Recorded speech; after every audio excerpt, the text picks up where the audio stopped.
It's me adjusting the volumes and feeling like a fucking DJ. Just one of those big fat headphones on one side. Yeti, that's a first.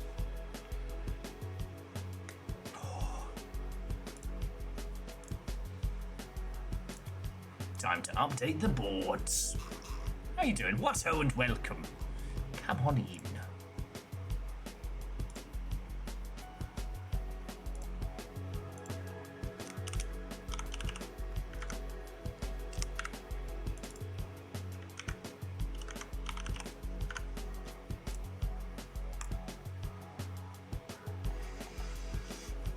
Dustin, Watto and welcome. Wolfgrad, good to see you. I know.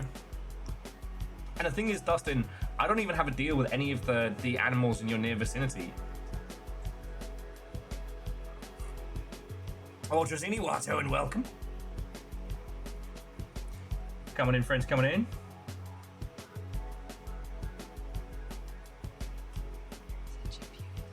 Got some real Dreamcast vibes going on today.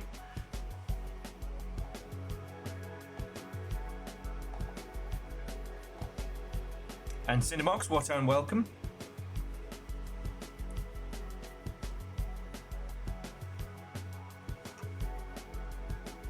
Ultra's been playing Hyrule Warriors Age of Imprisonment. Has there been more than one Hyrule Warriors? And honestly, Hyrule Warriors is a pretty fine title without the additionals. Although I would have, if I had to expand upon it, I would have gone Hyrule Warriors. Link goes apeshit. I think that would be a better title.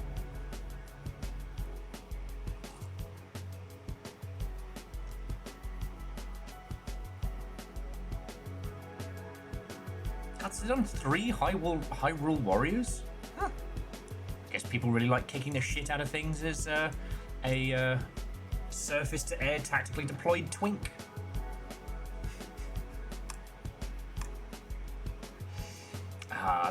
The Kingdom of Hyrule does not need great mages or weapons of mass destruction.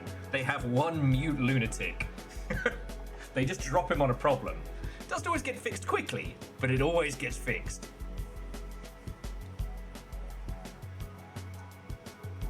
Hyrule Massacre Simulator.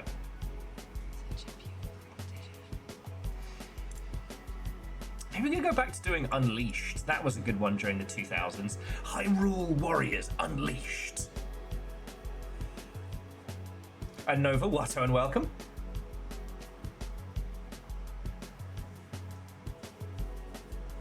I don't know, we spent so much time talking about Hollow Knight yesterday and how the cute little Bug Knight is actually one of the most powerful entities in that universe.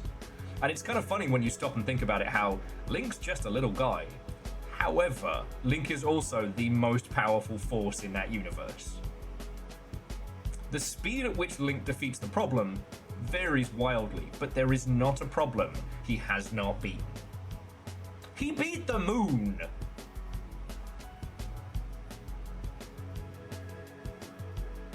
Yeah, Wolfcrowd, the thing, Unleashed was a thing in gaming history. I almost prefer it now that we tend to emulate other like titles in our naming conventions, like using Souls or Simulator or things like that to evoke certain things.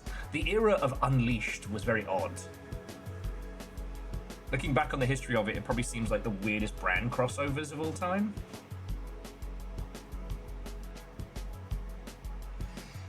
Dustin, I'm sorry, mate.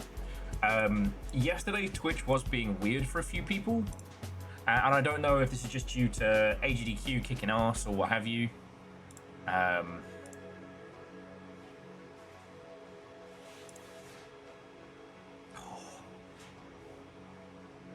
Little Fire's having pizza for lunch, and the apartment smells amazing right now. Bless you.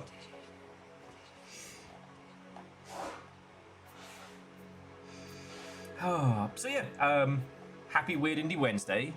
Let us tell the rest of the long shit what's up.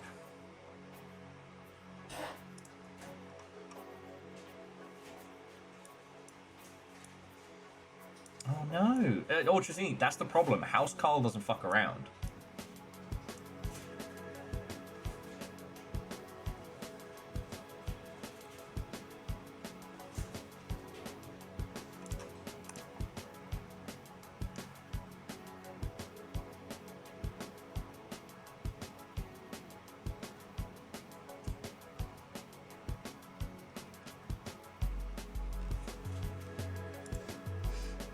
Okay.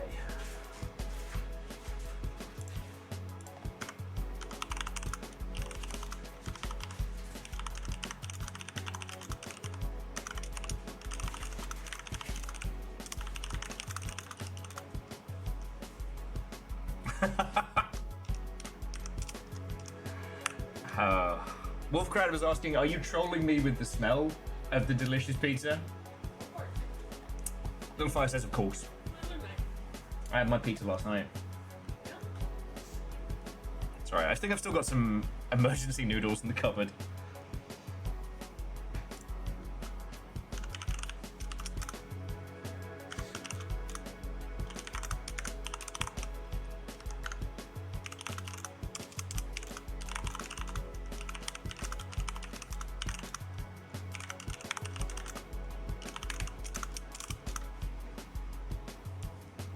Okay.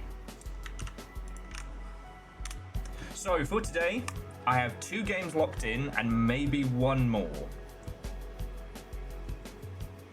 Kakazi, try smelling it. Little Fire's having pizza for lunch and is cooking up a big pepperoni one in the oven, and the smell has permeated the flat in a way that I wasn't hungry before. I don't need pizza, but want? That's a different matter. Yeah, Kakazi, and they say humans don't have a psychic connection. Nuh-uh. For what is a psychic connection if not ideas conveyed from one mind to another? Already? You're not gonna fucking let me warm into it? God damn it.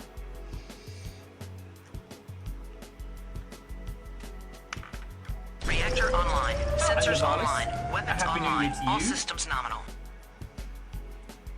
Thank you for 87 What months. new ho year? Sorry, that's not... I said that in the same way one might say thank you for a small canapé.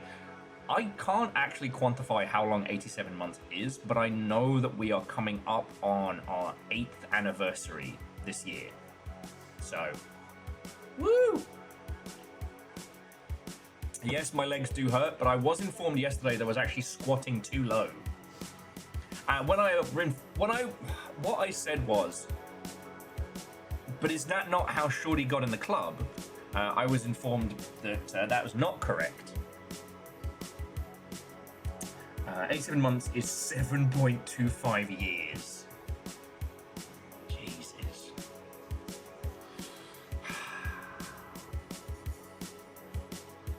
Fucking wild. Wouldn't change it for the world. Even though I must now work out to earn my keep. Friends, you did not see the look Little Fire just gave me. Biting into pizza, or, well, it's more kind of, you know, eating the deliciousness off your hands. Okay, how many do I owe so far? 10. But yeah, so yesterday I was doing them right the way down. Apparently that's not how far you're supposed to go. Was it that far? No, you don't have to show, because if not doing that for free. So, Okay, so it's gonna take you minutes. It's not a normal motion. okay, so The whole point is you want to keep your back up straight. that's so bad. The whole point is your That's so much worse. nice your Shoulder width. back straight. Okay. You're only going down far enough so that your knees are literally parallel to your right at Okay. your toes. Like, you know what I mean? Like they match. Ah! Okay, no, because now you're bringing it in, so maybe stretch out a little bit. We're gonna like sit into it. Okay. It's like an exaggerate, like you're sitting. Yeah, and you want to keep your back as straight as possible. You don't want to be like. God. Yeah, but you're fine. You're fine. No, I'm not, but thank you. Alright. The things I do for you lot. The things they do for you. Yeah, exactly. Almost 8 years of which. So, I want to tell you all to get hecked, but it's worth it. 1, 2, 3, 4, 5. Oh. Also, 7. they're slow. 8. Oh, are they? 9. You want to really like get into it? No, I don't. Just bring yourself back up. No, I You wanna, don't. Like, hop. Okay. 10.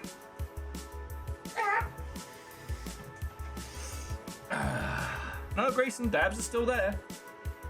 Oh yeah, no, Fearless. I was actually told Dustin that I don't have any pets around Dustin that I can bribe, and yet still Dustin misses. Pets were chewing on Christmas lights and we were worried, so we took them to the vet. Things went well and now they are delighted. Ehrman, that's brilliant on so many levels. I don't know if I told you, my mum worked as a vet's assistant. And the place where she worked, they had this thing in the waiting room, and it was the cabinet of things they pulled out of pets.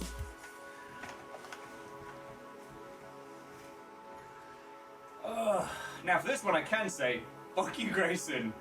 Aperture! Get my ass in shape.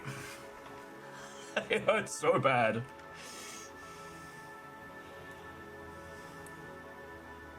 Yes, and Dustin, those don't return my calls, so what am I supposed to fucking do, eh? Anyway, hello everyone. I have a glorious indie game to show off. Crap, all the wheat fell into the fireplace. I guess now we're just going to lay here playing card games and getting hearthstoned.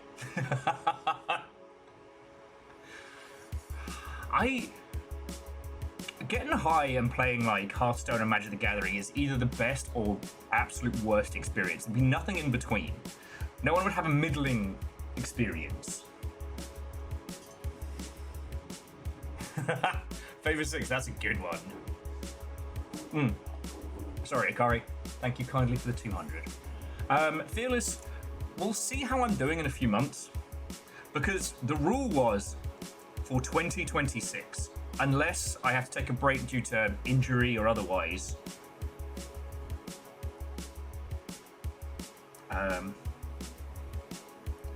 But if I get to the point where I'm able to just bang out 50 squats like it's nothing, that's a different story. Fearless, I think I saw that stream of you getting high and playing Dark Descent. Because I remember thinking like... Reactor online. Sensors online. Weapons online. you All played systems this. nominal. Uh-oh.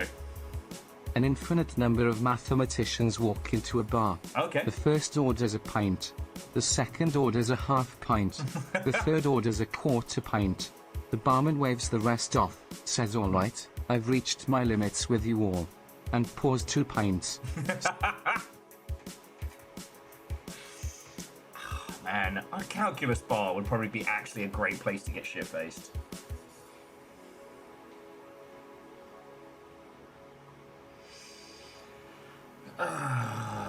But puns. Thank you kindly. Like, 84 months is nothing to sneeze at. Fucking ledge. And Avenger, I just did minus the 10. This is what I thought was going to happen yesterday. Like, as soon as I turned it on.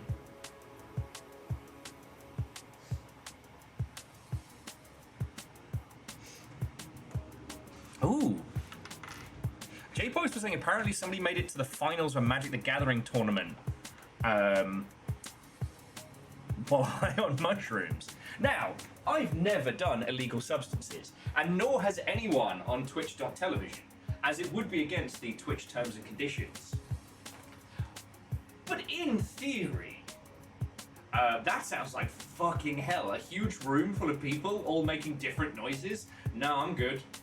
I am good. And if it were legal, and it's not, then I would want to do mushrooms and play Sea of Thieves. And I know, I'm the only person who wants to go back to Sea of Thieves. It's okay. It's okay. I've said my goodbyes. Maybe we'll get a new pirate game at some point, you know? Okay, shoulder apart, straight. Okay, I've got 1, 2, 3, 4. Fuck you guys, 5! Oh, that's gonna get old real soon.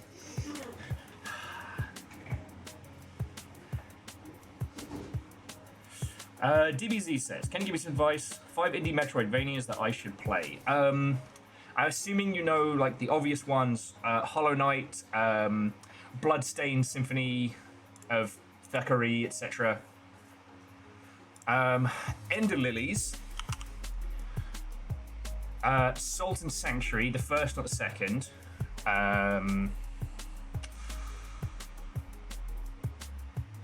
Hang on, I'll show you while we're chatting and we're bringing everybody in.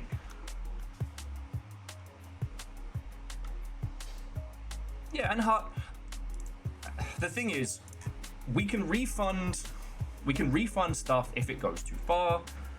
I'm not going to break myself. The goal, like I said, this is throughout the year. So if they get turned off for a bit because I've hurt myself or overextended, that's fine. Oh, Ender Lilies. Okay, now I don't know about the sequel, but Ender Lilies is one I highly recommend. Oh, Ghost Song's a good one.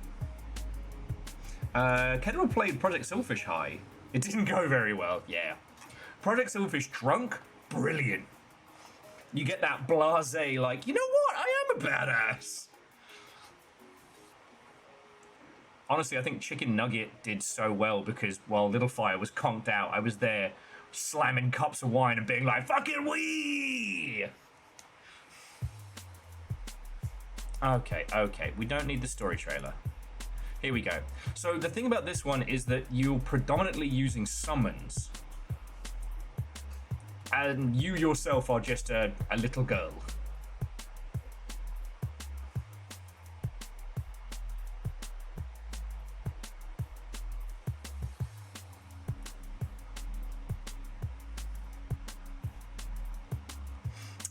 This is made by Livewire and Alderglobe and published by Binary Haze Interactive, who have only done Ender Lilies and Ender Magnolia, the follow-up.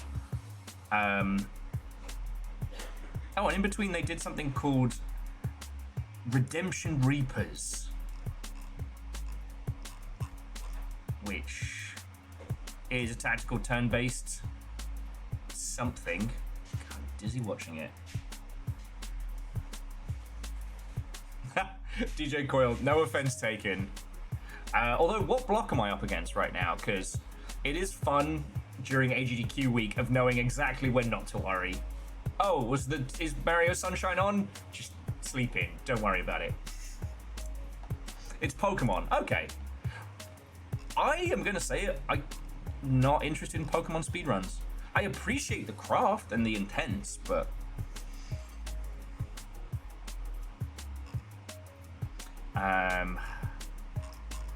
okay, so yeah, the Ender Magnolia, and then we had Salt and Sanctuary. Here we go. So this is the next one that I would put.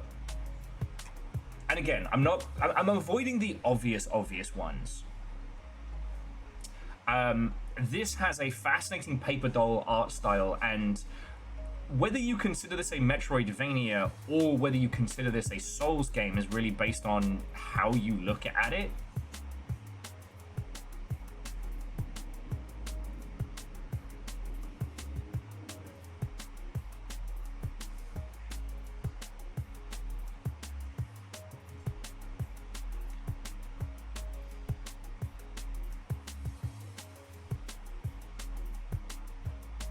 But the way in which additional items unlock areas of the map, and the way in which you look at it, I don't know. There's a lot to be found here, and a lot to be enjoyed.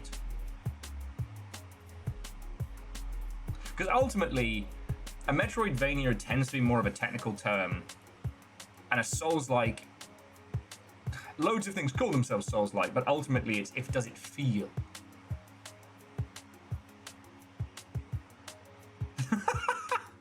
J-Po says, and I quote, off to court mandated introversion.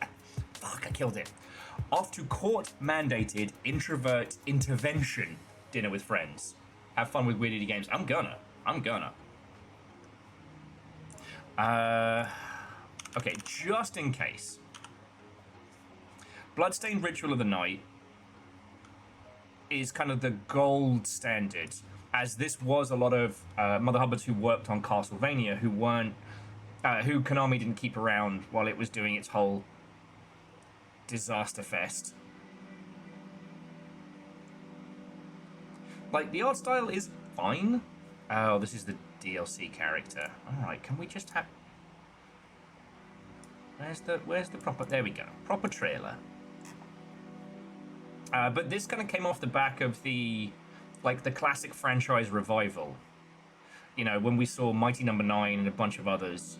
Though this one does actually slap. Oh my god! Why are your trailers bad?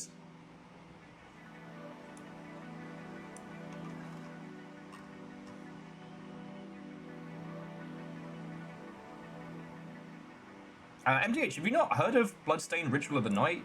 Because it does actually have a demake, which is very good. Where is it? Not. Yeah, Bloodstained Curse of the Moon. Now again, loads of people who worked on this worked on the original Castlevania series.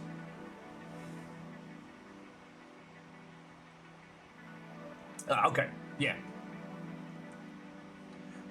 The demake trailer's a lot better. So this has a level of pedigree, even in its demake, which is technically a prequel, narratively.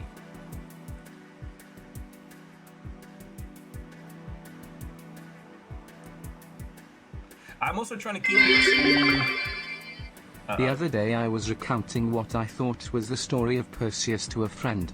Apparently it was actually the plot of a Liam Neeson film. I was myth-taken.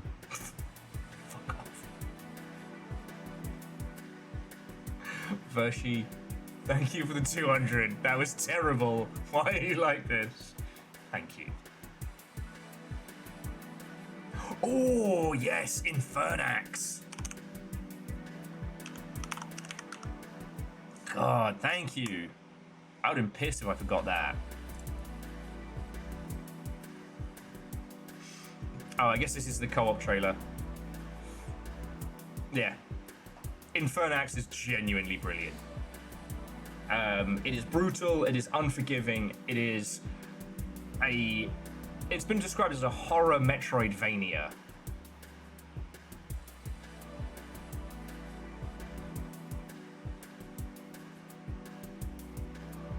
Yeah, and DJ Coil, I find that interesting that the Vanias are mechanical in terms of like what makes a Metroidvania is based on mechanics and presentation, whereas with Souls games, it's based on combat mechanics and vibes, essentially.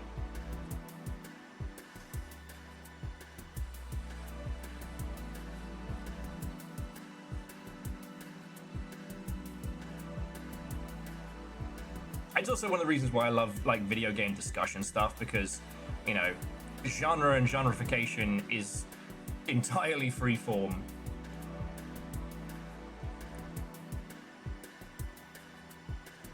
Infernax is currently $20 American.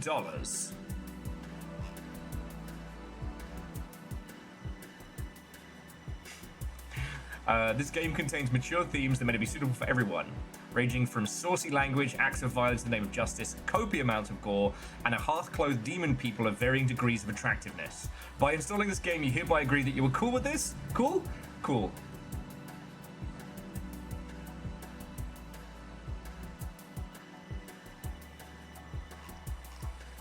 Oh, you know what? Bo Path of the Teal Lotus is another good one. I want to say Odin Sphere, but you just can't get that on PC.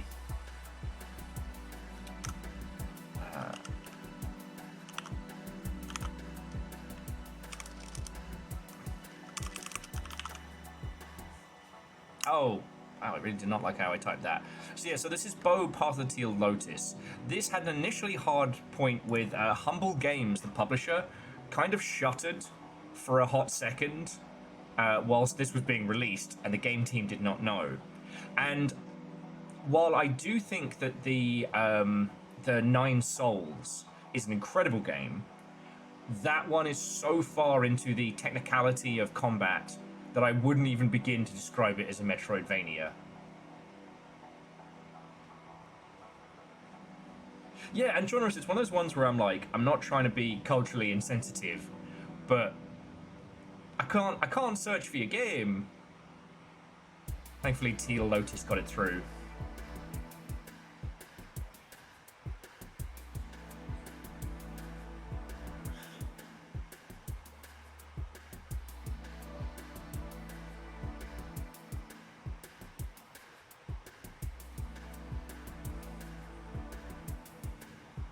Tanuki Tabuki. That's pretty cool. But yeah, so this is kind of a yokai-themed Metroidvania, and it's very, very good.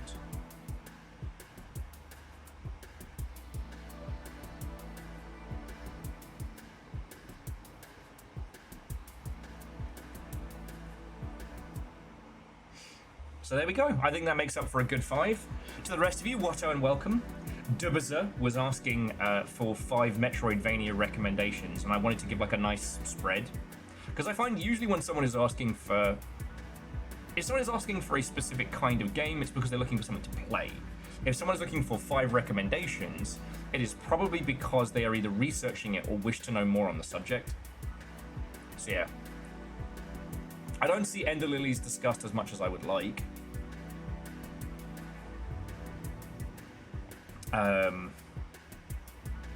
You know, and the animation is gorgeous.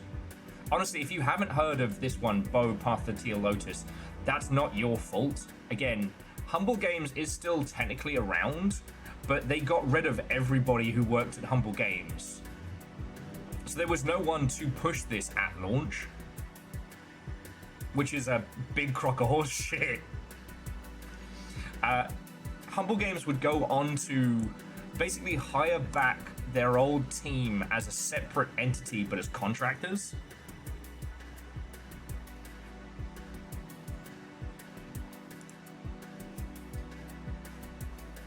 So yeah. Right. Happy Weird Indie Wednesday, everybody. These are today's games. I am going to be showing you Vital Shell in a little bit. Now, yes, this is a Vampire Survivors-esque title, but I've been watching this one come together on TikTok, and it's such a beautiful mix of inspirations that, while simple, thoroughly understands where it's coming from. It is so Dreamcast coded. I don't think I could love its visual presentation more. And I also, again, the whole... Vampire Survivors has not gotten a good genre descriptor other than kind of survivor likes, which doesn't really work. I know a lot of people tried to call it Bullet Heaven initially, but I think most of those folks forget that Bullet Hell isn't a widely understood or accepted genre. It's kind of like immersive sim, you know? If you know, you know, but...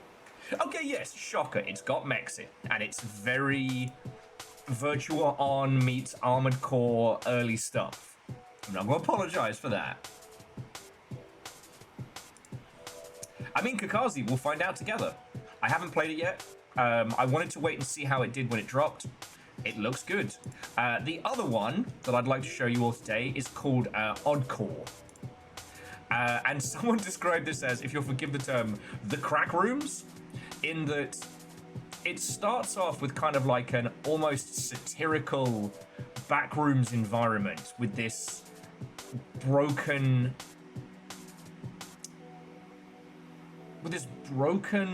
OS flavor of chaos. And it takes the liminal space and then just fills it with peak chaos. Now, I don't think we'll play this for a lot today, but I wanted to show you this for 2 reasons. One, it is a refactoring of some very known horror stuff into a more like actiony chaos setup. 2, it is completely unapologetic about everything that it is. And in this, you know, the year of our Lord Shadow the Hedgehog, 2026. Reactor online. Sensors online. Weapons online. All systems nominal. OMG high. Less High than indeed. 3. Keldra, thank you.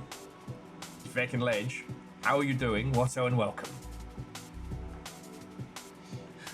But yeah, I don't think I can bang the drum hard enough that it's okay to just be fucking weird with your whole visual presentation. You do not need to apologize to anybody about your whole style. And Fearless, that's a good point.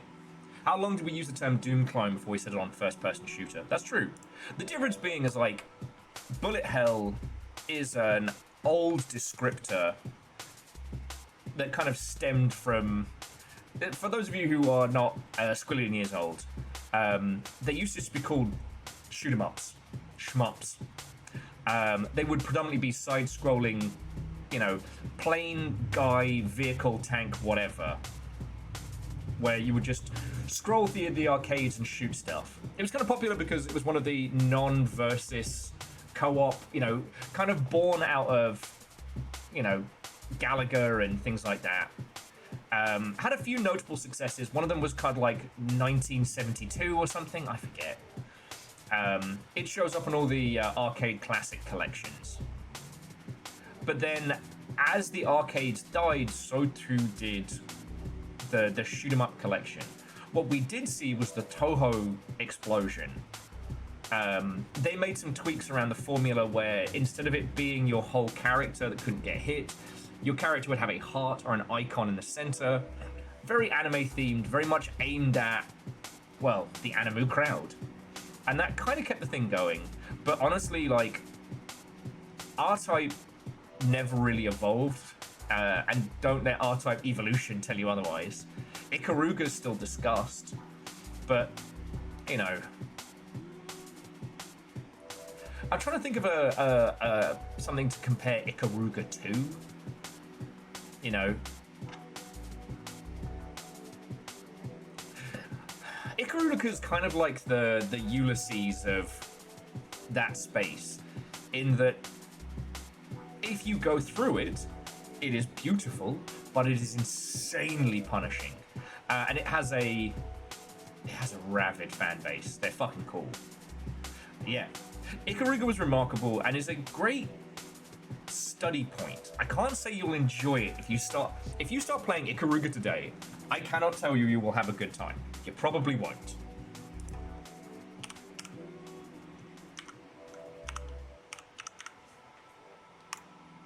Okay, I mean, it's $10.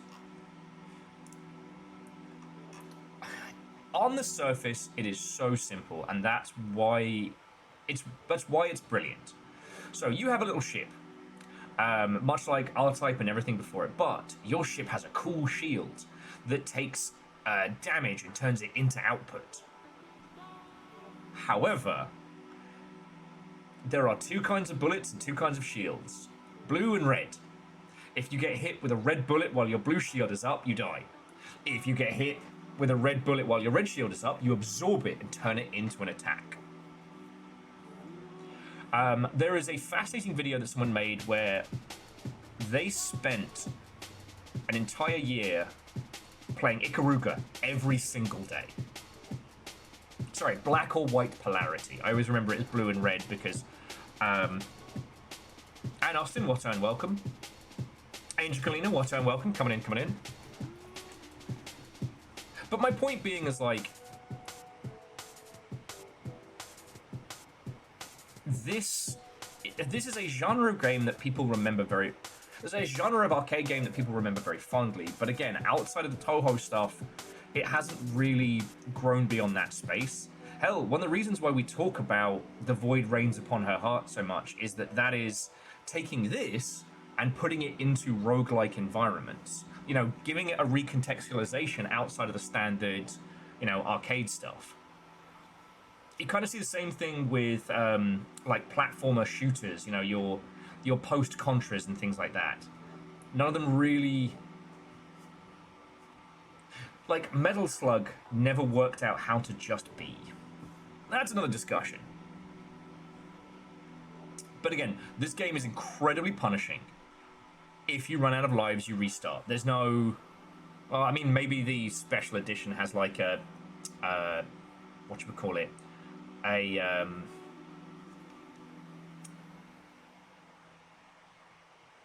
Like a peaceful mode or what have you. Oh, look at that design, though.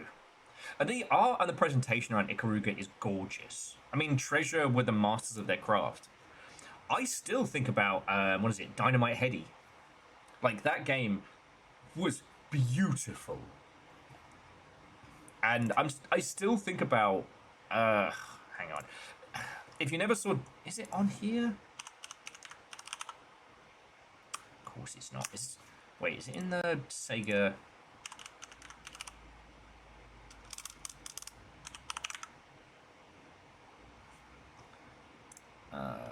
Sega Mega Drive Classics.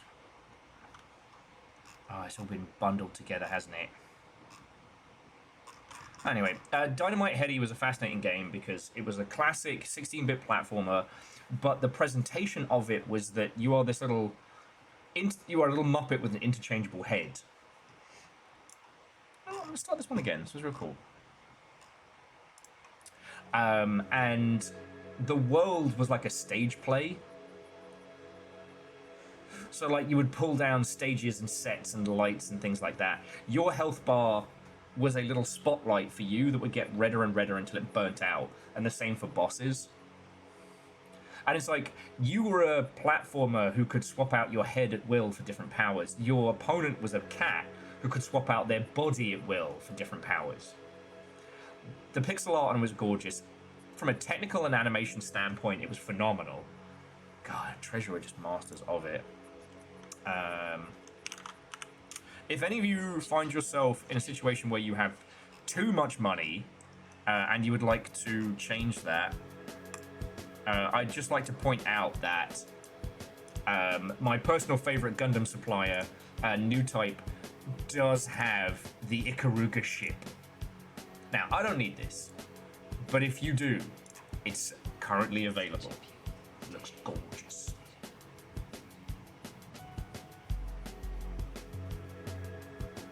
Austin, I know the one you mean. That's the one that Donkey's label picked up, wasn't it? That did very well. Sir, how dare you? I dare. Mainly because I did treat myself after the Snareway to Sneven, and instead of going for the griddle goal, I got myself a couple of little things.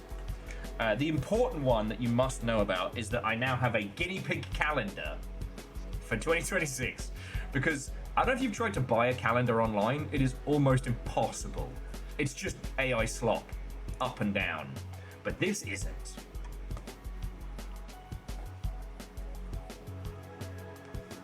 Oh yeah, no, and Austin, that game slaps. It's interesting that there's a lot of those arcade classics that people loved the core gameplay, but it didn't because the dev teams didn't translate it out of the arcade philosophy. They were left hungering, and Outland, I think, is one of those. And I got this, which I'm very proud of. So I've seen this fucking thing on Temu, of all places. And I managed to find it in a non-Temu place. It is a model kit, which is clearly a mashup of the blokies from Jinro, the Wolf Brigade, and a Zaku. I mean, look at this. Now, I am a big fan of, well, Jinro, it's called the Cerberus Panzerkorps Saga. It was not very expensive at all. So yeah, that was my little treat to myself, because that was one that I wouldn't be able to get regularly, and there's not exactly a lot of Jinro merch out there. Vernon says, and that's why I buy old calendars. They had invented AI slot back then. Yeah, Yeah, it's weird you keep showing up on the wrong day for stuff, but it's fine. Yeah, well, I'm sorry that we couldn't provide y'all with a 2026 calendar. There was talk of a sexy Calcium Bonio calendar. I know, I meant to do that. Life's been a lot. Life's been a lot. We still could try to rush it. Sonia, we got photos to take. Yeah. Mr. I'm in every fucking TV show. He's in fucking Fallout. I don't know if you all know this. Yeah, he's playing poker. Yeah. Albeit very slowly, but he was playing poker. Yeah. So yeah, from Snailway to Sneven, that was my, I got Little Fire a turtleneck, and I got me that one, because it's the only thing that's made me click on a Temu ad. Because I was like, this can't be.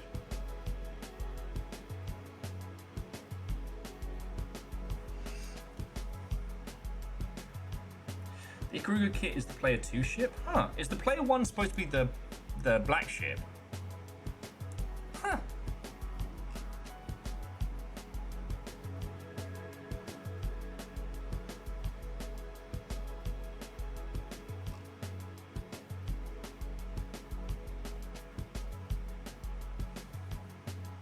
You can switch with both ships. Huh.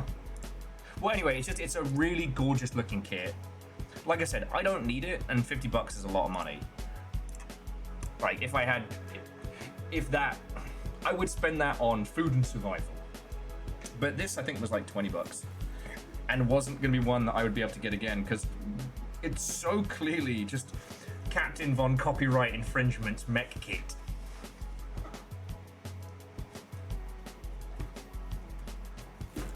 Oh, okay, so the ships are different shapes. Okay, that's cool. So, hang on, let's, okay.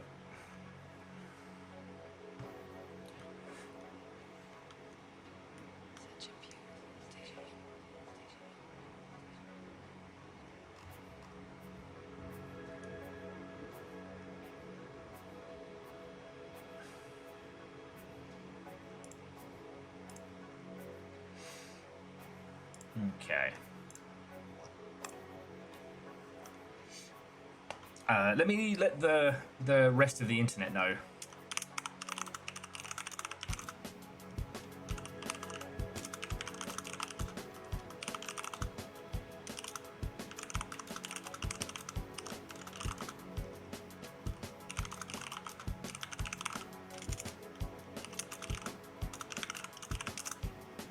Okay.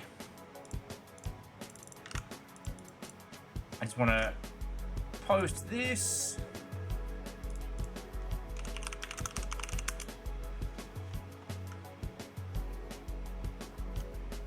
Oh, that's pretty cool. Nevada's sister got the Medieval Cats calendar. That's real cool.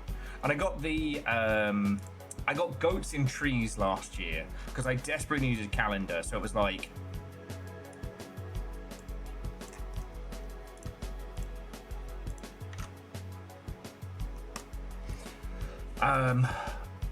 I just desperately needed something, and I need something quickly that wasn't slop.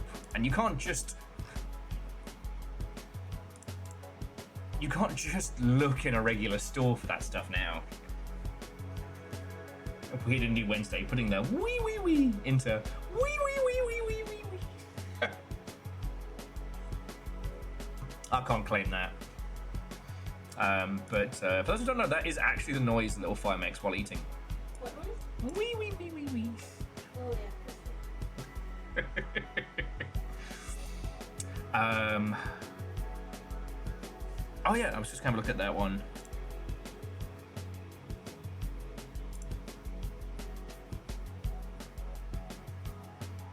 Ooh, okay. Sorry, DJ Coyle posted the Player 1 ship, so it doesn't quite have the same like spread fins, but it has the open shoulders. It's a good looking mech.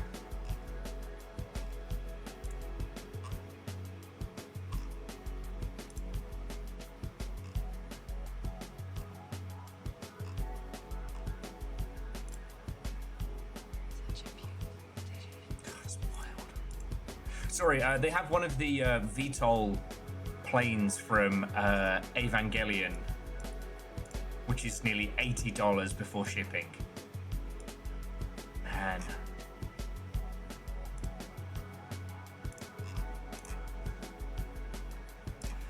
To be an EVA fan is to be bereft of funds. Okay, so I have informed the greater internet. I have let them know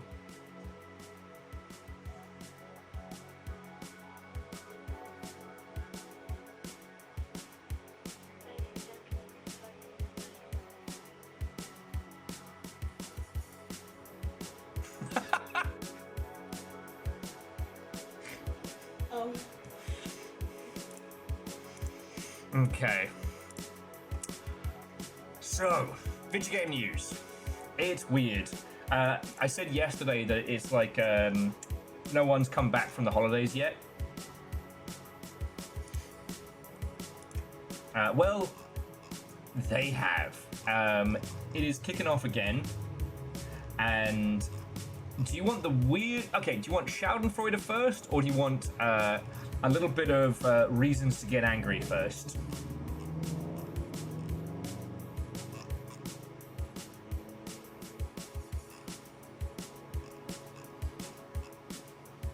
You want to get fighty? Okay, so before the new year, Ubisoft Halifax, a dev team out of Canada, obviously under Ubisoft, went fully union. Whole studio, one union. Love that for them. Ubisoft has let the entire studio go.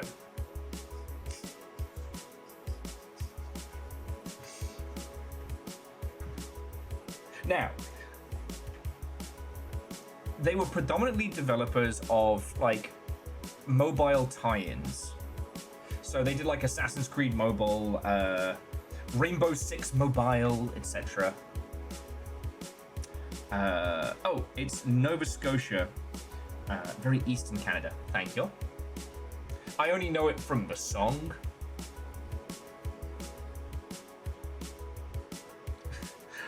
Not shocked, non-copyright infringing Pikachu phrase. Huh? Oh my god. Yeah. This is some fresh horse shit. They have said that they will be taking legal action on this one. So yeah, the Ubisoft Workers of Canada Halifax will be pursuing every legal resource. So we're gonna see how that's fucking going. This isn't really angry, but just to keep everybody abreast of what's going on. The Warner Brothers Discovery Board will not be purchased by the Paramount Skydance conglomerate mess. So that does mean that the Warner being bought by Netflix is back on the table. Again, it's just gonna suck for everybody who works in, you know, WB Games. But it was gonna suck either way.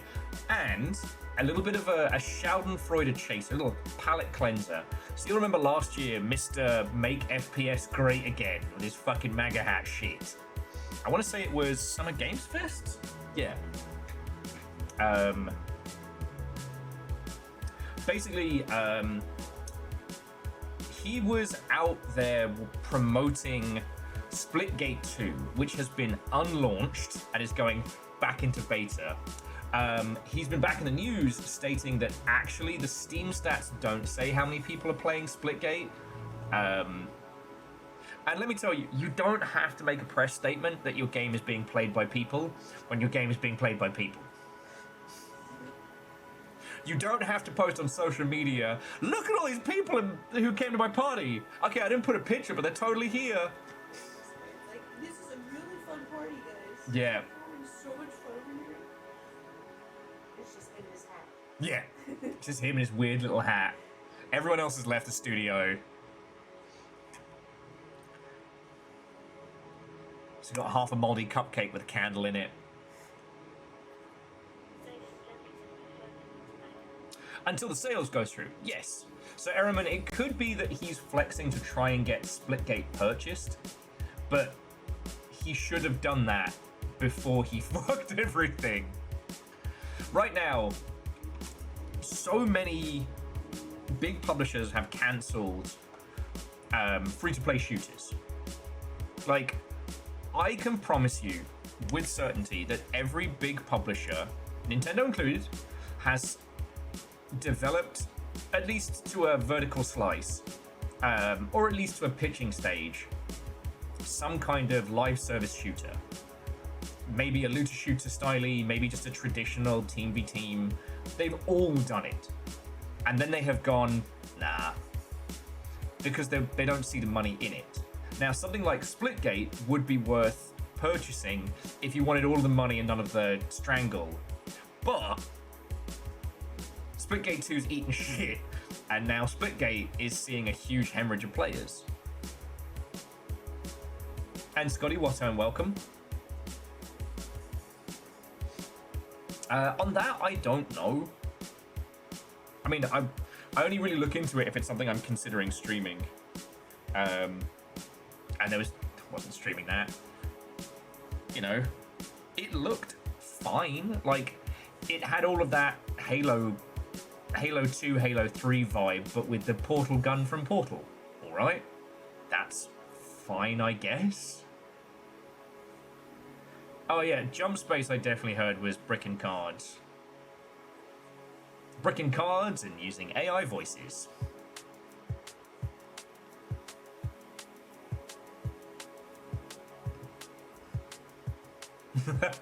Yeah. DJ Coyle, do you think he was wearing that hat to ask other people because he knew of his impending doom?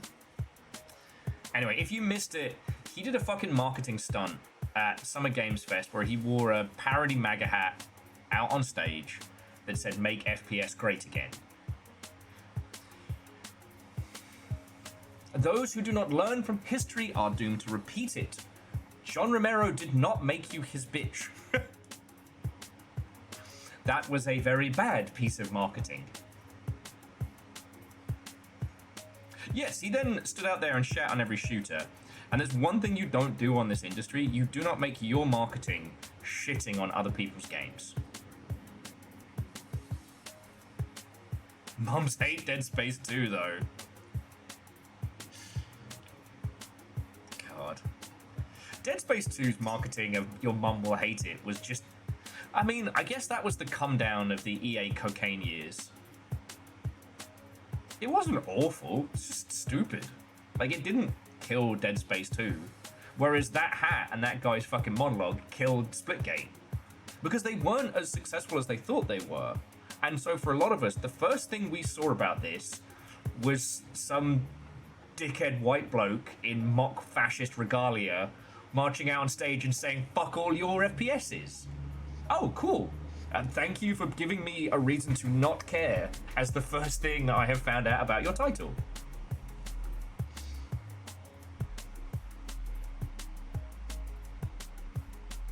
Yes. I mean, and Ehrman, the more we learn about the guy, the more we learn he was a fucking knobend and what have you. But now, parodying other games can work, but I never recommend it as your main expensive strategy because it doesn't last. So, like, I talk about Bulletstorm a lot because it did a lot wrong as much as it did right. And one of them was it did this incredible parody of the Halo 3 Finish the Fight campaign, which, hey, for those of us who remember it, that took over everything. They had fake documentaries. That is fake documentary campaign where they were interviewing soldiers who had been in the Halo 3 final fight as like a space future World War II documentary. And they even had this fake like museum of dioramas, which was very impressive if you've never been. Last time I was there, the diorama was actually in the Xbox offices at the Microsoft campus, or Microslop, as I am enjoying calling them. That's not the story. Bulletstorm did a parody of that, including like miniature alcohol bottles and miniature bottles of aspirin for your miniature hangover, which is very, very funny. But the problem is, if you haven't heard of Halo, it doesn't work. And once Halo 3 left the public consciousness, then it's a parody of a thing that people don't care about. People remember Halo 3, they don't remember the marketing around Halo 3. I do, because I'm a fucking weirdo.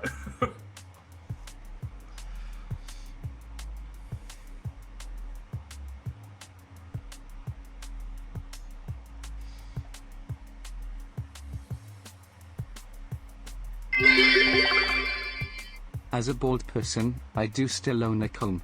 I just can't part with it. PVS, that's very good. Bravo. Bravo. Oh! So, DJ Coil, Fearless are saying that Microsoft got half of the Finish the Fight diorama, Bungie got the other half. Wait, cool. Wait, there was a Halo game?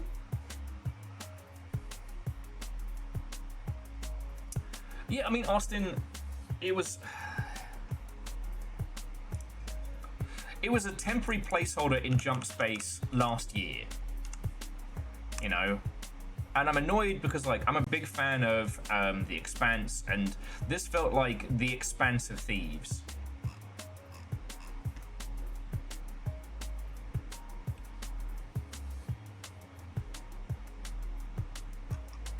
Placeholders will be replaced by real voice acting as development continues. Cool. It's been September. It's been since September. When are you going for a thing? Was it based on the TV show? I'm not as big a Halo fan as some. That I know some folks that line would probably cause them to have some kind of breakdown. Yes, Austin, I wholeheartedly agree. And so, like, I'm just. It also, like, that combined with the fact that it bricked PCs makes me very hesitant to jump into it. Honestly, like, play Pulsar.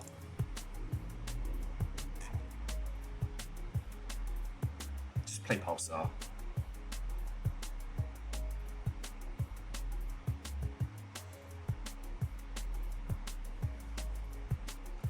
Like, Jump Space has got a slightly better visual style and more kind of traditional shooty gun bang, but nah. It's not like a free open skies a la Sea of Thieves. It's kind of a roguelike, and you choose your direction and you jump to, yeah, whatever. Yes. Also, Verdant, that's the thing. Or you could have just had your fucking mates do it, or used a traditional text-to-speech setup. I know it gets really complicated when talking about the difference between text-to-speech systems and, you know, voice emulation stuff. And, you know, we did Murky Divers, which does use a variant, but Murky Divers is using basically like a stripped-down, like, it is using a stripped-down emulation model, i.e. it's trying to emulate your voice in the same way that larger, more expensive setups will do generated vocal bullshit, right? In the same way that, you know, yeah, anyway, could kill the rest of the day trying to talk through the differences between these things. We are going to be playing games that don't have AI bullshit in them.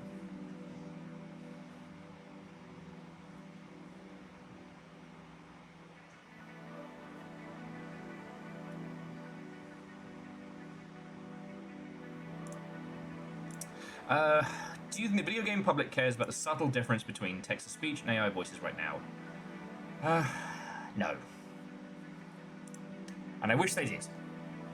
All we can do is keep banging the drum, keep telling people when something's being shit, like Arc Raiders.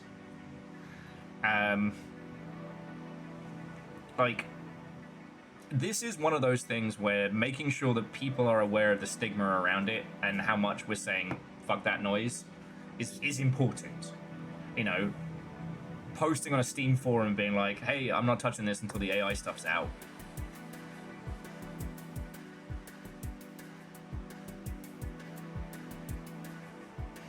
Yeah.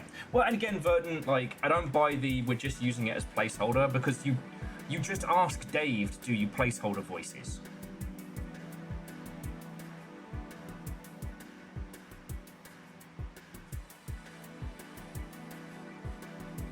So yeah. You know, I am frustrated with Arc Raiders' success, and I wish a different extraction shooter had been the success story. I really do.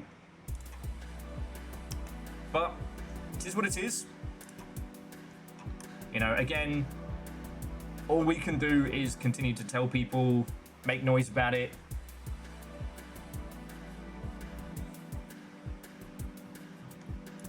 I tell you though,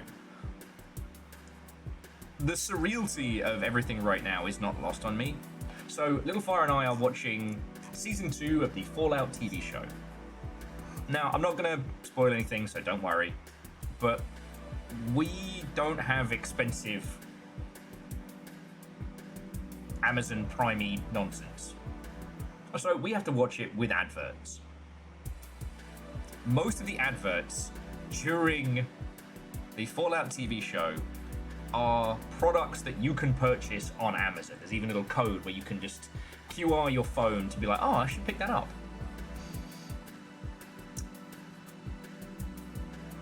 Fallout has seen a huge spike in players since the new season started, especially in Fallout 4 and Fallout New Vegas. Remember where the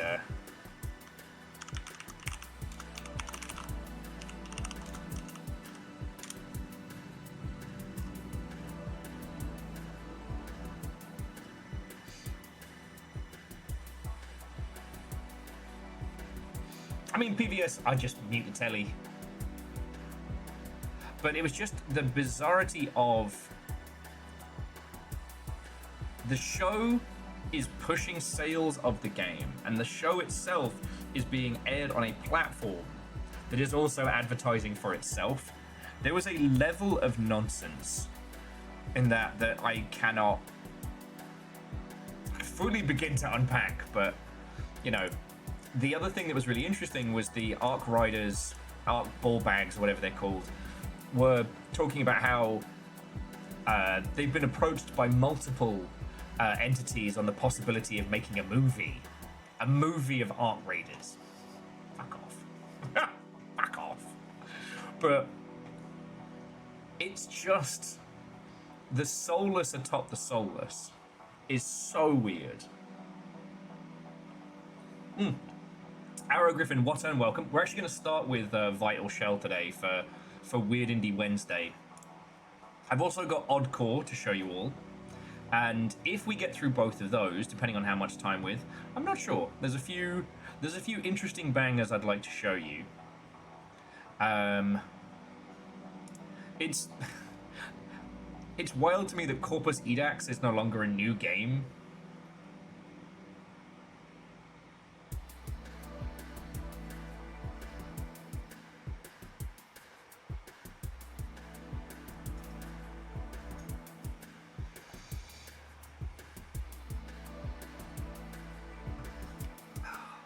And Phyllis, I may have a run around in it at some point.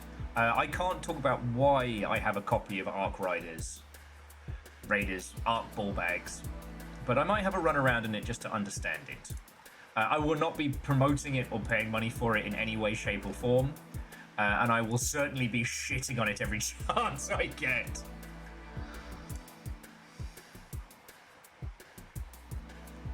Vanderbeest, I hurt, but I'm still here, and it is absolutely worth it, so yeah. How are you doing?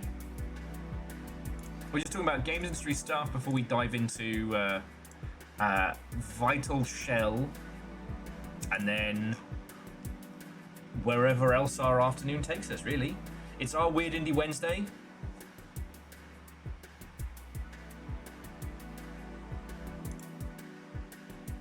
Yeah, well, DJ Coil, I've heard a lot of that, but I've mostly heard it from people who haven't played, you know, extraction shooters.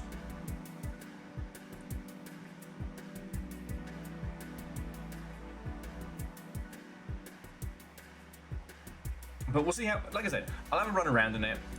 Oh, yes.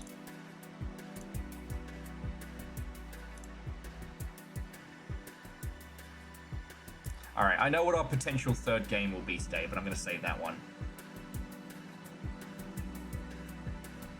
And Angel Kalina, have a lovely rest of your afternoon.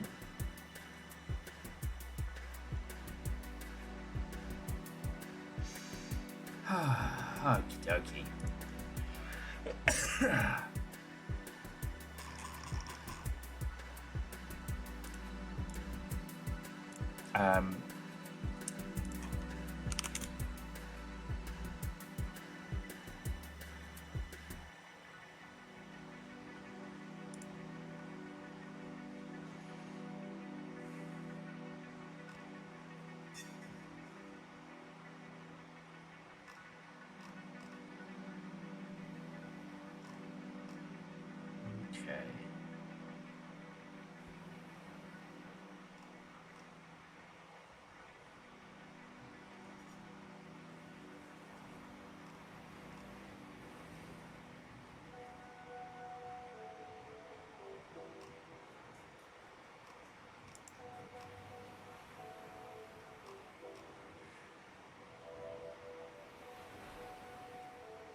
Okay.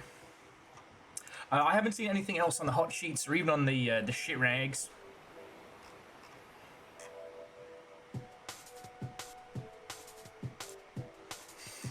But I think that's really it. You know, the game releases are starting to pick up again. It's gonna get hectic fast. Everybody who waited till today to post their stuff and didn't post it yesterday, you snoozed and you losed. It's going to be a busy year for games.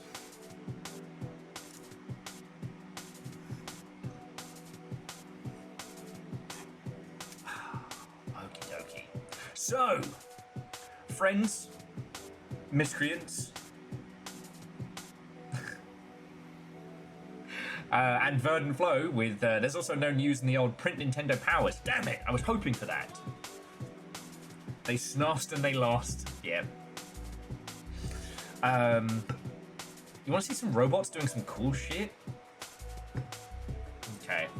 One thing I will say, friends, if any of you get the chance, please grab some clips of Vital Shell, because as I said, I've been following this one on TikTok for ages, and I'd love to be able to share some stuff of it, but I have a feeling that whilst I'm careening through it, I will probably forget to do that. And Vanderbeest, thank you for filling the pint glass.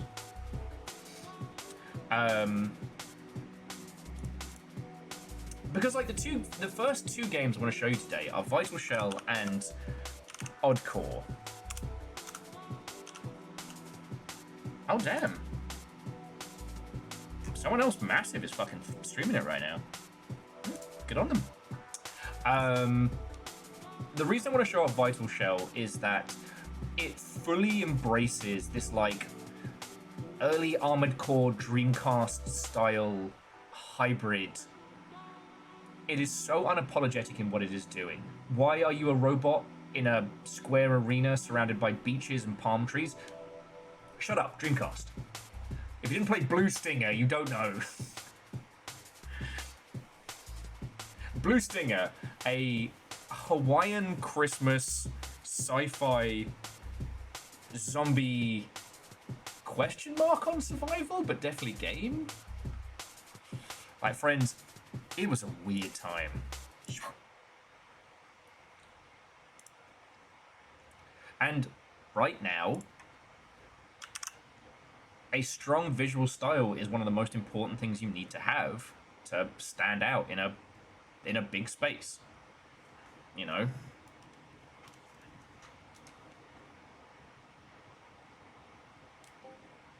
Okay.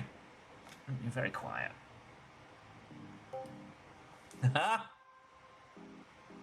That's it. If I needed to pitch you on this game, just that. Ooh, the official player's demo guide. Devotions?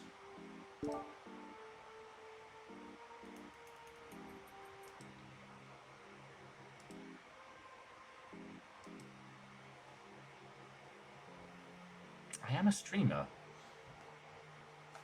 God damn, it's quiet. Okay.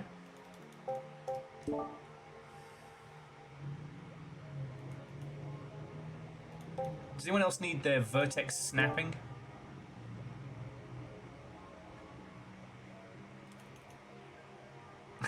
Absolutely auto attack.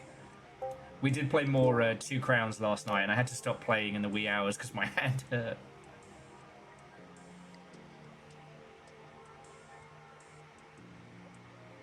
Edwin, I'm sorry I set you on that path.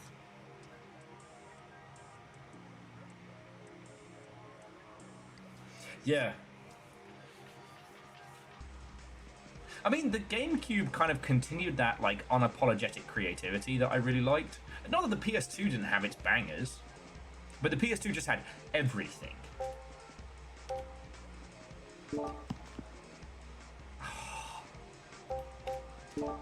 What's that? A virtual physical manual to check unlocks?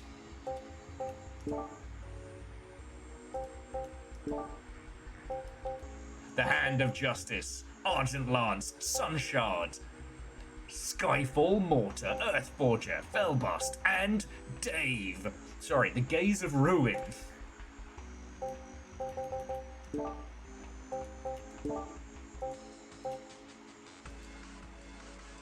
GameCube also had the Capcom 5. And we could just sit here and talk about Piano 3 for 5 hours if we wanted. We can just do that. Yeah. Gear Graphics said, I don't know if you're aware of this, but the blanket behind you has become sentient. Nah, Gear Graphic, I must be seeing things. Also, hi, little fire.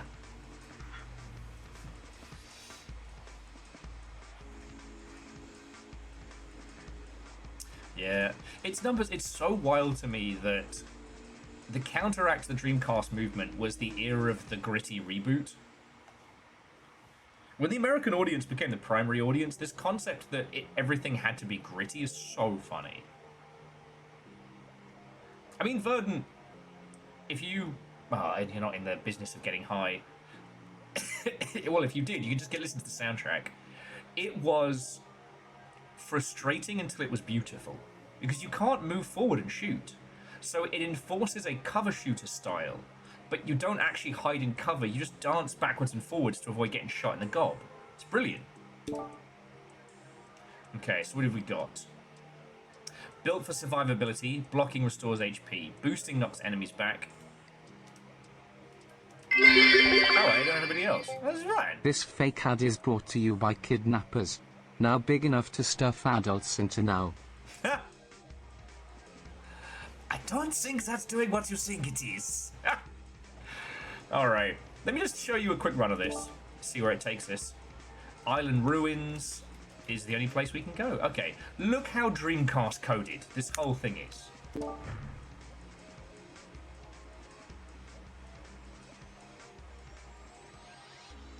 Special. Okay.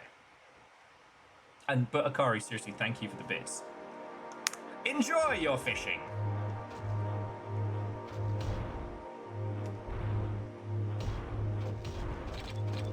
Do let me know how the audio is. Okay, it might be. Actually, it's too loud.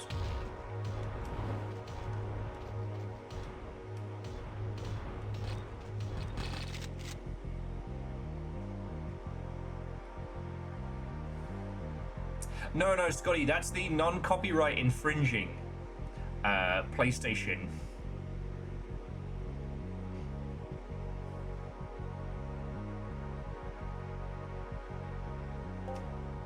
I feel like a sun shard today. Do I look like a sun shard?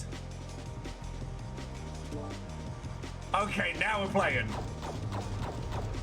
Ha!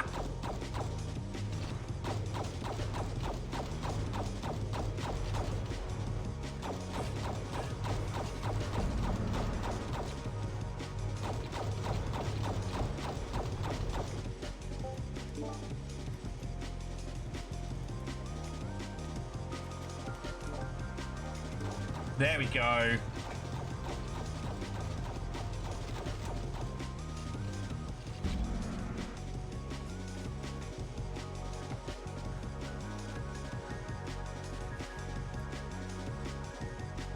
Attack range and pickup, elemental damage. I don't think I do anything elemental yet. Oh, but I do burn. Okay. Force damage, yes please.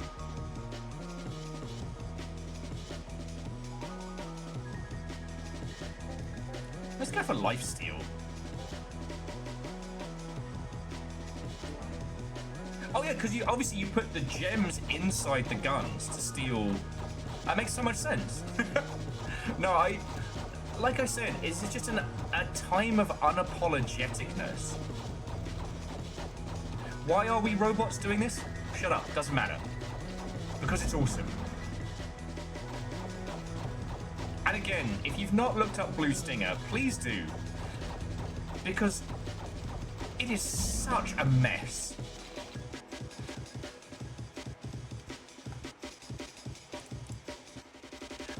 Delusional skips, no, think Armored Core Survivors.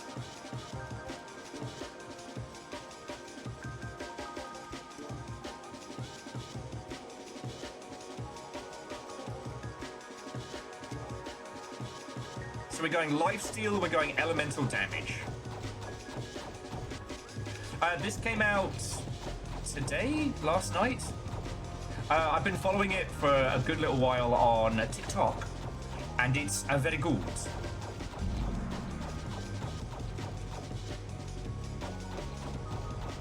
Welcome back to the stage of history. I feel like it should have that kind of like announcer. You're doing great. Enjoy your fishing. And yes, those are all just Dreamcast words. Shut up.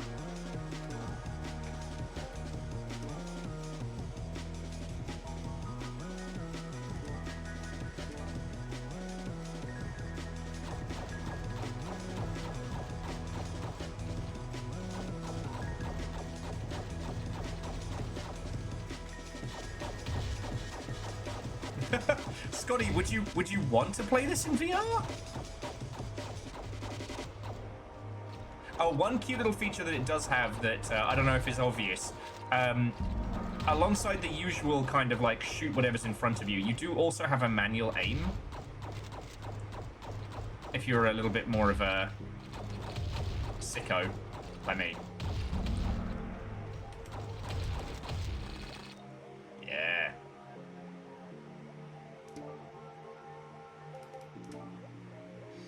Special reward, the Omega Cannon.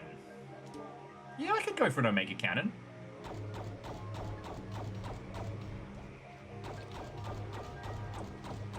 I know I said I was going to cut back on the use of the Omega Cannon, but you know how it is.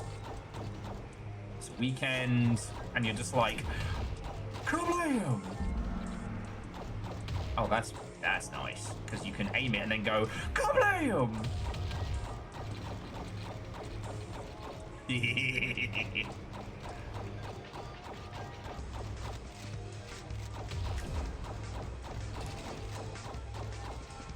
Any damage taken from the front, you block, because this guy is all about that.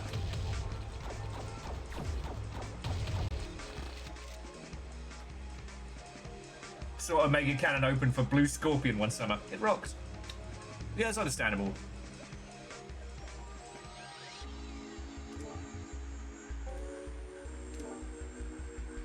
Affinity Spirit, of course. Damage. Attack speed.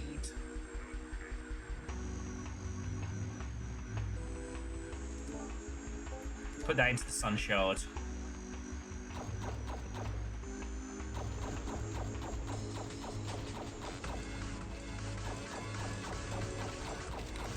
But like, look, I understand that it's like January, but this has that vibe of like the summer, the confusing Japanese game you play one summer, you know?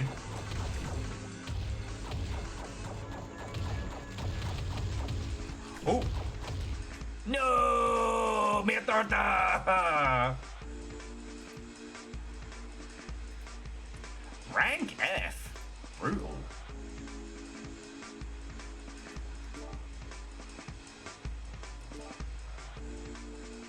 selects an affinity to devote yourself to. At the end of each run, gain experience with a selected track.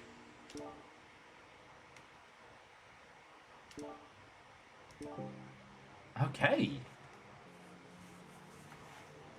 This feels like a Japanese Dreamcast game that I'm still telling people about, and they all think I made it the fuck up. Which is a good point. What is memory card? Oh, that's cool. Just an unlock everything if you want to just go for it. Okay. Active devotion divinity. Okay. Delusional Skips saying they started playing Project Silverfish and they are loving it. I'm so glad you're having a good time. I was saying earlier that, like, well, I said yesterday it's now only an on-stream game, so I don't miss any cool things to share with you all, but God, I've got the cravings. I started playing, I think when you came in I was playing as, was it Chicken Roast Dinner? All the characters I've been playing as a chicken something, as same with Little Fire. Oh, it's so good. And I do highly recommend turning on more anomalies. It's spicier, but God, it's fun.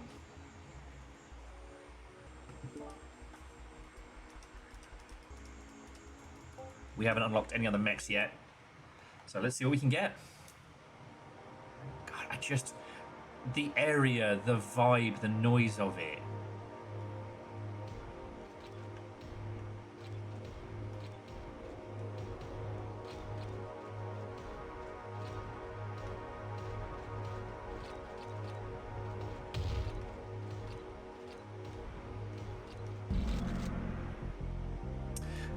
So DJ Coil, if you're on mobile, yes.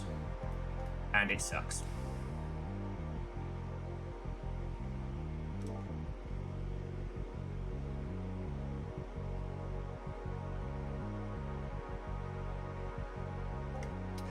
Let's try out the Skyfall Mortar.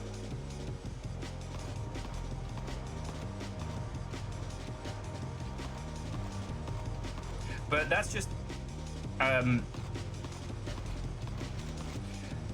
it's the old expensive Mabage thing.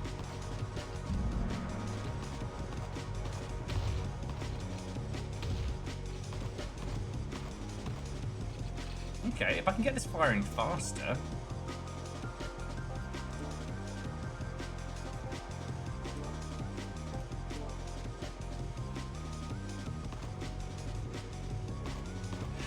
You know what, Ari Griffin, that's the fascinating thing, is that a lot of large productions right now are very much about trying to repackage and sell us a nostalgia. And yet they fail. And here we have the epitome of the summer Dreamcast game right here in front of us.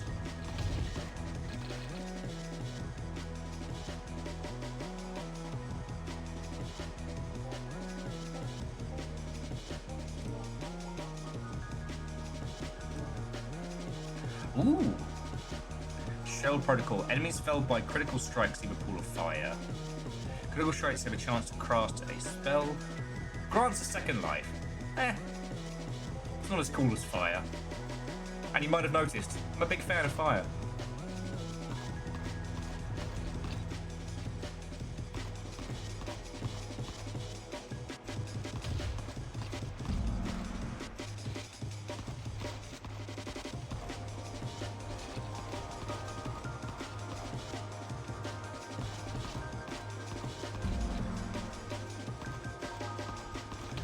To Alf, Watto, and welcome.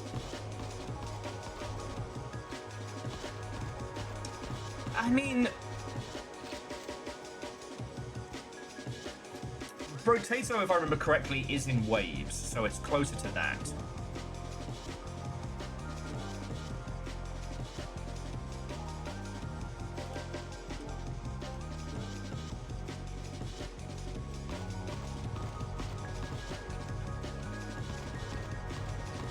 But, like, the reason why I wanted to play this is that this is so unapologetically itself. You know, it's kind of wild to me how Square do not know what the fuck to do with Front Mission. No, we've got some mediocre remakes. But we haven't had a good Front Mission in so long.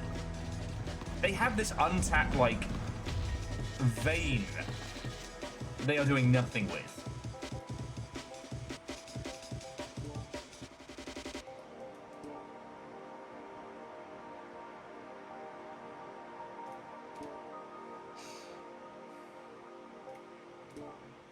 Oh, and now I have a rocket storm.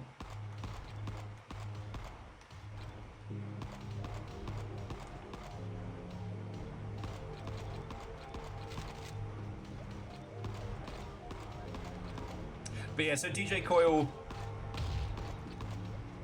I mean,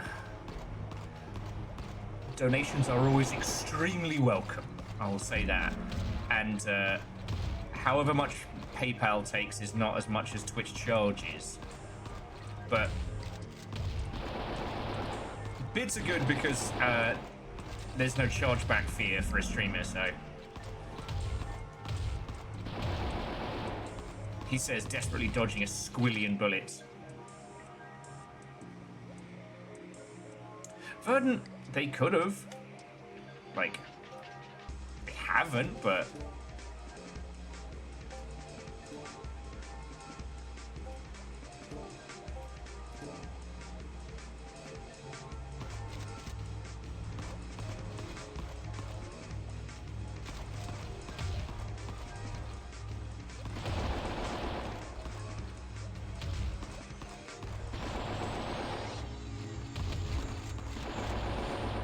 Yeah.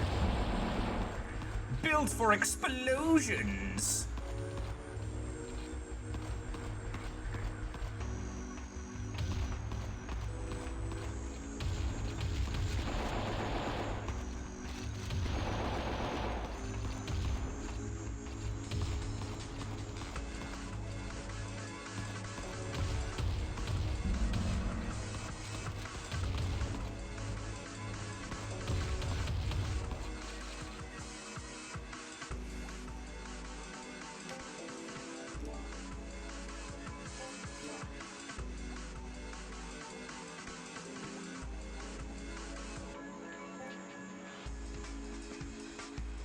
After reloading 8 times, gain a damage buff. Critical strikes now grant a stacking speed buff. Alright. We're a critting machine. Oh, I take it back. These guys are tough as balls.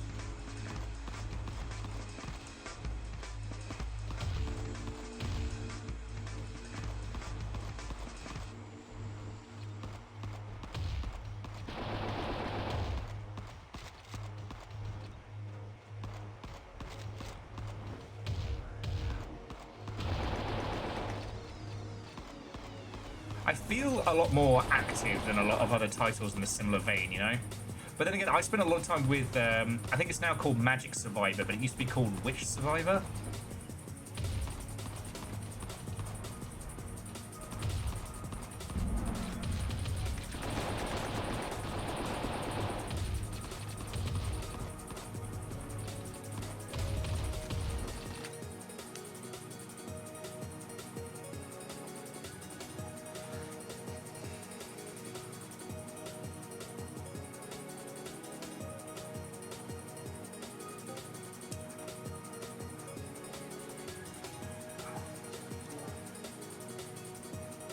Ooh. More crit. Ooh. Resonance active. Skyfall mortar. Ignition. Weapon periodically releases fireballs. Okay.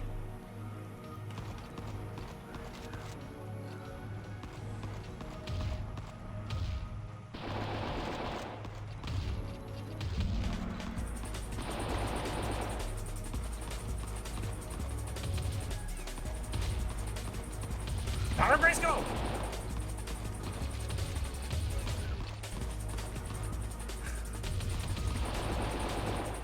I'm totally not into this. Totally not in. Oh, my first level of devotion. Attack speed and crit strike. Okay. Permanent stat, plus 10 to armor. Okay.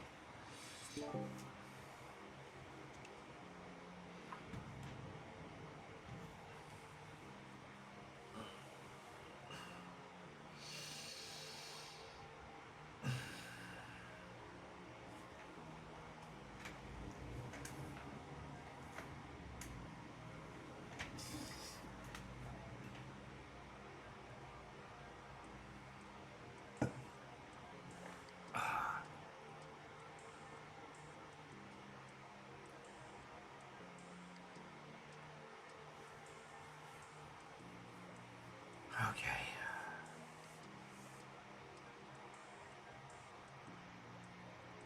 Sorry, I went to space for a second there. My apologies, friends. My apologies. Once more into battle. Oh, and just in case this strikes you at all as interesting, the first of our Weird Indie Wednesday goodness is this. Now, I'm not going to be playing this for the whole day. I love these kinds of games, but I also acknowledge that its whole purpose is to get you kind of in that wonderful zone. And there's loads of little things to mess with here that are nice and unique. The devotion system. So, like, I guess once you get high enough with each devotion, it then gives you different boosts. So right now, with this armor rating, I now take slightly less damage.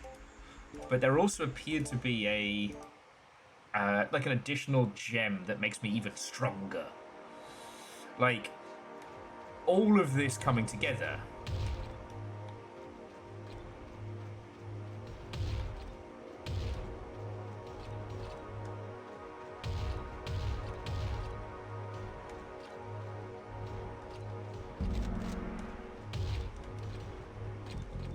With that last one, I was basically building into like a critical build.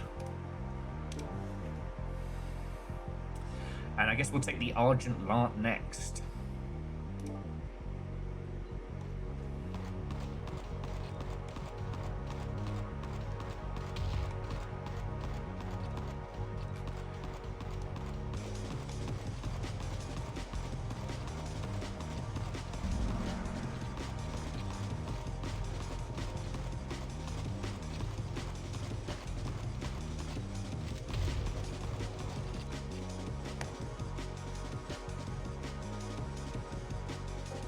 So I'll keep stacking that.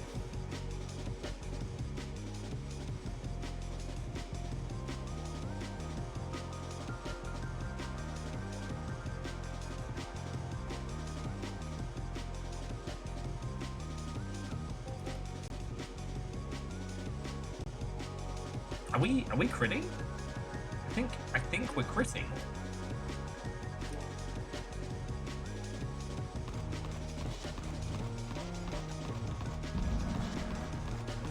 One thing I have been noticing is a lot of idle and incremental games have also been doing very, very well on Steam. But you know what's wild is that for the number of these kinds of titles, because of how quick they are to produce, at least in their conception, we haven't seen as many massive successes comparable to... Yep.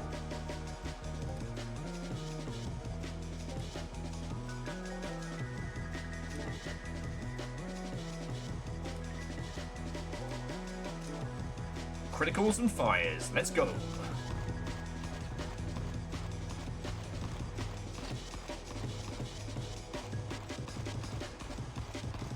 Like, you can't say that the post-vampire survival world has been, you know, a glutton of great successes. Not compared to, say, like the chaotic friend fun we've seen.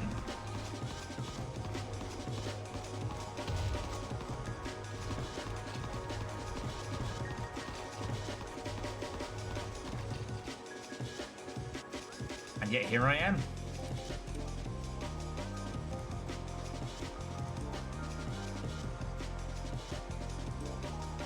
I do not know what potency means. And at this point, I'm too afraid to ask.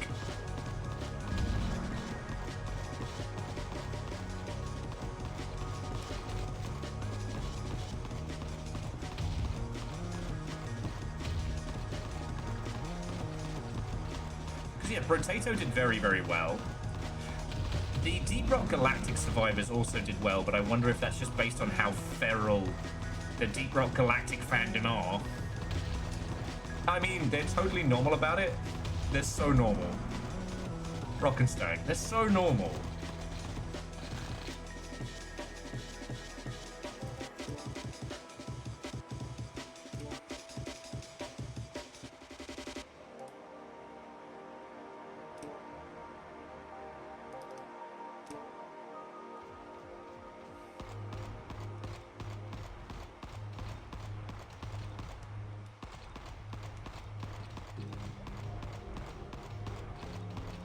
I don't know what rock you're talking and Stone about.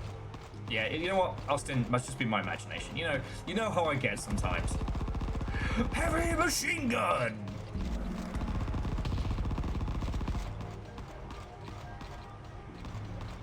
I will say being able to switch from selected aim to just auto aim is wonderful.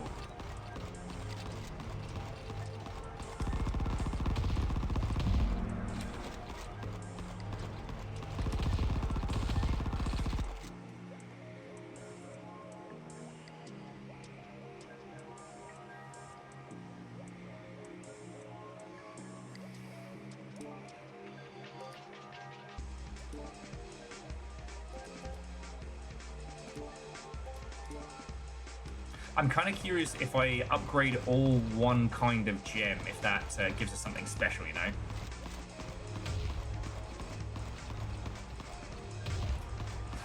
Poetry means strait, so it depends on what it's relation to, you know? In some cases.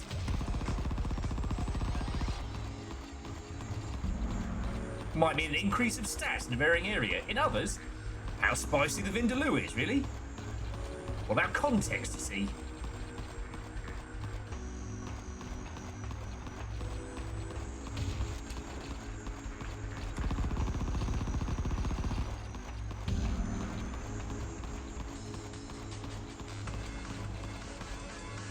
It's also interesting that it's not about clearing every enemy in each wave. It's about trying to murder as many as possible.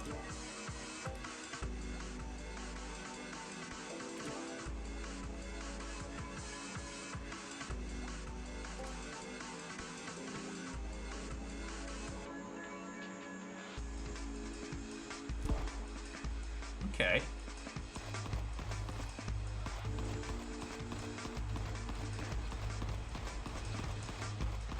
So successive hits increase crits.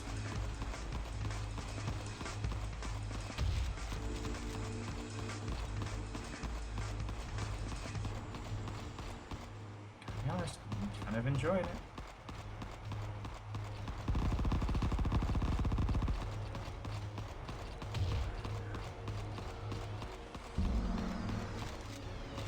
Not gonna lie, feeling very good about this.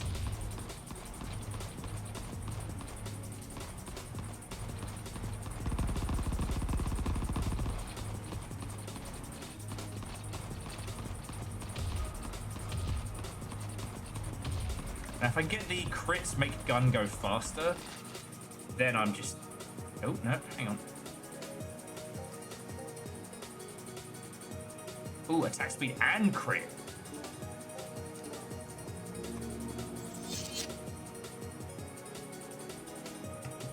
Okay.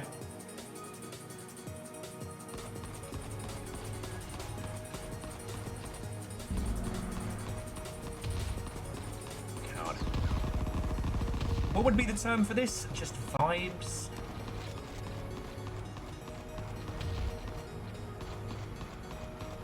Do you believe?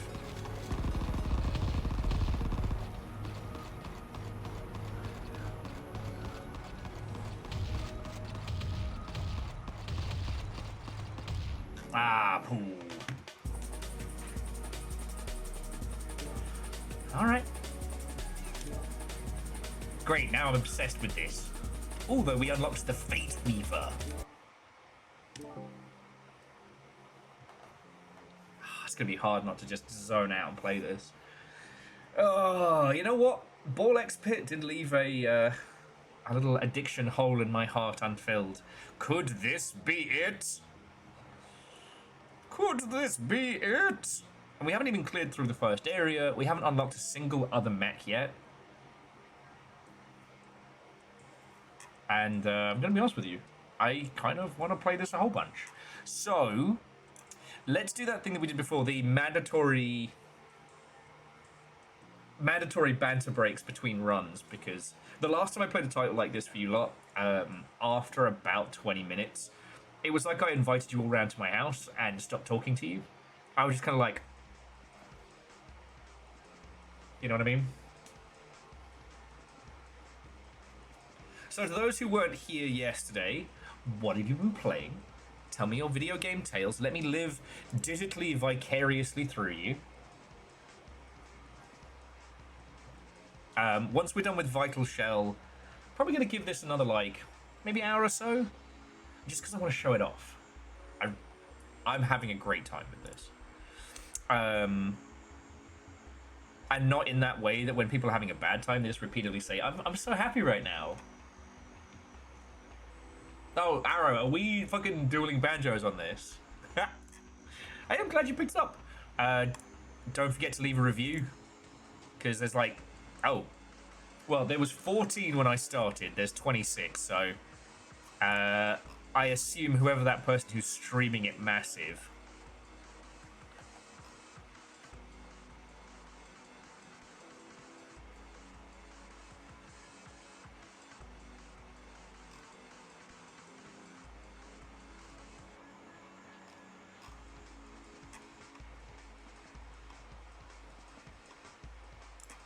I'm just looking to see if it's been...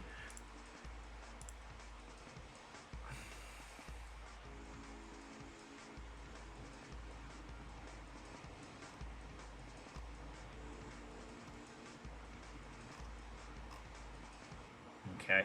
No. I have no idea why this is being picked up, but there.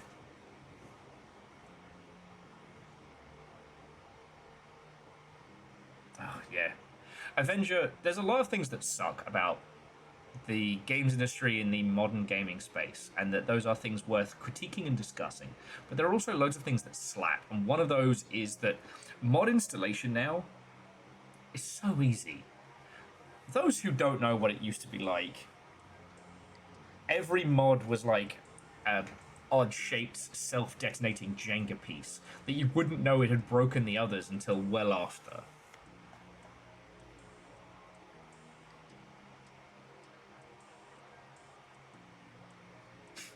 Get in the robot, Will! Good on!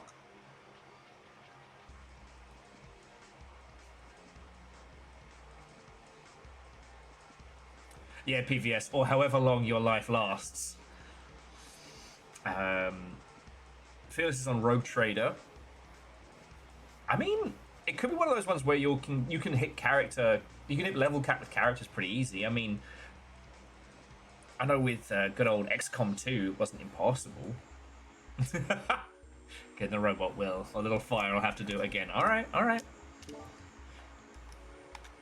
As opposed to Shinji, you don't have to tell me twice.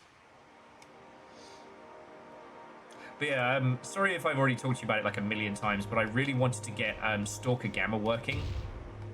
All I had to do was just go on fucking GOG. One click, done. And Stalker Gamma is itself a mod of Stalker Anomaly. You know.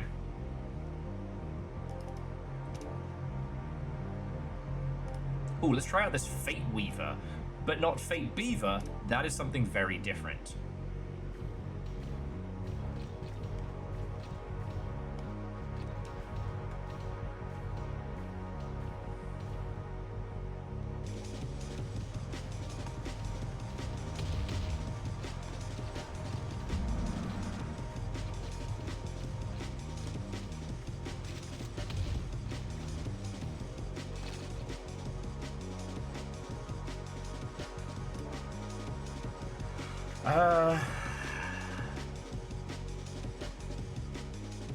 You know what? Let's just go for straight damage on the Fate Weaver.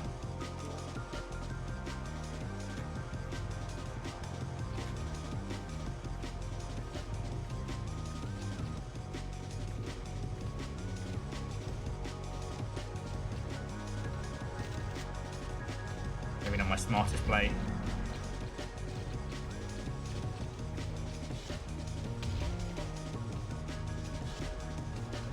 This thing will smash single enemies, but there's so many enemies.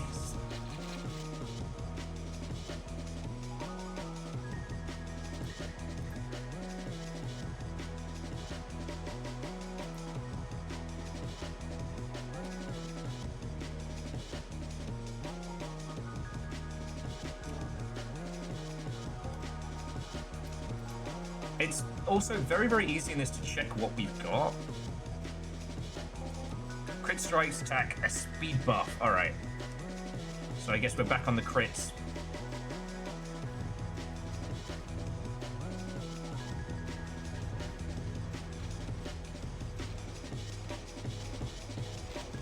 Wait, Phyllis, are we doing a bit? Are we doing a bit right now?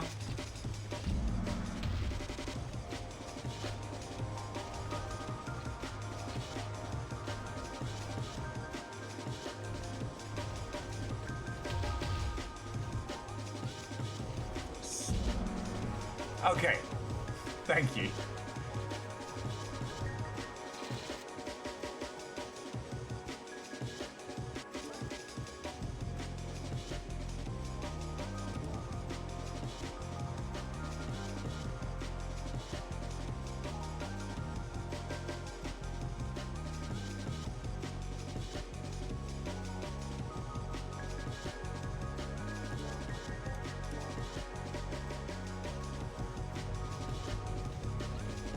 Okay, so predominantly I've gotten the blue unlock. Okay.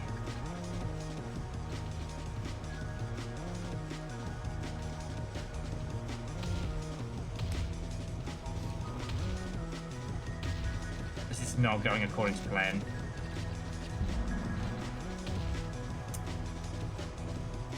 You know what? I think I was just intrigued by the idea of some kind of Stalker Gamma follow-up already. So much so, in fact, that I didn't even think about the reality.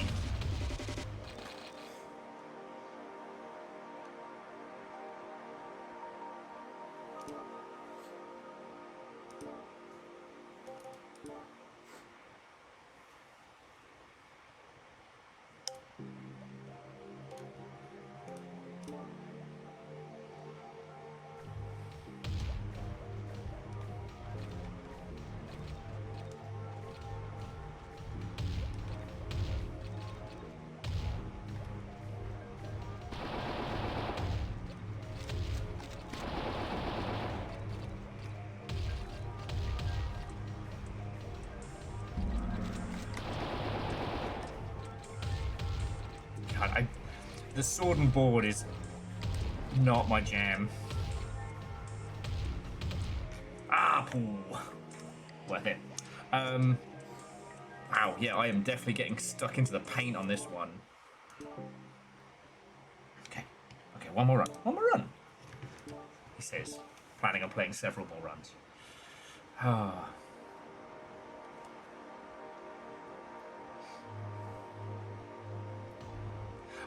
I do wonder if good old Stalker Gamma would be interesting to watch.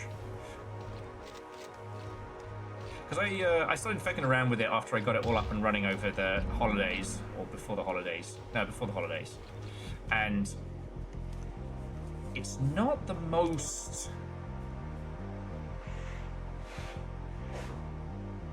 You know what, I'm going to do Argent Lance, and I'll just go crits for days. And see if we can stack that again.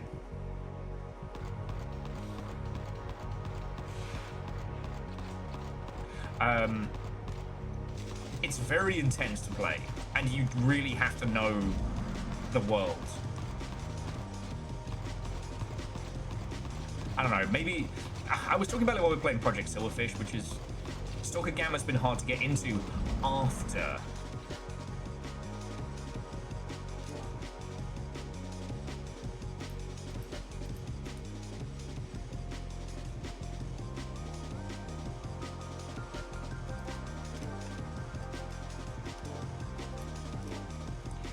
after you've been playing loads of Project Silverfish, because while that has the same vibes, it's significantly easier to play. Yeah, no, PVS. It's giant robots, vampire survivors, and it's slaps. There was a teamfight tacticsy style one, which I was kind of into for a while, but it lost its luster.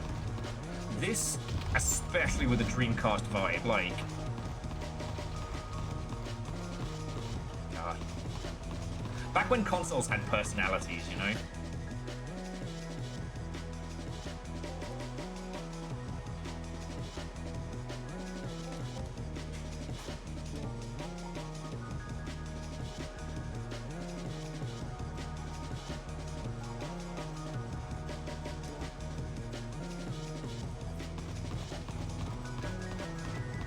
I had a feeling, Chaunerus, I had a feeling.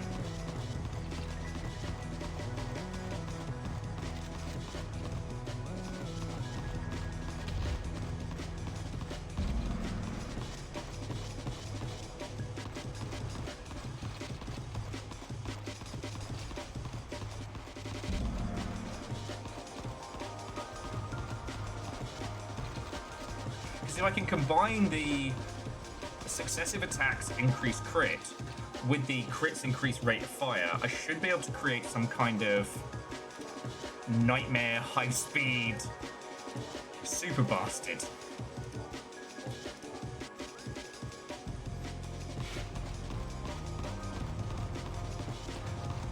And yeah, if you did pick up this game, please leave a review, help the peeps out. If you want to say that it was me who convinced you.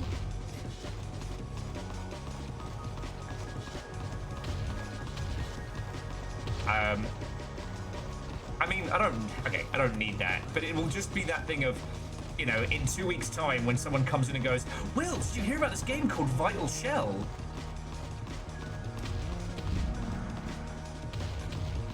Ooh, this is not going as well as I hoped.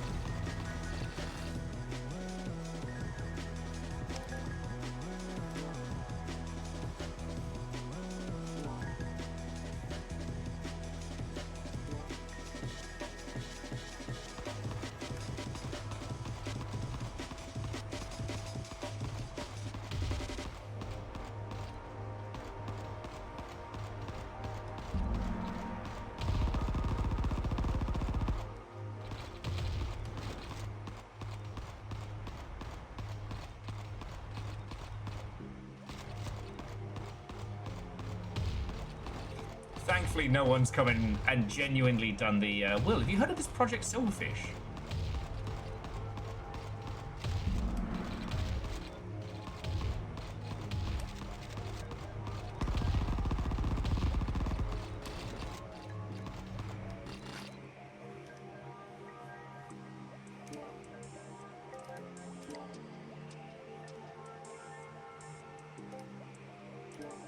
Okay, so that goes in the hand of justice.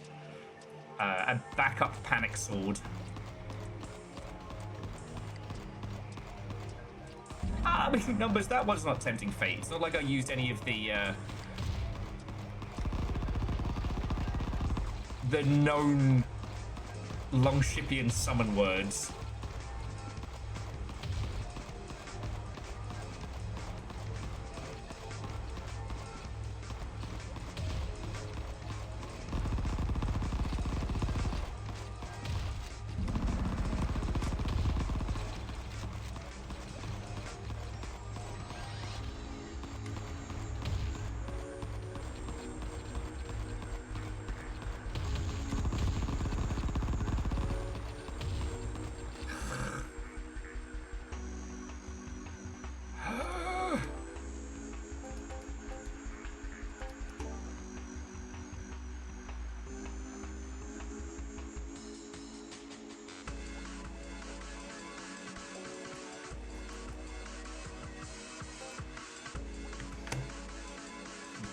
Do these quiet because little fire is snoozing behind me.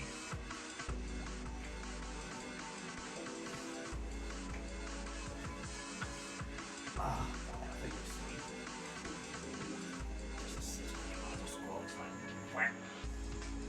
No, that's cheesy. Oh, I'm actually dead after this week. Oh, and it's all in the front as well. I thought at least the booty would get something of a workout, but no. And yes, 5 squats is currently a half dab. We may revisit the costs depending on how much my legs die. Okay. Oh, fucking guys. 1, 2, 3, 4. Oh, that's 5. Okay. Okay. Oh, this makes up for all the not exercise. Caffeine, Watto, and welcome. Caffeine says hello to the Little Fire Burrito. Caffeine, they put mechs in my Vampire Survivors. How are you? And Vanderbeast, thank you for filling the pie glass.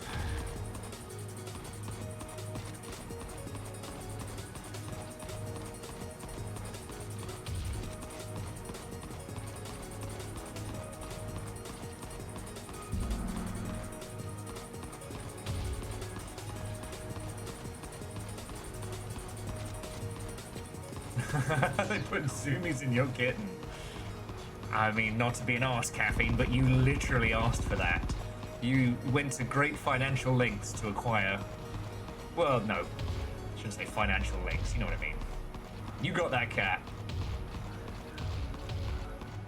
Can't blame that one on the cat distribution system.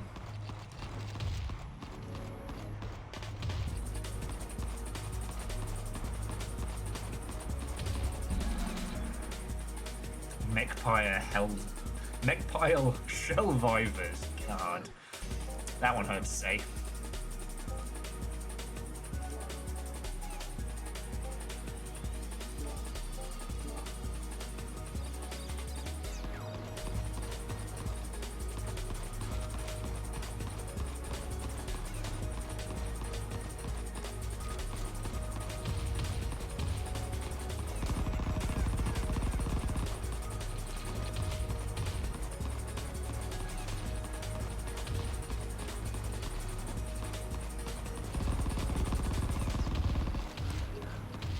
Yeah.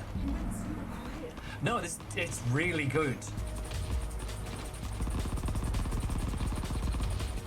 Like, this was almost chemically engineered to hit all the little parts of my noggin.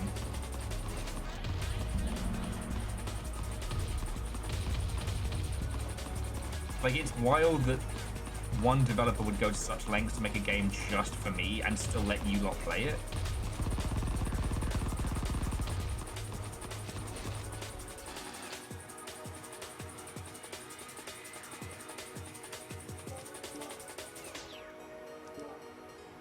Ooh, okay. We've got the slowly fires a piercing attack, deals massive critical but slow firing, fires a volley of rockets. Like a volley of...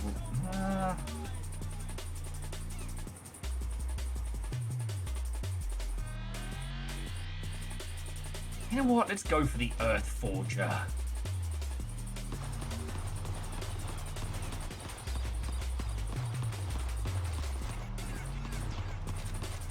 Apparently I chose correct. And now everything's on fire. No two people are not on fire.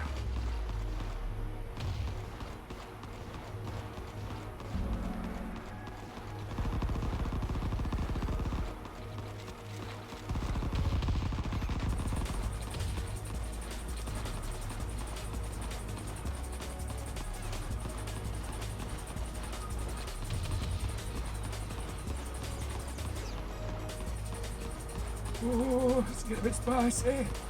Come on, robot. I believe in you.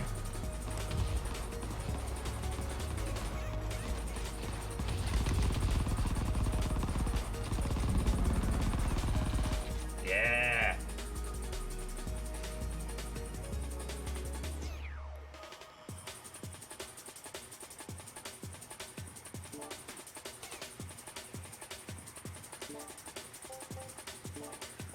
Okay, let's see what this does.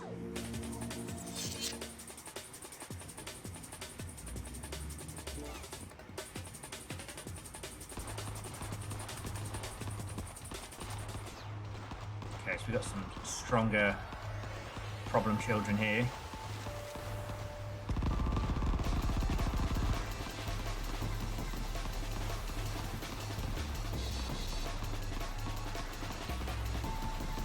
Alright, so now everybody else is a distraction except for these blue bastards. Which is actually the best description of the Blue Man group I've ever come up with.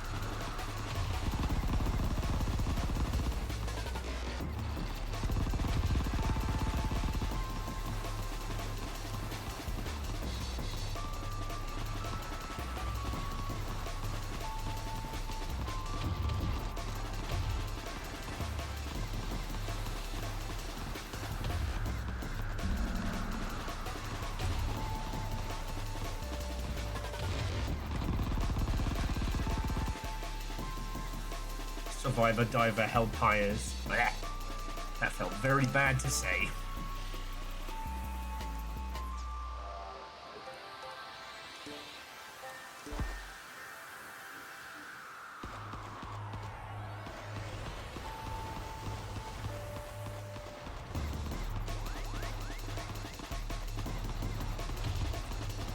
How long until I have to move? Not that long.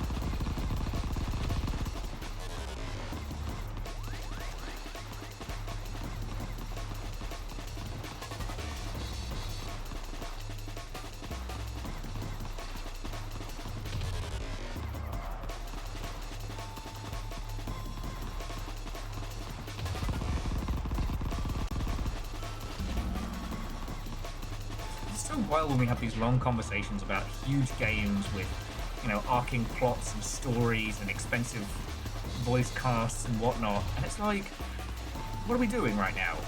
We're a Dreamcast mech destroying, I don't know, colourful architecture.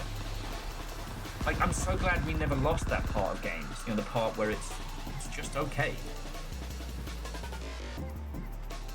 Oh, here we go. Critical strikes grant a stacking speed buff. Alright. If this works, I should be able to make some kind of nightmare creature. Because the speed of the crits... Speed increases the shots, the shot increases the crits increase the speed.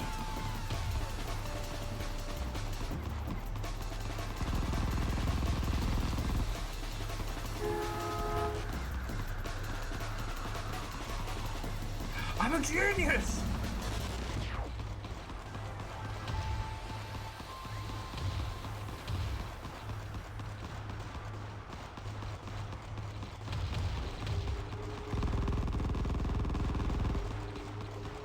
I'm a genius. Oh, he says dying.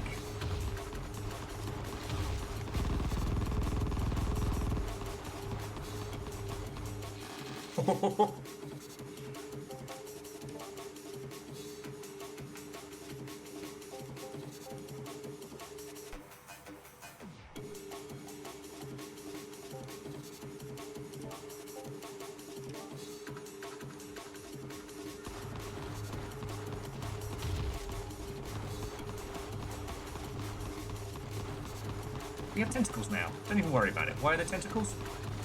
Details.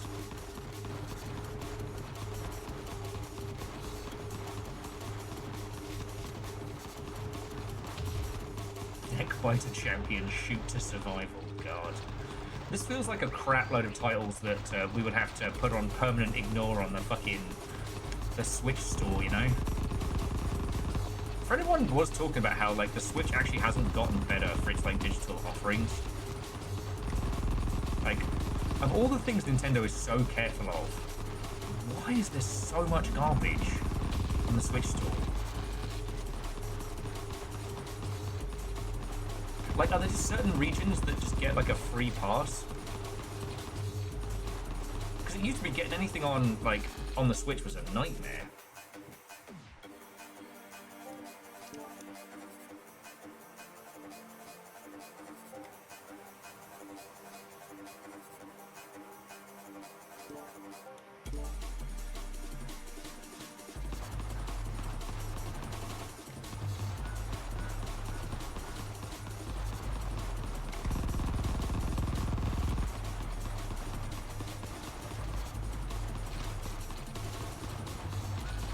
I mean, it is, like, the actual infrastructure of the Switch store is not good.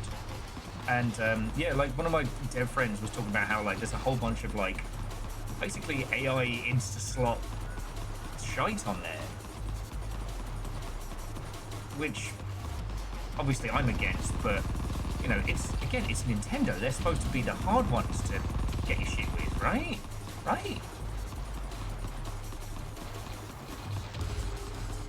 Anyway, sorry, my mind was wandering just because I hope this does really good. Because this is my entire aesthetic.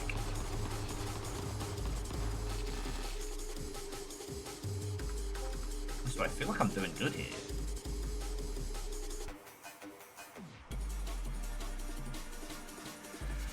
I'm gonna go for power cycle. Reloading 8 times, gain a damage buff. Because if I'm burning through mags...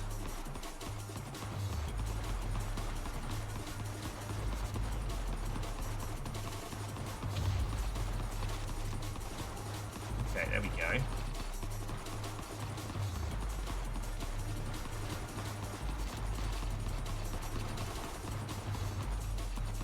Oh, okay, the damage buff is just a quick temporary little boost. Okay. I was kind of hoping I could stack that Mother Hubbard, but, you know.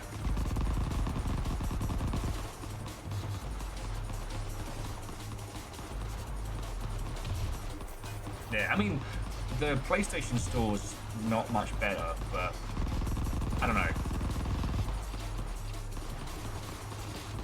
That's less a mark of quality than, you know, Nintendo's supposed to be, right?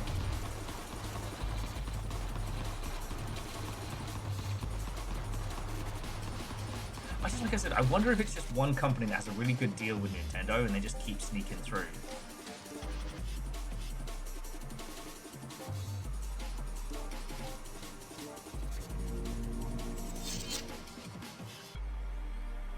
Failed enemies have a chance to trigger an explosion that does more damage for each enemy caught within. Nice.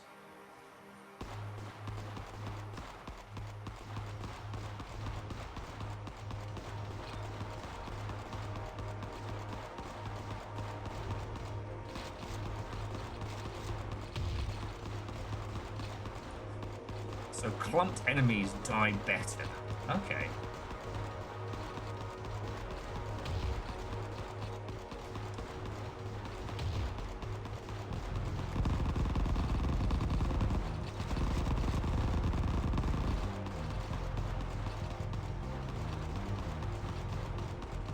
Well, okay, Simple Chaos, you're right. Like, treating them as anything special is how, you know, Nintendo gets away with a lot of nonsense. It's still just a company like any other. And if slot farmers are paying them to put their titles on there, Nintendo's not going to say no. But it's just... one of their core tenets for a long time was the seal of quality, right?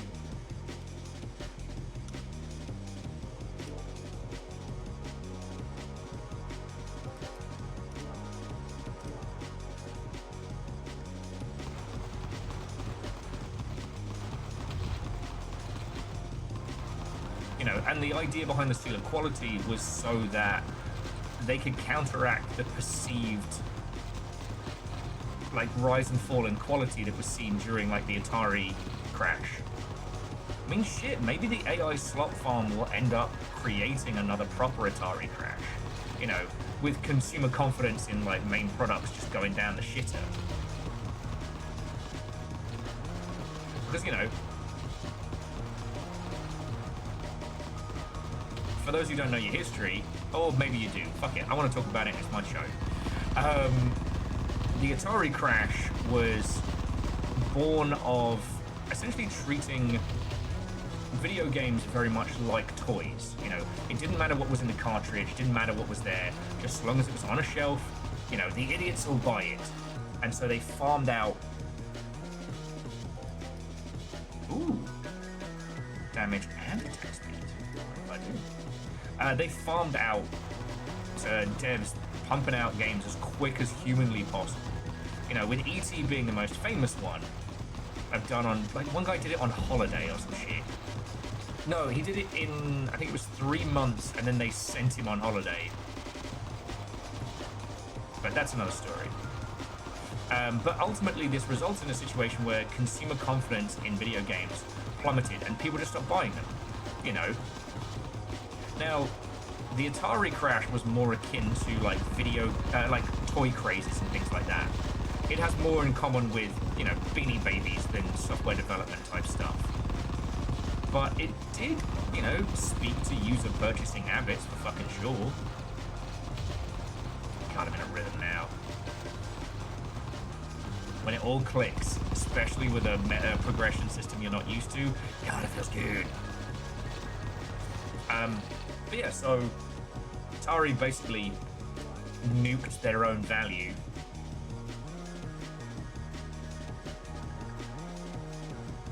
Fuck it, lifesteal. Let's see what happens. Okay, the two gems came together. Failed enemies with a chance to leave behind a gravity well. Nice. Oh!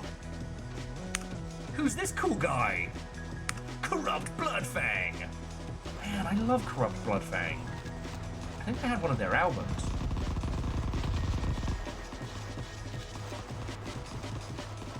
He has 4 arms.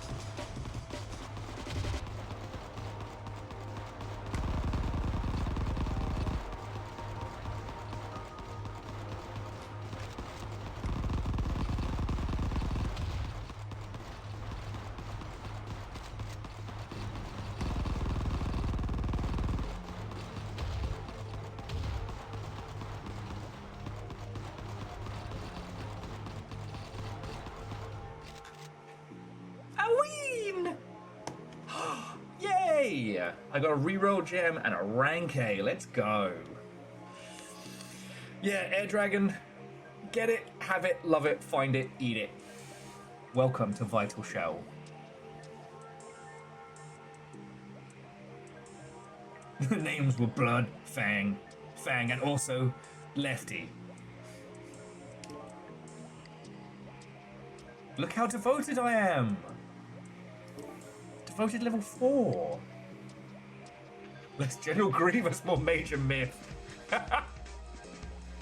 That's his British counterpart. Oi up, General Kenobi, you wanker! It's me, Major Myth. With his sidekick, Private Peeved. Ah. Okay, we've unlocked Blood Fang.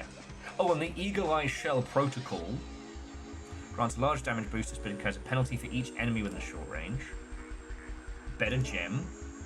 Better gem.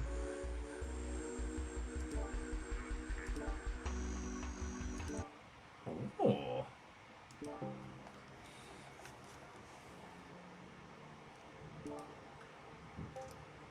And now we get to play as a 4-armed super mech. We can go to the ice planet. I kind of want to fuck around in the island ruins at least one more time. But yeah, so Air Dragon, everybody. Watto and welcome. Hello, hello. This is Vital Shell, the first of our Weird Indie Wednesday. I found this on TikTok. It's very good. I hope somebody's grabbed some good clips of this one. Yeah. After this, I'm going to be showing you another. Well, I might mix it a little.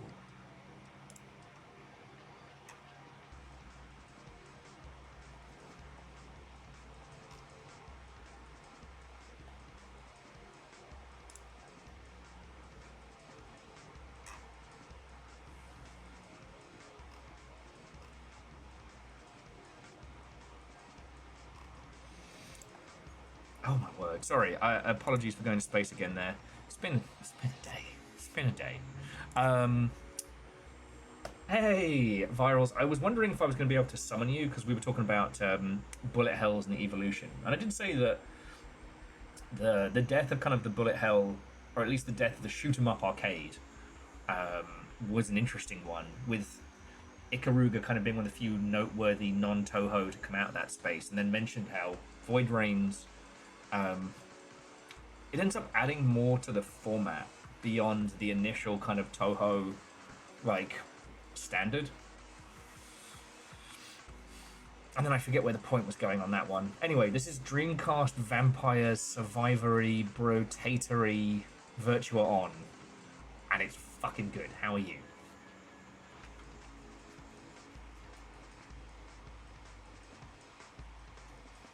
Oh, you know, DJ Coyle. I used the power of friendship, and these three guns I found. Enjoy your fishing.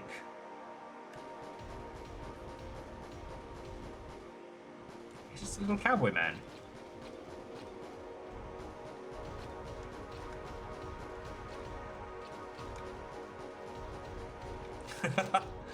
Viral says the trick is to never play any shmups. And then make one anyway. I think when you're done, I'd be fascinated to know your feelings on... Are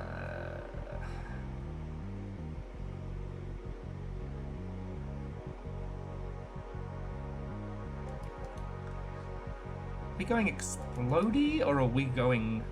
Let's go snipery for now. Oh, I've got 4 arms, don't even worry about it.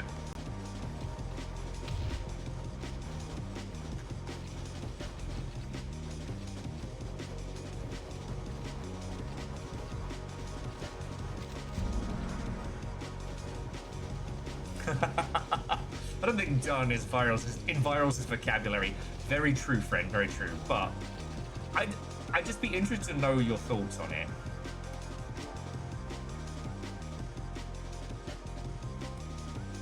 So what is potency?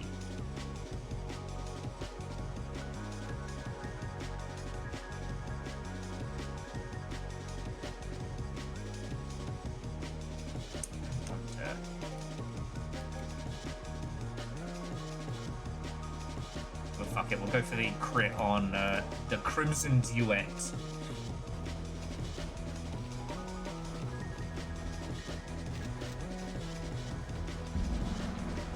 Crits for days was what got us through that last run, that first success.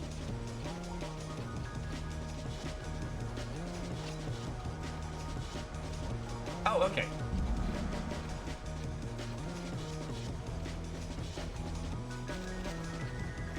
So potency is the thing that unlocks when the weapon gets to max. Okay.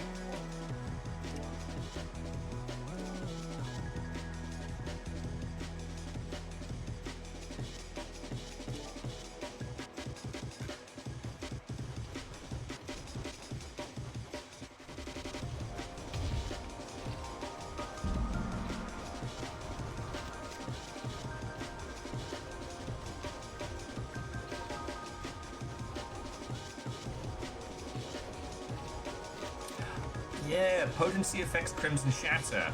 Yeah, I definitely saw them live. It was a good night. I remember most of it.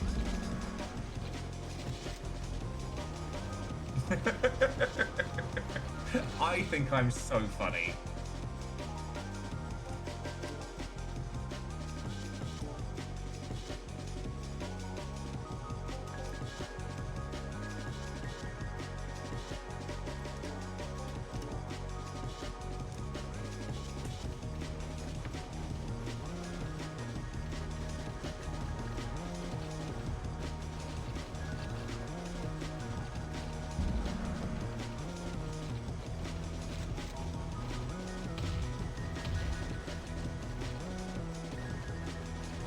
Oh, I did, one thing I did do over the New Year, stop playing Trainsium, which was extremely good. Oh, I suppose, unlike what I'm attempting to do here. God darn it, why won't you die?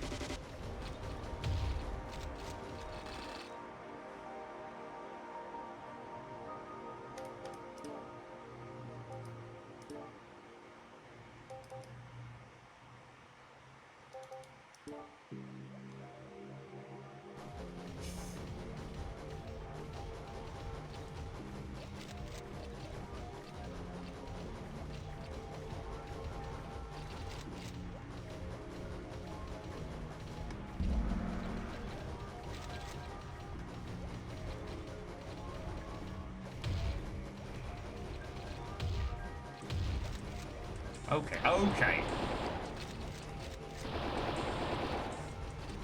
Oh, this is being rude.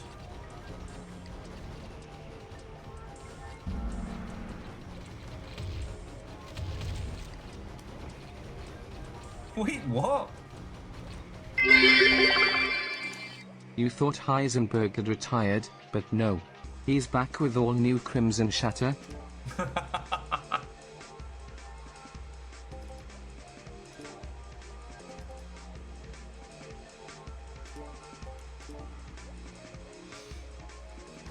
Heisenberg 2, son of Heisenberg.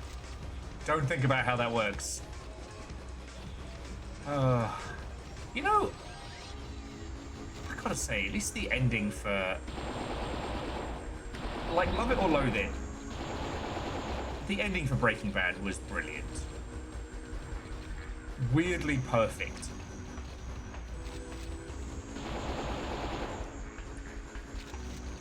Make sure to check in on your Stranger Things fan friends, if there's any of them left.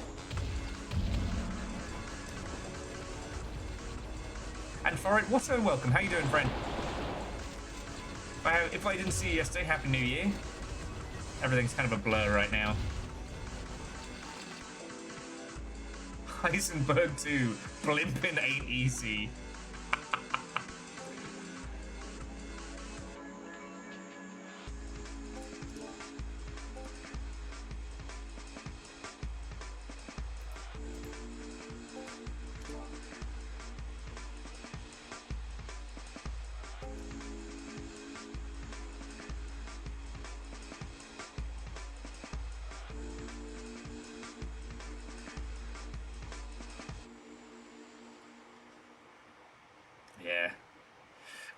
And Jackie, it is very funny to think of Heisenberg as basically the same dad from Breaking Bad, with the delusion stripped away, but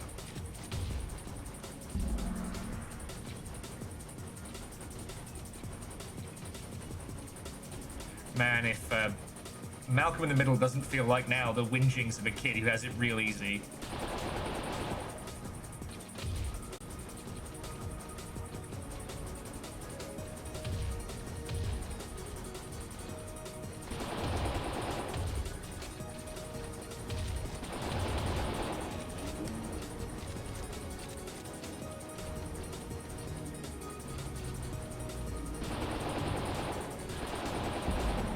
Well, Dustin, I knew what you were getting at, so I don't know what that says about me.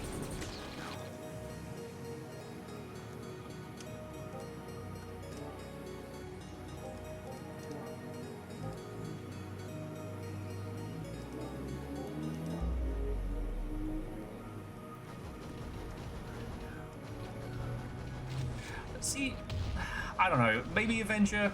I just think that there are plenty of shows out there that have managed to end really well. And, I mean, the thing that I was talking a lot with Little Fire about is how, if there's one thing that Stranger Things Season 5 does brilliantly, it is product placement. And very much like things I would do if I had hours in a day, Stranger Things Season 5 is the sonic boom of television.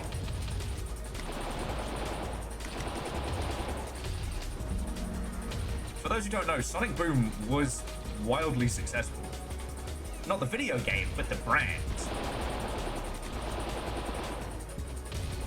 Also, really good cartoon, weirdly.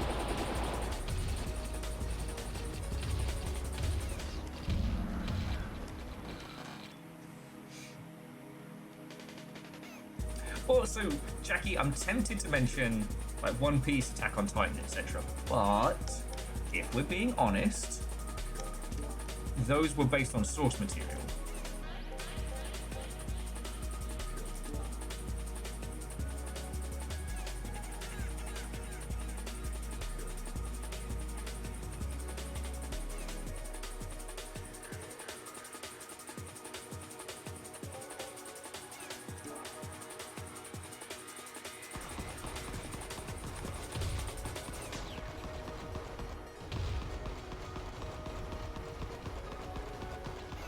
Well, yeah, Aeon, I think it's because they're kind of cribbing from, although Neon White was definitely going for the, like, hyper vaporwave.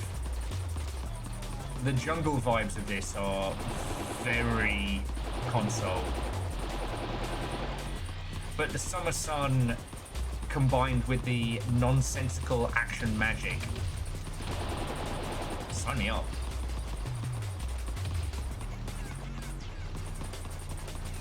Doctor Who was a British documentary. In theory, given the way Doctor Who is structured, at some point every British person will be the Doctor.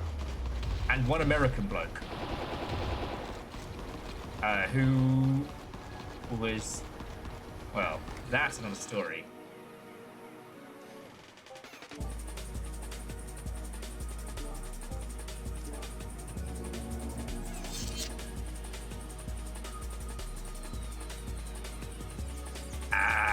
And Fearless, good on you.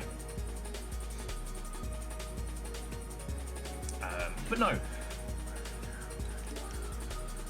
The reasons why I think that Stranger Things Season 5 ended as poorly as it did, it was because they had a lot of deals in the works with a lot of different brands, a lot of different companies. And that it had to release when it did. With a lot of other shows that have been able to have really good endings, they had to take extra time.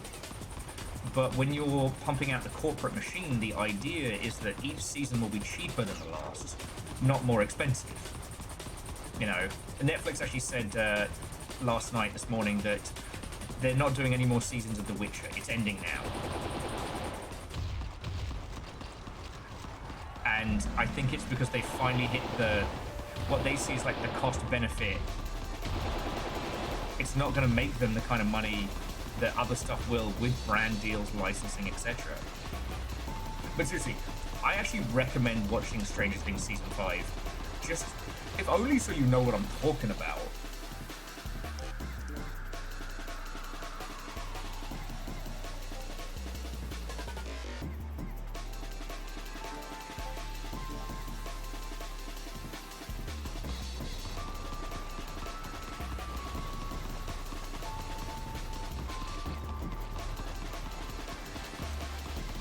But like, you'll remember that bit in Wayne's World where he's like, "We will not bow to any corporate sponsor," and then delicately takes a slice of pizza out and goes, the amount of times where characters will talk about the foods that they're eating, which are still available in stores, but they're eating the 80s variants. Like, I personally enjoy like the idea of trying to think like, all right, how would you fix the ending of a something? I think it's a fun little thought exercise. You know, don't go too hard into it, kind of like alternate history, but I think it's good. Keeps, you know, the brain active and all that. And I was trying to think of like how they could have made the ending to Stranger Things slap. And the thing was, it needed to not be in the 80s, right?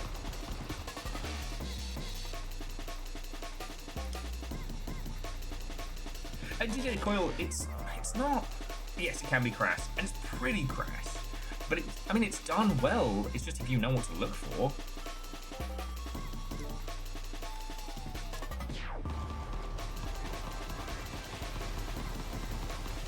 You know? Yeah. And yeah, I mean, the same thing happened with good old Game of Thrones. I know it's easy to evoke the most hated of endings, but Game of Thrones was making mad bank, not from subscriptions, but from licensing deals. You know, King of the North, the North will remember, coffee mugs and nerd merch and things like that. Like, Game of Thrones had to release when it did to maintain all those like marketing deals and brand deals and things that were all in the works. It had to.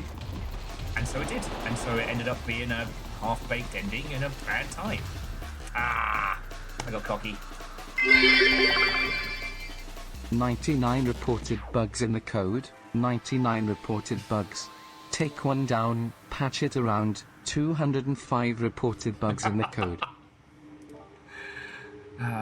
Ooh, Obsidian Destruction Orb.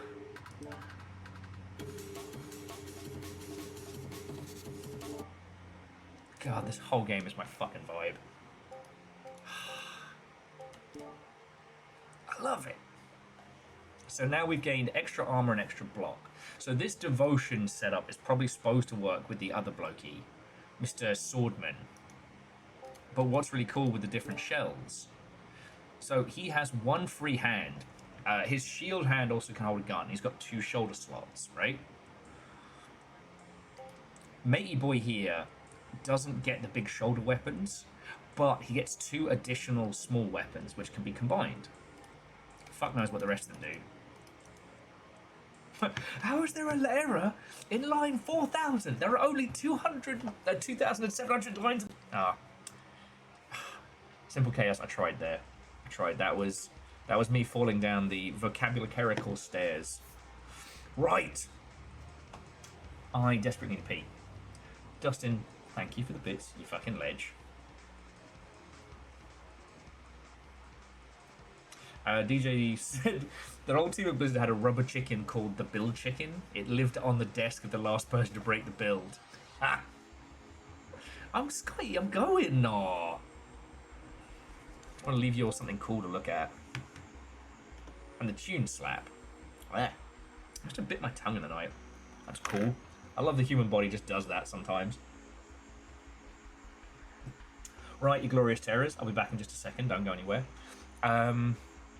If you don't mind, I'd like to do a couple more runs of this, and then your choices will be between Oddcore, which is a hyper backrooms core, almost comedy nightmare shooter, and drywall eating simulator. I'm going.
Sensors online. Weapons online. All systems nominal.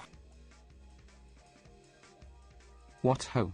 And happy 4.6666666666667 years.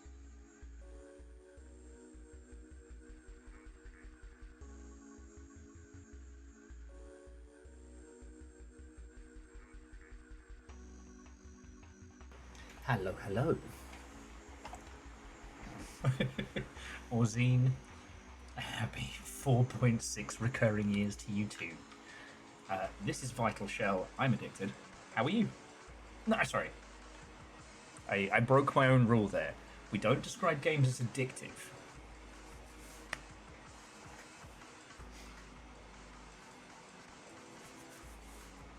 But it is very, very good. I also made myself some noodles. As the lingering smell of Little Fire's pizza emanated through my chest, I was like, I gotta eat something.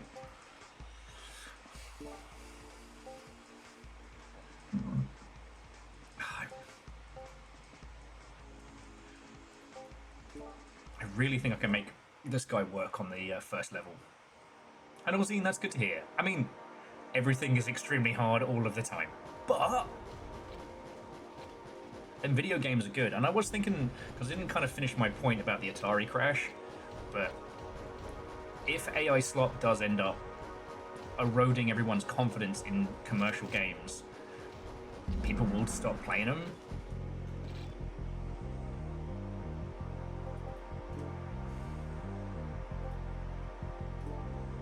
Okay, we're going for rapid fire chaos.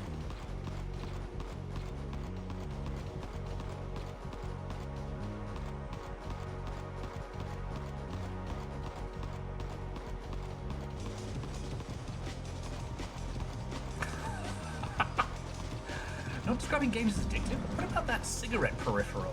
Oh yeah, no, that's fine. Do you know what's fucking weird? I'm gonna try that reroll. None of it good. Okay. There's a line in Metal Gear Solid where Solid Snake is talking about where Naomi is telling him all the ways in which cigarettes will kill him, and then he just delivers a line of, "Yeah, but do you know how good a cigarette tastes in the morning?" And I was like, how did that make it through? The only experience I've had close to that is as a drinker. I know, shocking.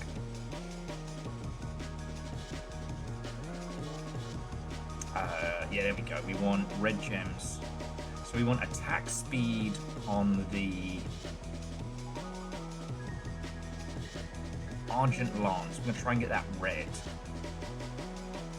And maybe, who knows, we'll try for a... But yeah, the closest I've ever come to that is waking up after a night of drinking and going in the fridge and just getting an ice-cold glass bottle full of water and slugging it down.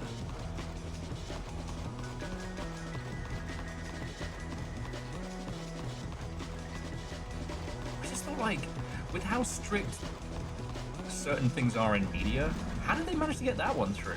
I don't know. It's because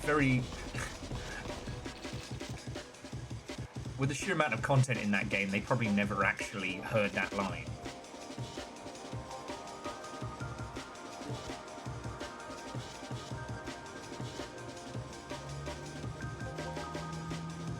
You know what? I'm going to do the shell hardening because it's 4 of 20.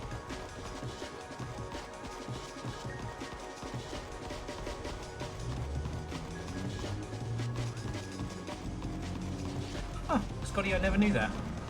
Scotty was saying that apparently the morning hit of like the first cigarette effect is because your body has been without nicotine throughout the night. That's so wild. It floods the receptors. Huh.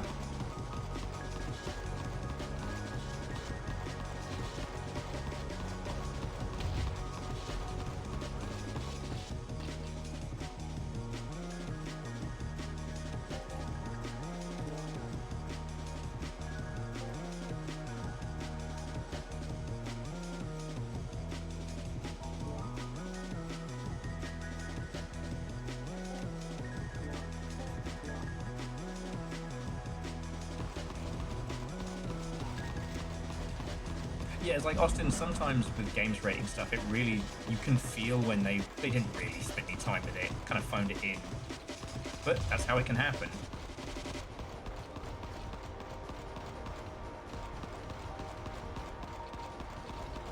I'm not trying to say that, like, you know, games, like, censorship boards are without value or purpose or anything like that.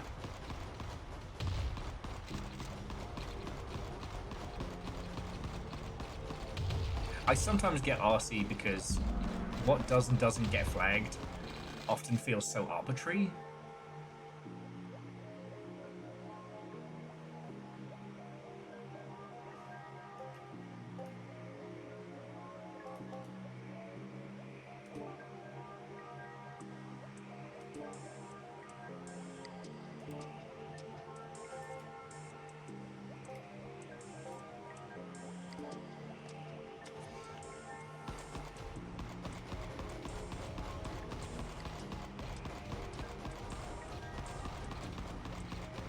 Oh, Handlebar Ryan, what and welcome, coming in. I am very enthusiastically enjoying this, and I'm trying not to whoop and holler. I think I'm doing a pretty good job. It's really good.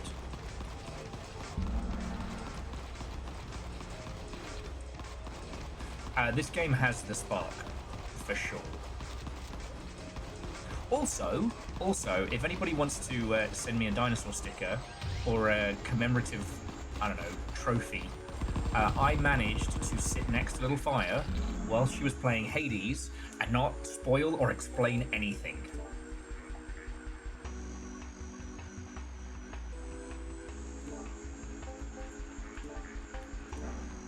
Yeah, I know. Ooh. Well, Handlebar, glad you got through it. Those suck. It's been a while since I've had one, but the horror never leaves you. Ooh. There's a really good place up in Capel. There's a really good place up in Beacon, I should say down in Beacon, that does Mexican hot chocolates. It's right next to the light rail station. Oh.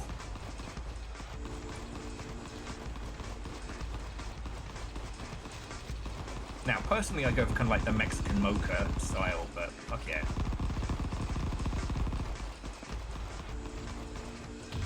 Yes, Aeon, I am a white man with a British accent. I did not mansplain something. Stop that incessant clicking. No, dinosaur sticker, not dinosaur tickler. That is a very different profession.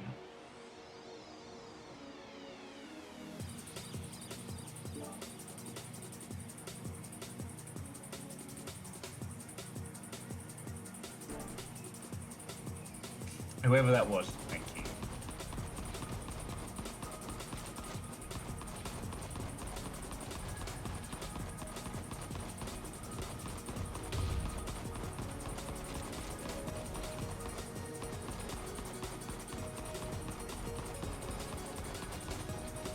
But yeah, so Handlebar, hope you're doing as well as any of us can.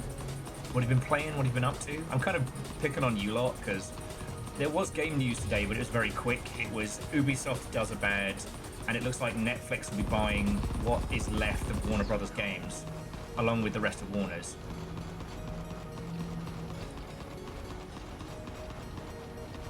Which will include both of the Warner Brothers and the Warner sister dot.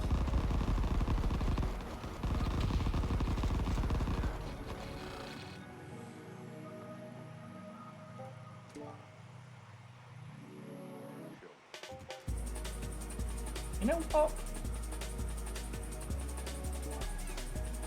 I'm gonna try the potency gem.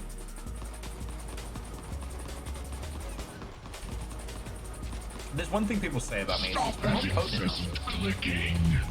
Dinosaur stick. No. That's the thing you jab the velociraptors with before you regret every decision in your life.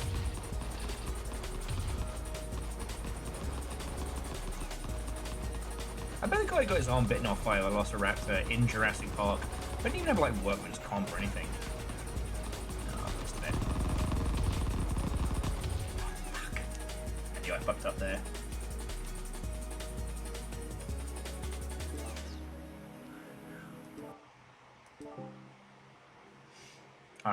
Alright, once more with feeling.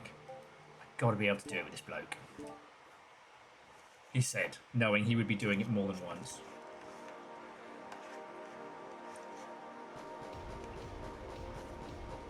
My noodles are slightly dented, so they're wonky. The pot, I mean, not the actual noodles.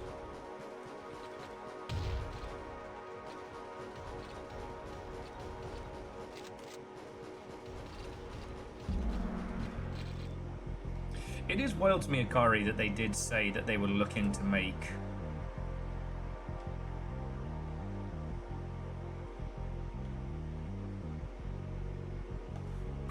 potency discharge. Excuse me?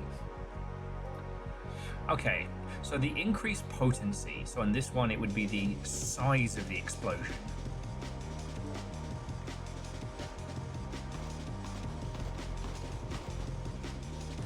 I think we can make this work.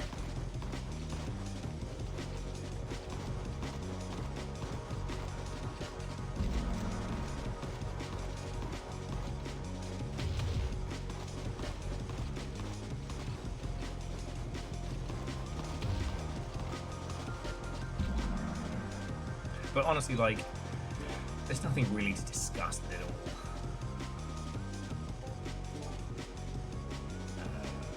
We want...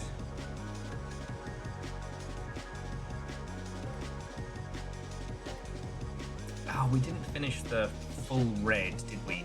Alright, so I'm going to do attack speed on the mortar, and we'll do crit on the pistols.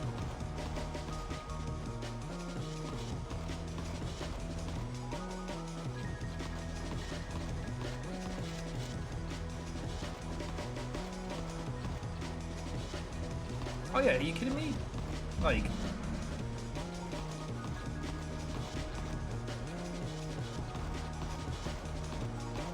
Also, the sheer number of people who have died at a Jurassic Park, everyone's like, well, why would you go back? I'm like, well, they probably hired some famous people.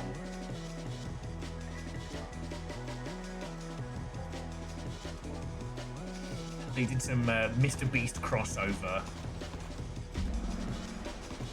And then the people who knew that there were loads of people killed at Jurassic Park were like, want to risk it for a biscuit? To see a dinosaur? Are you fucking kidding me?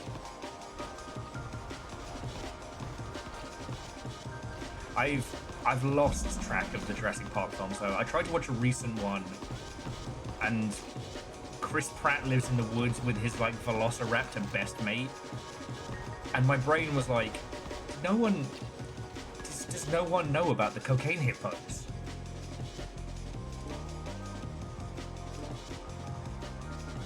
I can't be the only one. Yes. What if that's it? What if the new Jurassic Park movies are themselves like an attempted rebrand by the company? Like an in-universe, kind of like the Battletech cartoon.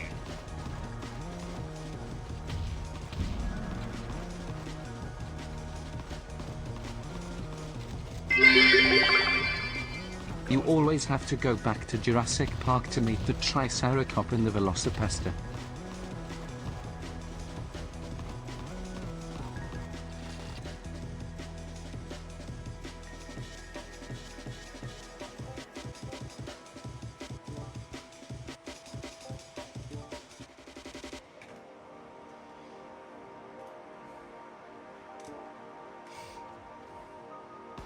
Akari, thank you kindly for the bits. I was just trying to consider, like, do I consider Triceratops to be a bastard?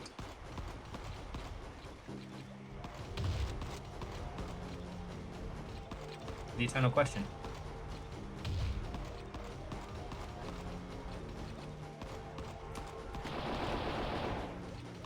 I'm definitely ahead of the damage curve. I'm getting my arse handed to me by nondescript, dodgy eyeballs.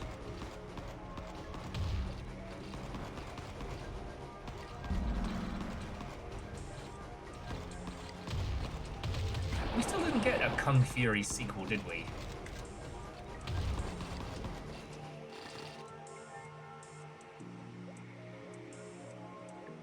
Oh, if you fill out a weapon with 2 colors, there's a unique effect. Interesting.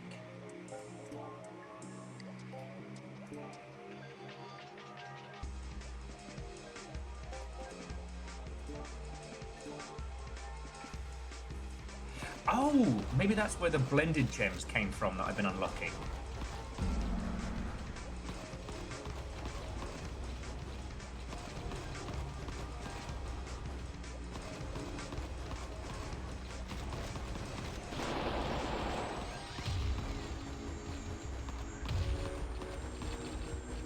I mean, sorry, Simple Chaos says we might not, but we're still getting a Spaceballs 2. Ah, balls.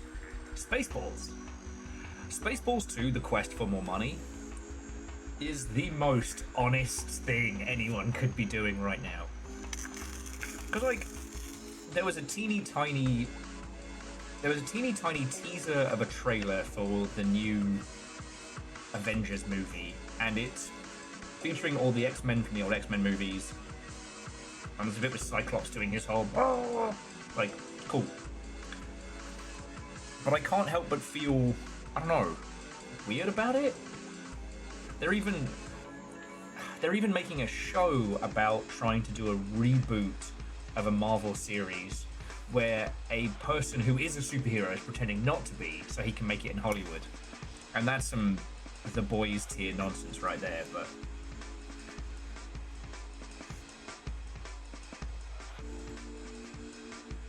and hey, if the Toxic Avenger reboot can be good, why not Spaceballs 2? But it's just at a time when the blatancy of all of this works, you know, attempting to mine a well of nostalgia which will eventually run dry, instead of trying to make newer, cooler nonsense. Oh yeah, no, Minnesota, I remember. We'll see you in Spaceballs 2 scene. They also have a whole thing where it's like the secret merchandise.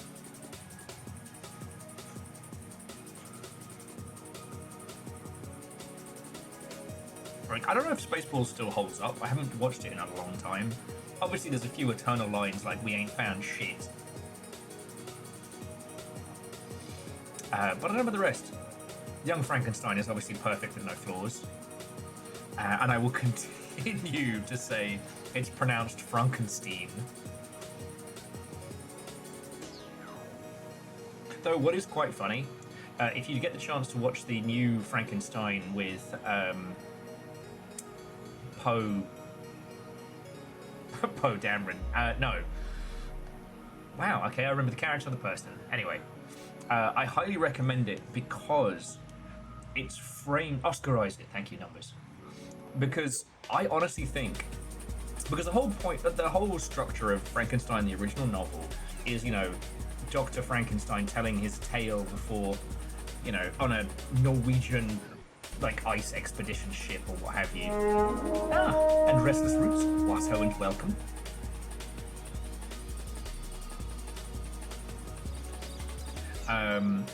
The movie is Frankenstein's retelling of what happened, and he paints himself as cool and awesome in every situation, including a bit where he's doing a presentation to a bunch of scientists, and like the old fuddy-duddies are like, "Oh, you know," but then the whole crowd is like going, "Yeah!" Fucking melon. Oh yes, I love that quote. Phil is saying that Brooke said of Spaceballs 2, "We asked ourselves, after 40 years, what do our fans want? And then we made this movie instead."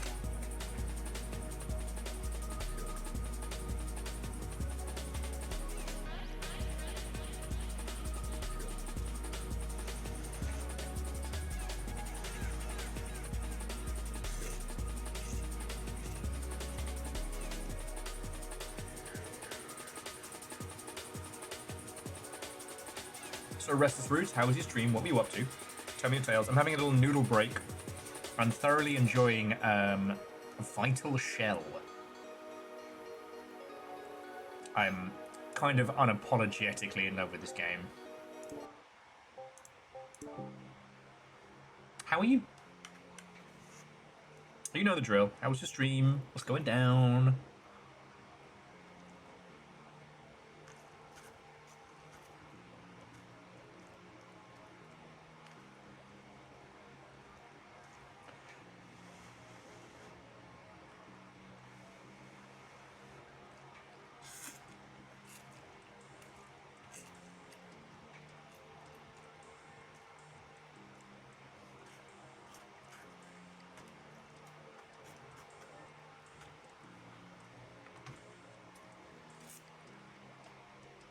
Okay.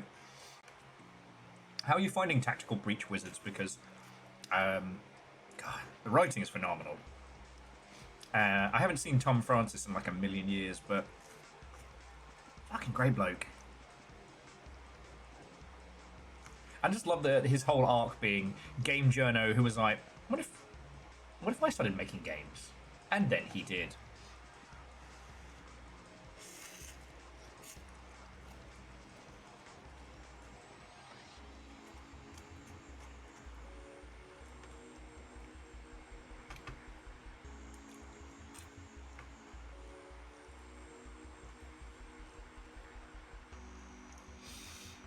Well, I'm glad you're enjoying it.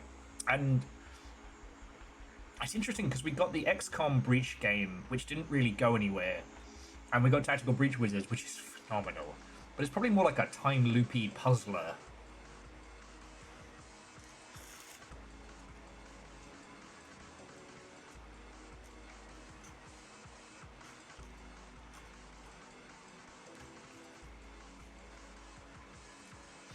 We're just nattering about, well, Spaceballs 2, The Search for More Money, and we'll go just onto the topic.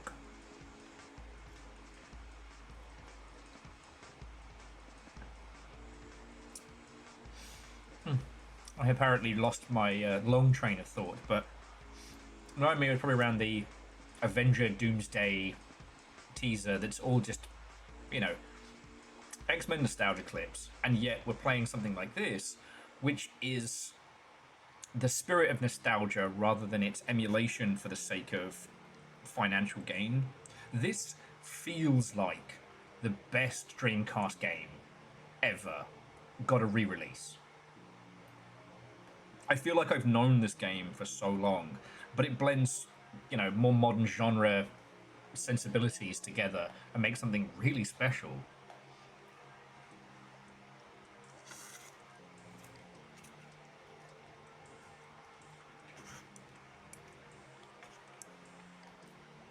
Now, Simple Chaos. No charges were placed, so allegedly thought about throwing someone out of a window.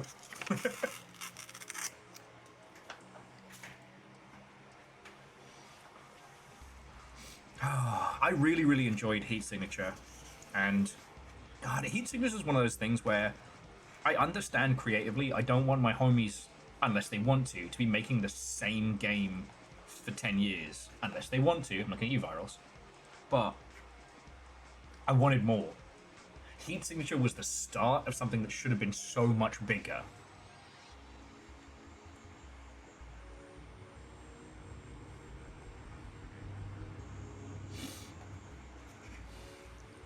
Like, I wanted Heat Signature to have huge ships and stations and really, like, go in on the top-down stealth part of it.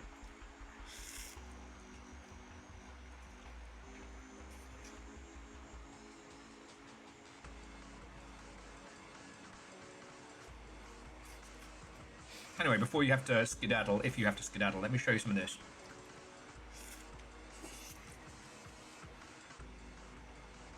So you're not just watching me stuff my face. So I'm trying to make this guy go. Oh, boosting reloads weapons. Okay, I've got to remember that.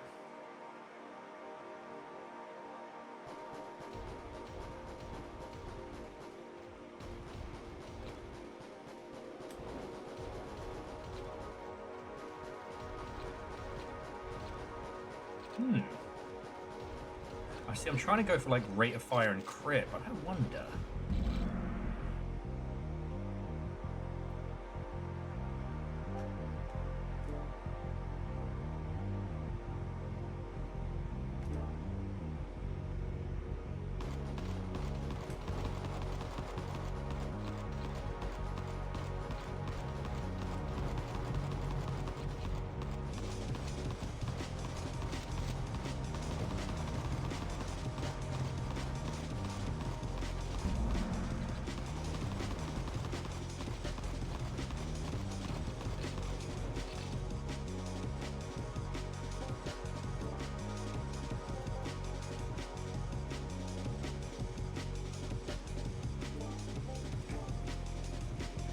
So we'll go purple gems on the gun.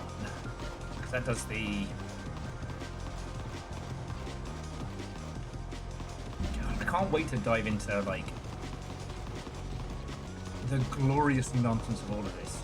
So yeah, this is a giant robot, kind of more potato than Vampire Survivors, but very much in that same space. And it's really bloody good.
Ooh. If I time it right, the Argent Lance.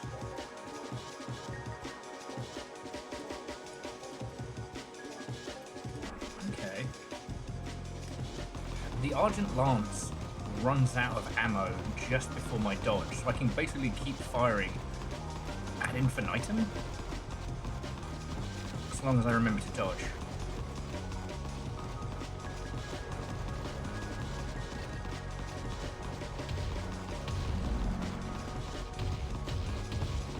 Okay, not working. Not working.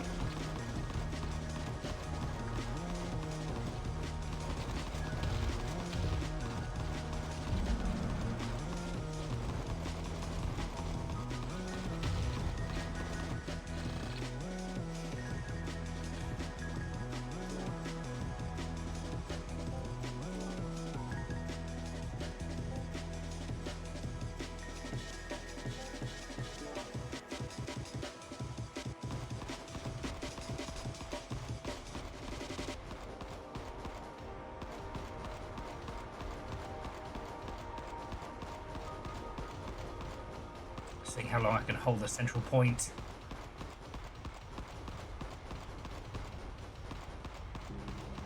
Not badly.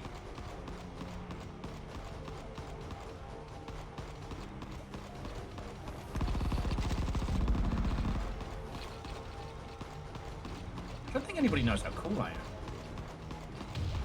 Friends, what if no one knows how cool I am?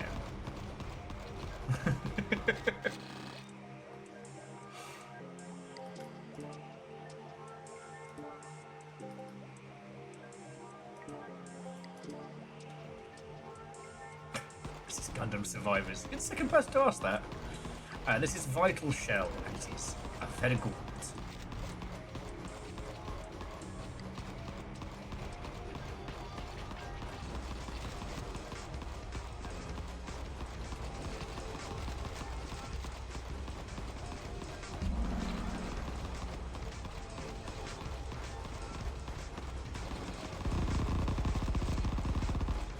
I am having a blast of a time with it, and I will need to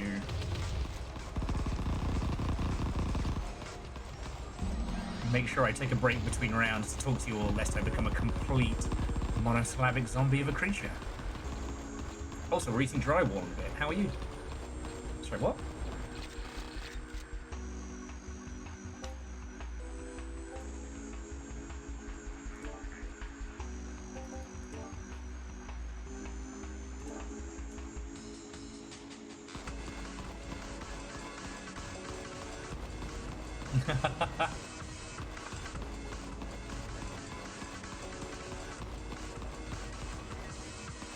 I mean, Restless Roots, that's the thing. And it'll happen. Like, people will be like, oh, how do you not know this thing and this thing? It's because when you're juggling a stream, a game, and everything else in between, it's actually quite easy to miss things.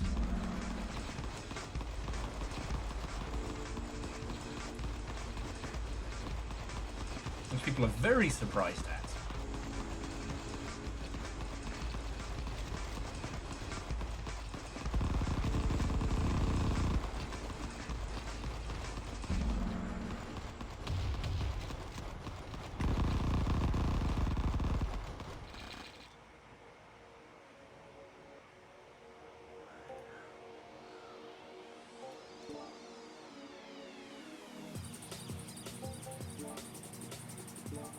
Okay. Scary purple gun. Does cool things now.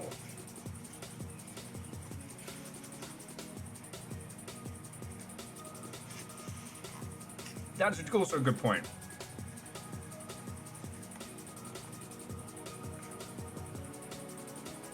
Or just Hut saying, it's very easy to miss things anyway. Just without the video evidence. Yeah.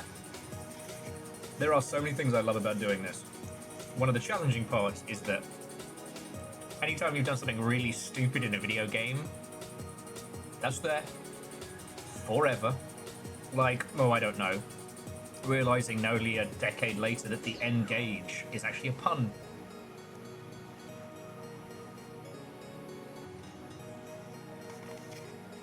Like, I forgave myself with Tails because I was a Sonic kid. So he wasn't Miles, he was Tails.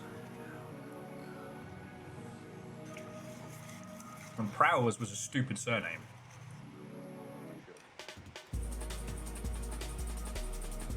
I remember Tiny Me being like, why is Sonic the Hedgehog, but this weird fox is called Miles? No, it's Tails. Knuckles, Tails, Sonic. Not in that order.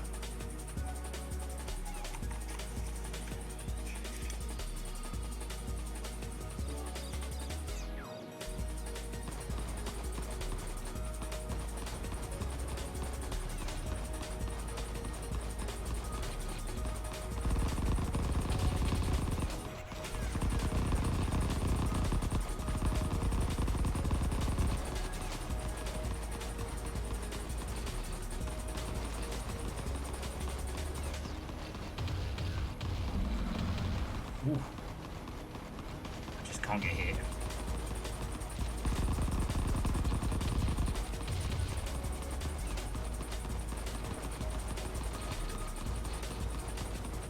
Forgot how much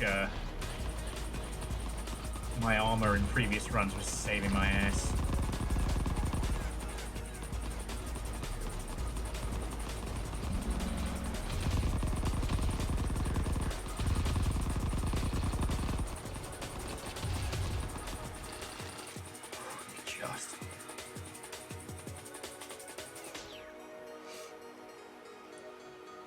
Yeah, Restless Roots because Tails was cool as shit. He could go as fast as Sonic. Alright, he didn't have a fucking,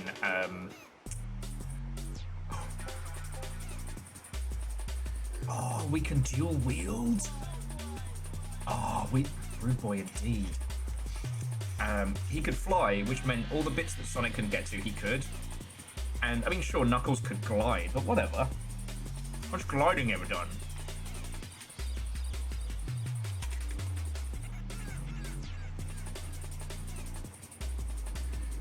Height nerds right there.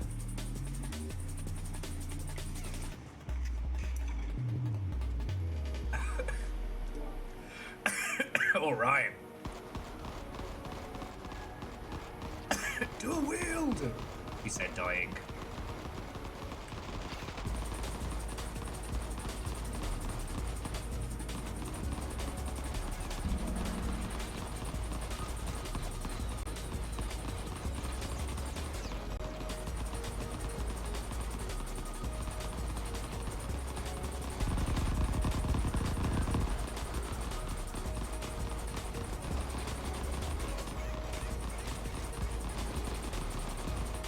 Save the heals when I need them, but holy crud.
Well, Scotty, I remember you telling me about that at the time with Borderlands 4, 3? 4, yeah. And I was just thinking, like, that's some Metroidvania shit right there.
That was indeed not very cash money of me. Something I don't think I've said in a long time.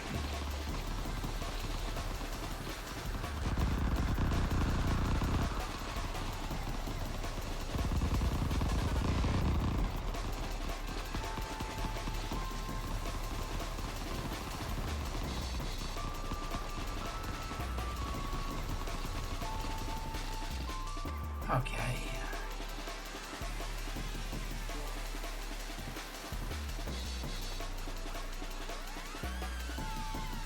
Life Drain could be good. Killing a lot. Second Life is probably what I need.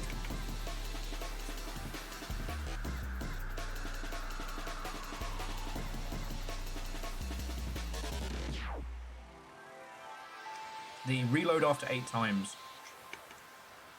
I've got 4 guns, but technically one of them is a duel.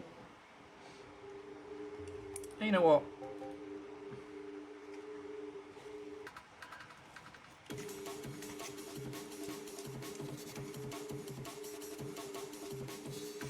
I think it'll be time to come back from the dead. God. I'm trying to think of some of the weird game stuff that has just haunted me still. Obviously the shaman fish from Nier. But that's more their fault than mine. They point you to a place and say you have to fish up the legendary shaman fish. No, you have to fish up the regular shaman fish for your daughter's health or something. And it's impossibly hard. And it's because you're not supposed to fish in that point, you're supposed to go somewhere else.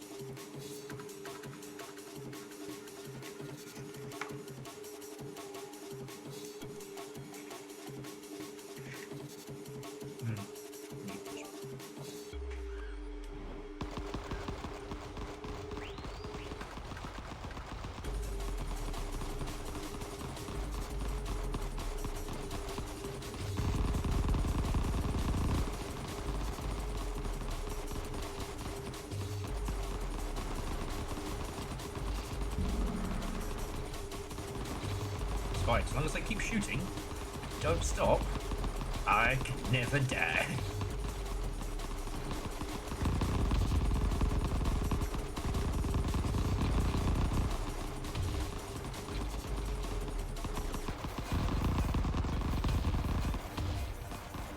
Oh. Not liking the direction this is going in.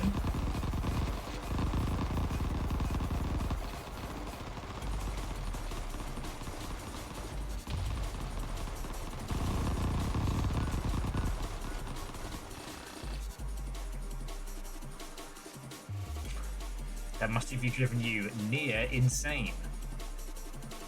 You are not wrong.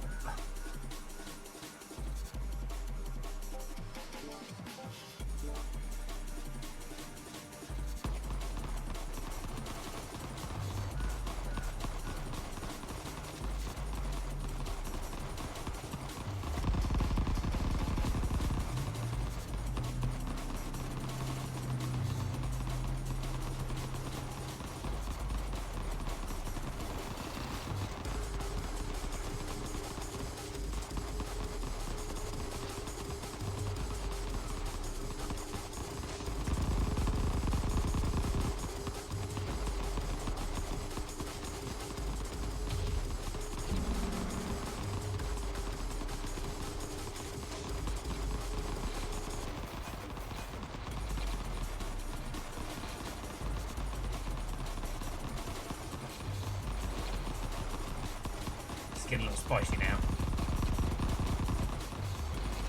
The game, not the noodles, obviously. Obviously.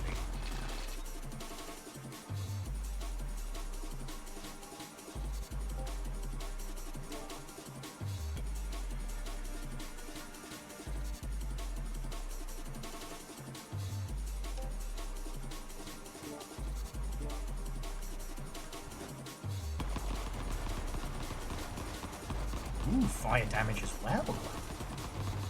I just become even cooler. You know, they said it couldn't be done. They said I couldn't be any cooler than I already am. And you know what? I made the mistake of believing. It's just, friends, it's exhausting being this awesome consistently with no breaks. I just can't help it. It's so cool.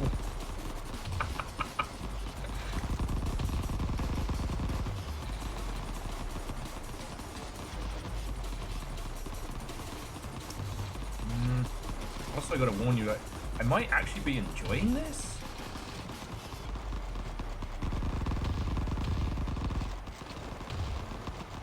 Oh, okay, I should have paid attention now. Oh,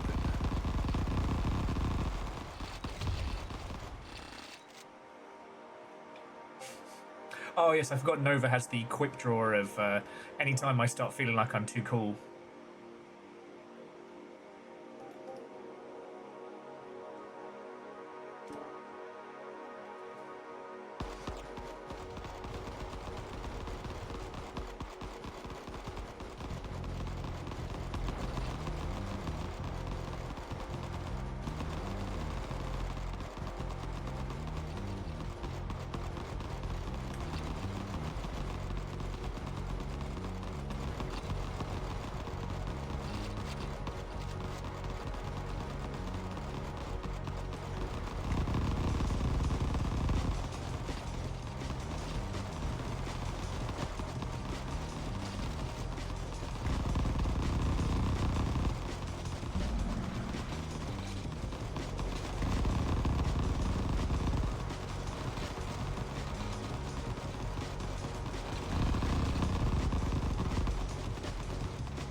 I got an achievement for standing still for over 5 minutes in one run.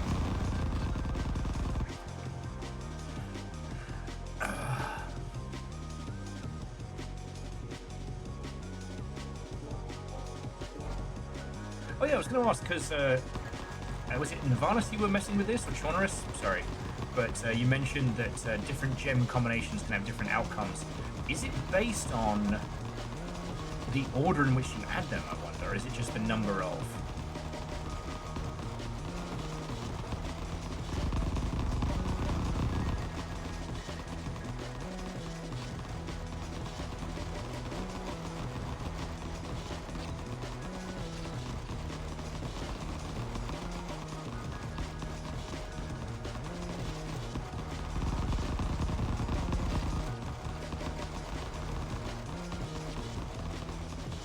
Based on number and color so far, okay. Because dang, that would be tricky if it was based on, like, order of, but at this point, we have no idea. We're in new, uncharted, awesome territory.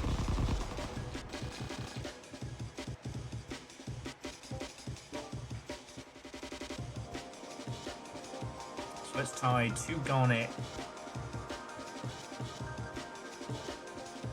2 red, 2 purple.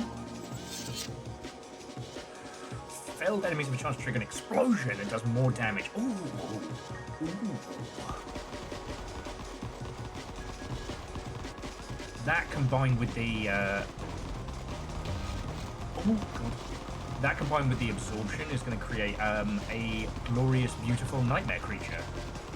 Like that video game, Nightmare Creatures.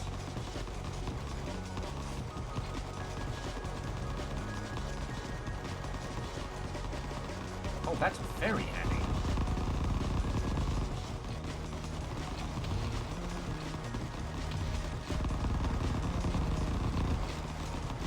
I have much to learn on my journey for Robotopolis. Just have to make sure I'll always be dodging.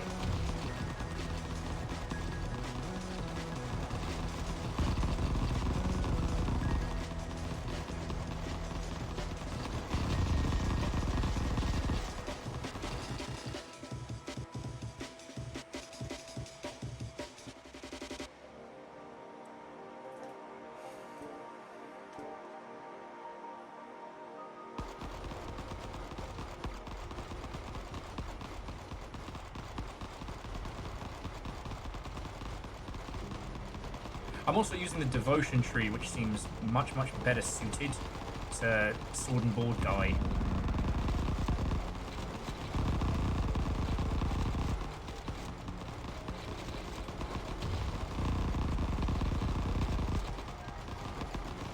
No, Scotty, that doesn't sound like me. I'm the cool guy, remember? Would the cool guy only have a single pixel of health? That doesn't sound right. Duck. Alright, I actually do have to pay attention now. God damn it, game, you're gonna make me work for this?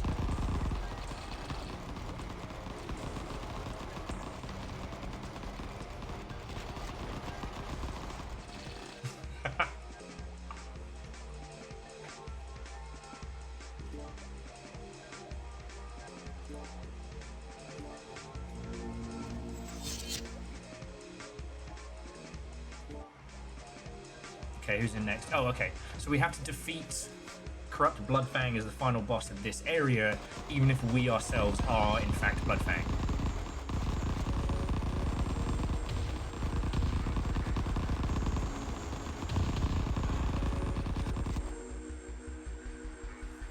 Halloween! Okay. My legs hurt. I went to cross them there and I felt that. You know what, you're right, Virals. A cool guy would always be at 1 pixel of health, because that's the only one that matters. Now, I totally didn't die there and almost lose. It wasn't my extra life that saved me, it was just my cool guy skills.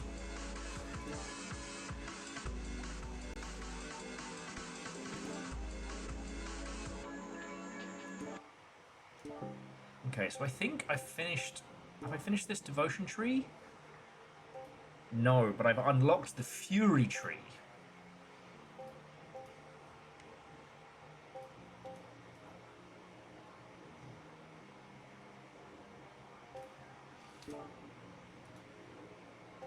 Which should combine very nicely with Matey Boy on the ice planet. Snoozing, I do believe. Yes, I hope so.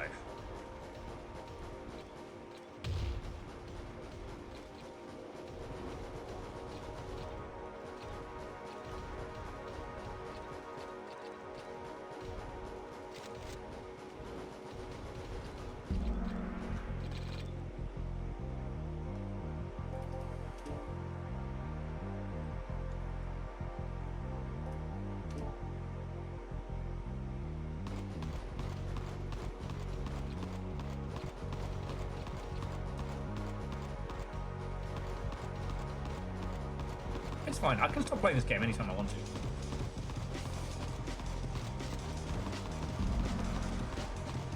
Hello friends, it's really good. So I think, win, lose or draw, this is going to be my last run of this, and we'll have a little putz around in a different game.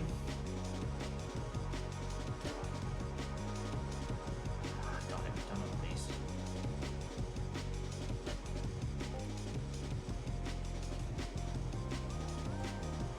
I'm going to try and do just out and out attack speed. So the red and purple combine to make the gravity well explosion.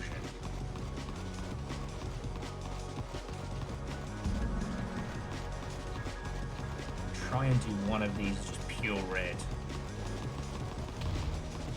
I'm sorry. Who invited you to my party? It's not even my birthday.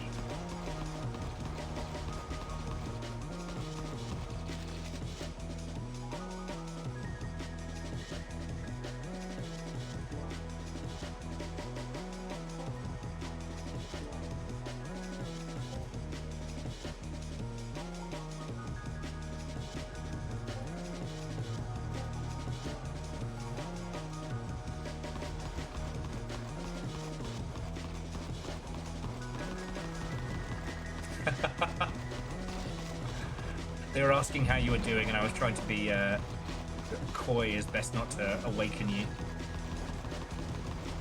Want to alert your... what the fuck did you just say about me? Killed my own joke there.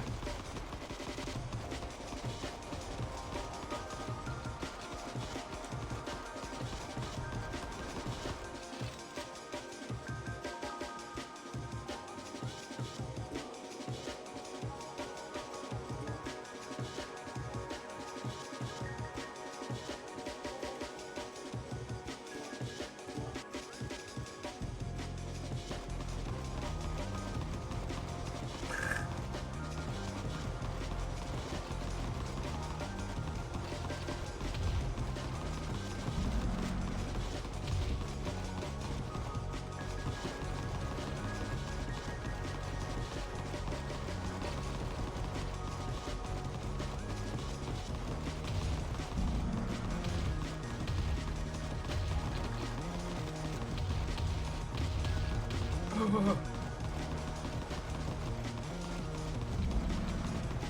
missed when we had an overpowered robot.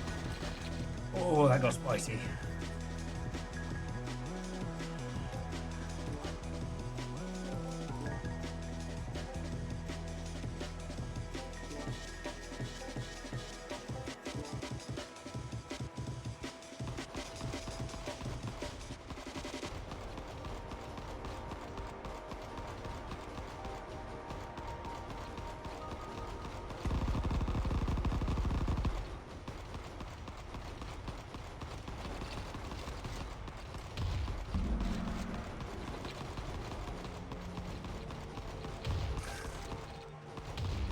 No, we're trying to get me in shit. I did no such thing.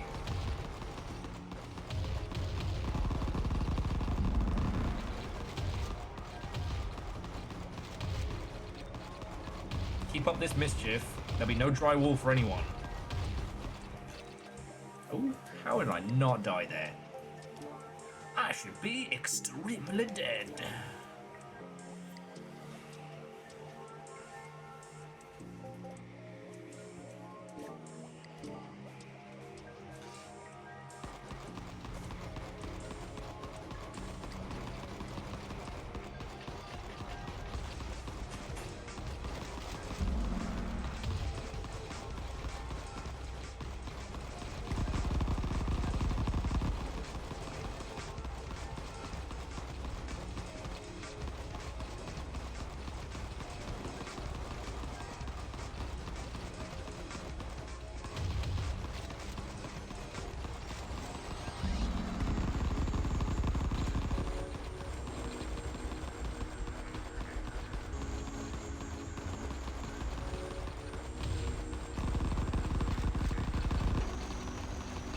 This is going great. This is not an absolute shit show on my part.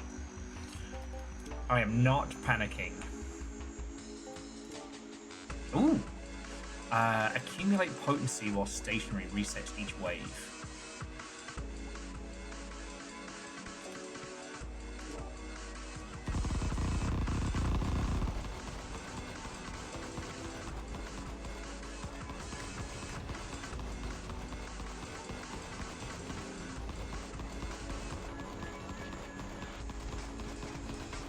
Oh, this is powerful.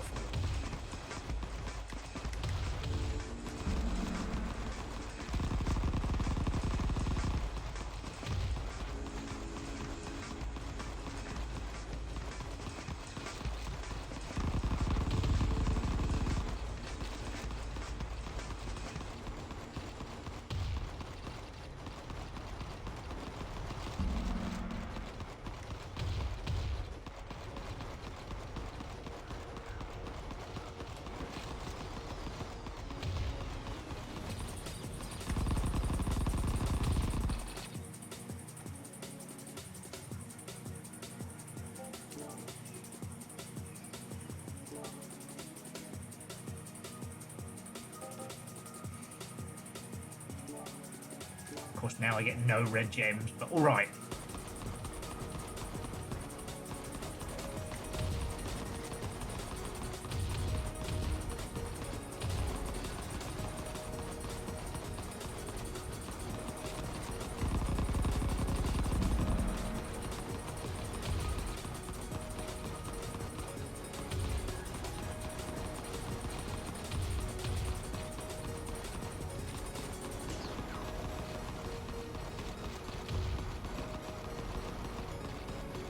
This is not going to plan at all. I am in trouble.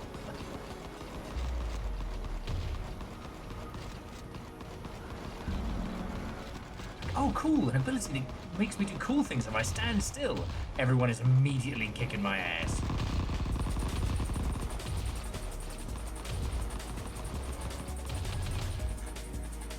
Oh, no! With seconds to spare.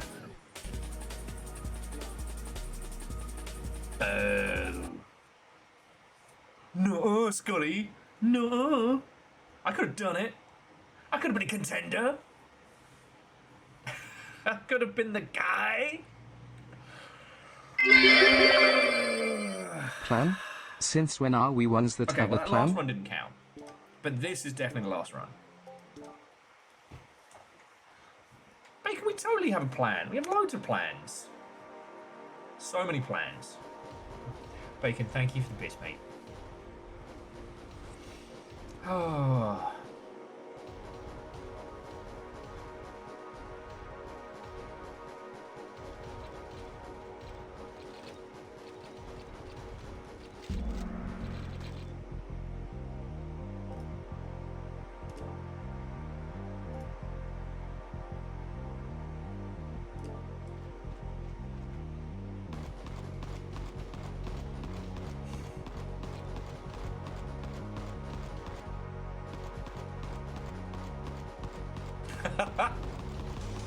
There are some enemies that if they spawn in you, they can't get to you because their range of attack is in front of them and they can't. Love it. But I choose to see stuff like that less as bug and more as okay,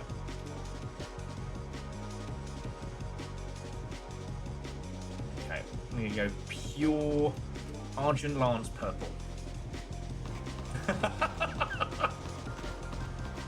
Oh, one last run. So this is a House of Lies.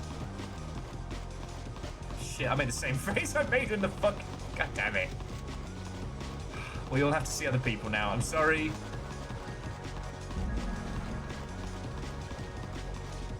Can't have everyone knowing I only know 3 different faces.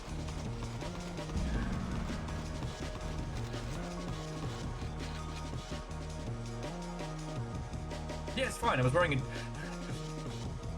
Nova, no joke. The fact that I wasn't wearing yet another fucking... Oh, here we go. Automatically dodge the first 3 attacks of each wave.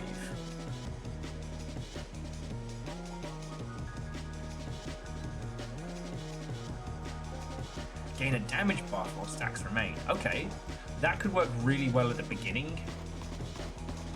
With stand still and fucking kill people. Yeah, I'm a man of 3 voices, 2 faces, and 1 Code Gaio recipe that I've never made. Sorry, I was going for a bit, I lost a bit.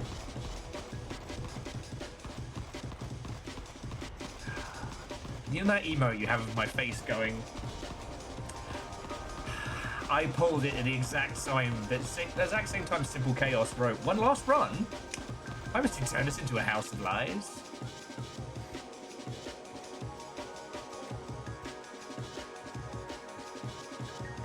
I'm going to do lifesteal on the pistols.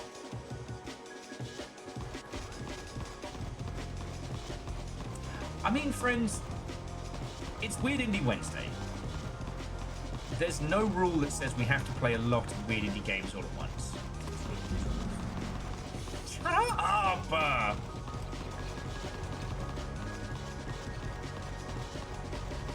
Isn't everyone be mean to Will Day? You know what? As soon as I said that, I immediately...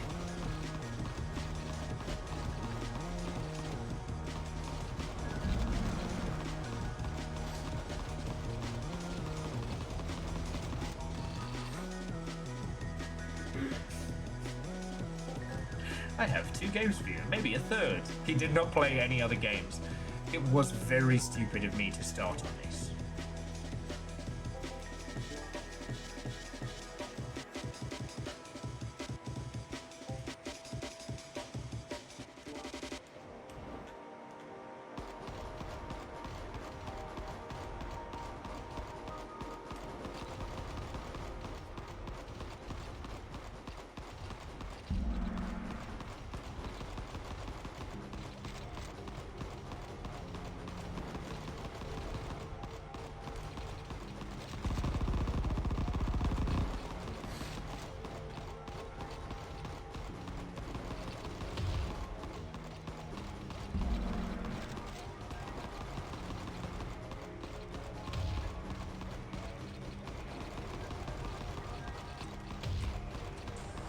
Oh! Why am I taking damage? I've got my don't take damage thing. Will had already taken far too much damage.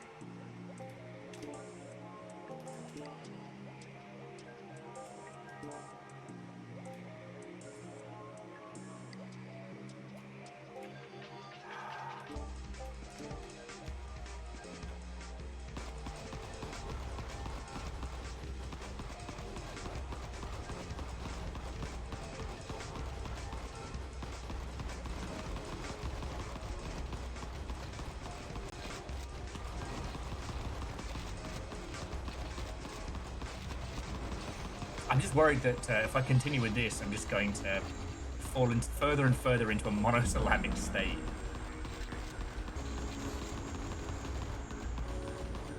Also, kind of enjoying this, not gonna lie.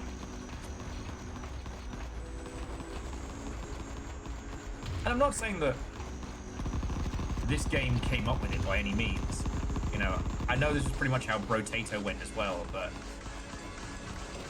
not having to do every half-hour run as a half-hour run is quite nice.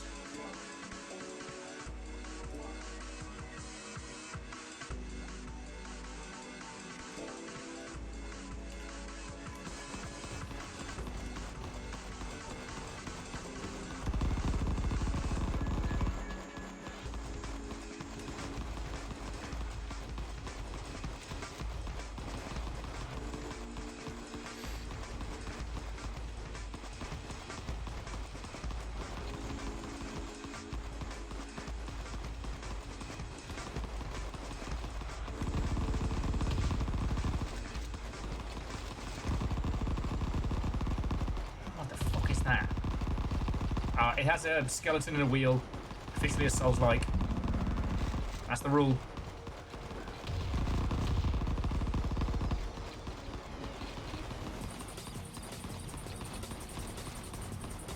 No, Nova, let it stay there. Not because I completely forgot to turn the death counter off, which I was totally going to do before I started stream. Let it serve as a reminder of both my victories and my failings.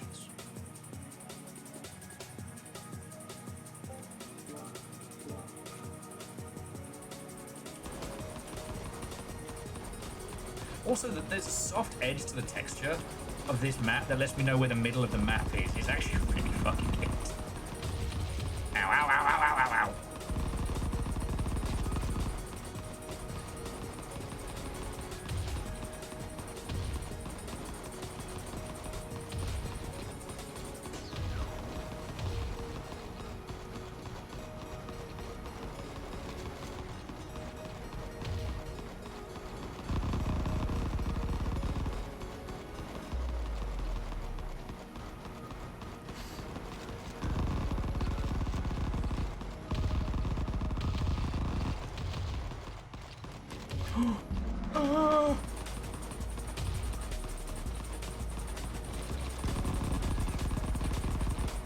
How am I still alive?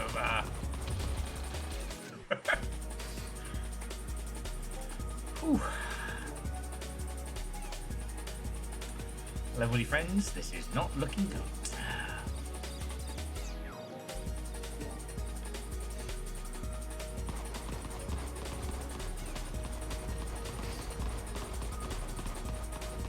Oh, you know, so Alf, I'm having a really, really good time with it. It's more than just nostalgia aesthetics over a tired formula.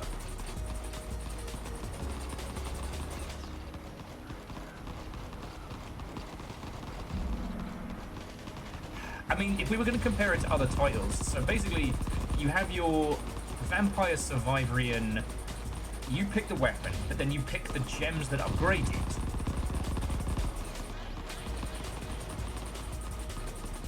And these can be combined in any ways to create your elemental effects. And some of these elemental effects are fun and pretty spicy. I know, I'm getting my arse handed to me now. But if I wasn't, I would be shredding this wave.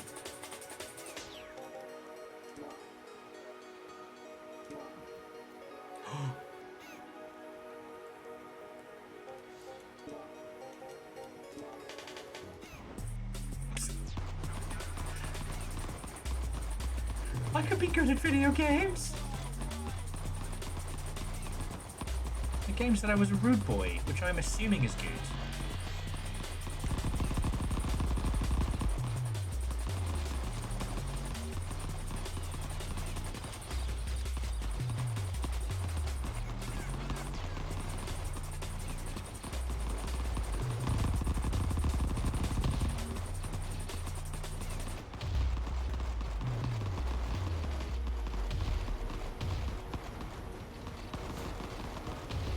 Yeah, you don't understand my genius, brilliant play.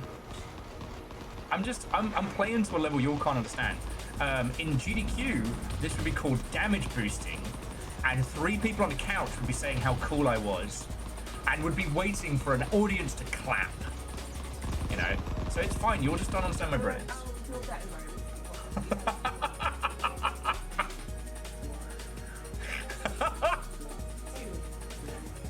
Yay!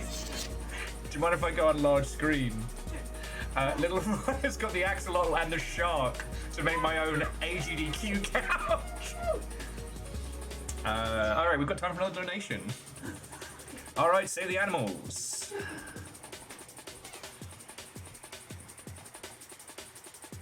We have AGDQ at home. The sound of one fin clapping.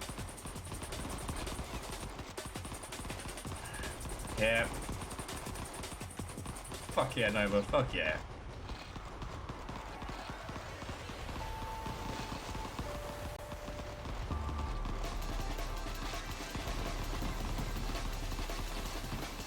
But either this gravity well is saving my ass, or this wave is significantly easier than the last one. Trans rights. That's right, fuck yeah!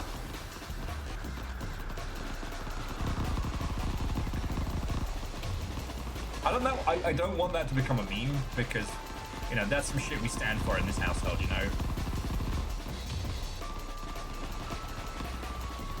But I know you ever trying to explain ADDQ to someone who does not video game. It is fascinating.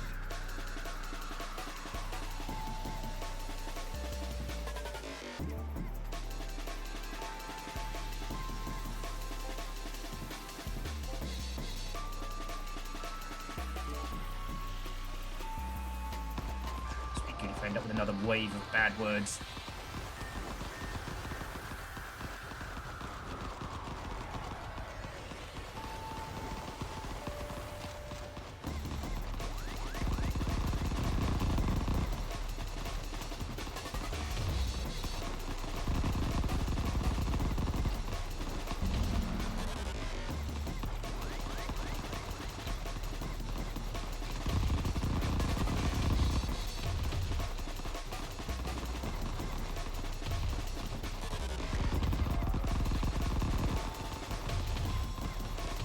Oh no, me robot! He touched me in the bed! Alright, but I'm more devoted to Fury than ever before. Okay. Okay. That one's got a machine gun! I want that! But sorry, Scotty and J-Post, thank you for chucking the bits in, you know? And also, like, whether your second screen in here or what have you, like, I think it's really fucking cool. I know AGDQ's going on. I did not see what block I'm up against today. I do expect, again, when Mario Sunshine comes on, it'll drop down to 4. I didn't see DJ post if he's involved or anything this year. I hope someone would have mentioned if he was, or I hope I would have seen. Because I know he's been practicing a lot of stuff.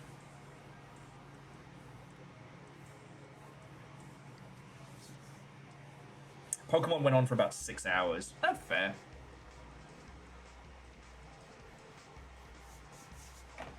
Like, I'm not against the Pokemon speedruns, they just don't interest me. Speedruns in general don't really interest me. They're cool. Like, you know, but I Yeah. watch them.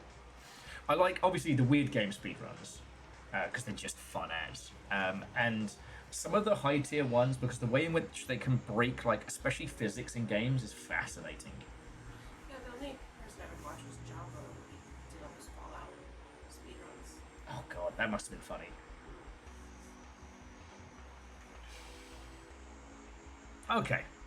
Yeah, I mean, Nova, we would have noticed if DJ was speedrunning.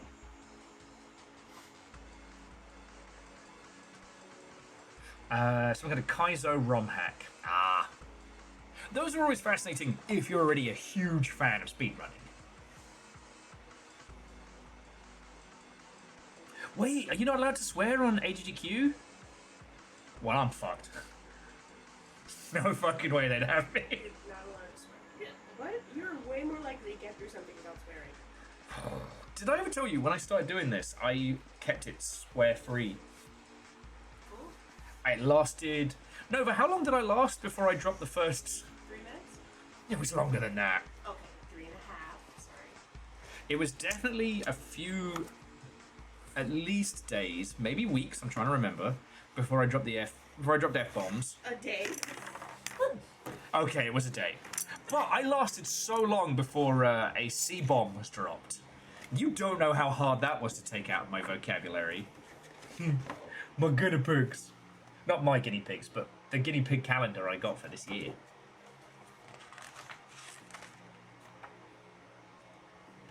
Okay. Who is... Ah, look at this honker chonker. This is guinea pig of January. It's actually the same company who did the goats. Do you know anything about Dare Drop? Dare Drop. Is it a game? It's a game key. Like, look it up. Okay, sorry, friends. Bear with me just a second.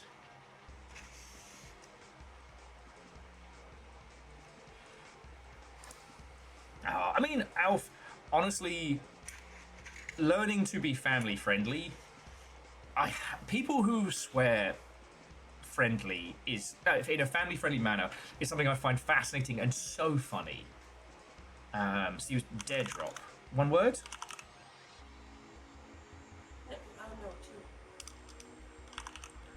2. I need a little more because apparently that's a kind of candy. Dare Drop. It's just daredrop.com.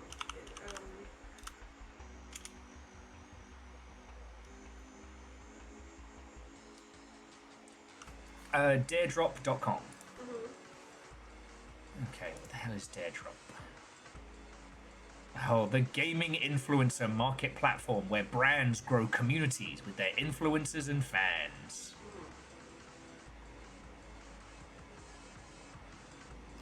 They've never crossed my feed. They seem to be TikTok flavored. Do you want to see this? Because I got an... Hang on. I'm asking because I got an email for digital developers. Zombie game. Which one? Quarantine Zone. Oh, yes. They picked that up. Or Devolver Digital, yeah. And I'm like, I've never heard of this site, so I'm like, is this weird?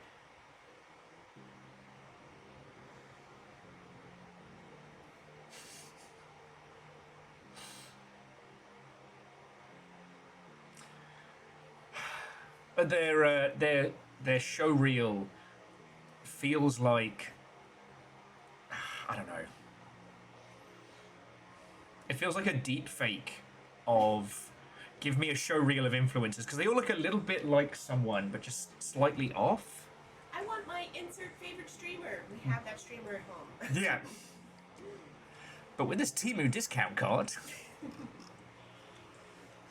influencer campaigns, influencer programs, organic outreach. Organic outreach just means sending a shit ton of emails. B-Tech, that guy you know! Ha! Firstly, how fucking dare you? How dare you come on here and be funnier than me?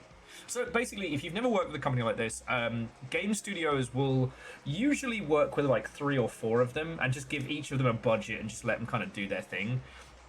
It's time consuming to create your own stable of streamers and TikTok people and whatnot. So you just kind of go to one of these people. Ow, that hurt me on a personal level.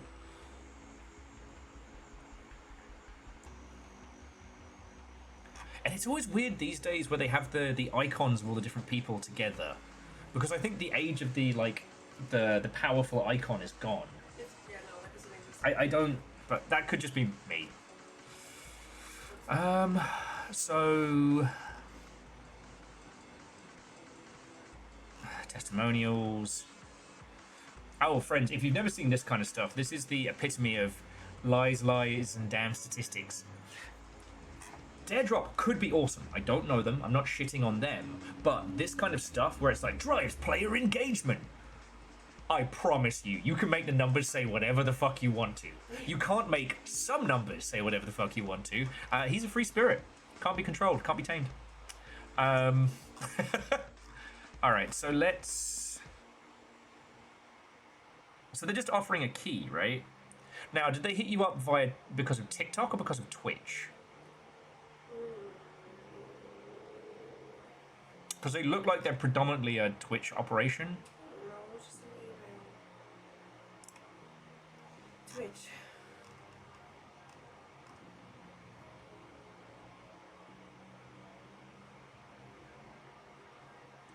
Oh, so they do a different version of the noise bounties, but they call them dares? Essentially, and you complete dares to unlock rewards. That's right, friends. It's gamification of getting your fucking pay on.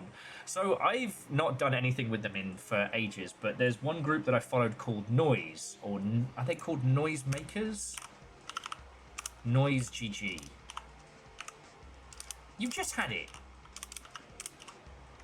Thank you. Noz GG. This company is interesting because you don't get paid for covering the game. What you do is let's see if it says anything here. Yeah, see, look at all the noise global network. You are correct. You can't make me say anything, but I am certainly open to bribery. Yes. Yes, indeed. I mean, Alf, absolutely. Now, in a certain way, I do agree that if your goal is to pay an agency to show off your game, you want them to be showing off your game. You don't want them to yeet 100 keys into the void and get nothing, because you're paying them. It's just how they do it. So with Noise, do they have any examples here? No, this is just spotlight content. They do a lot of stuff with Arc. God, micro-influencers, macro-influencers. Again, no hate to Noise. When they're good, they're good. There's nothing quite like a wanky marketing page to make me want to fucking rage. Okay, but stock footage. Plan. Execute. Verify is the same image. Optimize. Analyze. Pay. Same images. Brilliant. Yeah, the first quadruple A influencer. Okay, so it's not really saying anything to work with. But what will happen is, let's say, because Robots of Midnight, I haven't had the chance to play it for you yet. It looks like it's fucking great. I played it at GDC, it slapped. So, if we picked up a campaign, if we picked up a key from Noise, the way it would work is that if we beat Boss 4, we get a payout. If we clear the game, if we do specific challenges, we get a payout.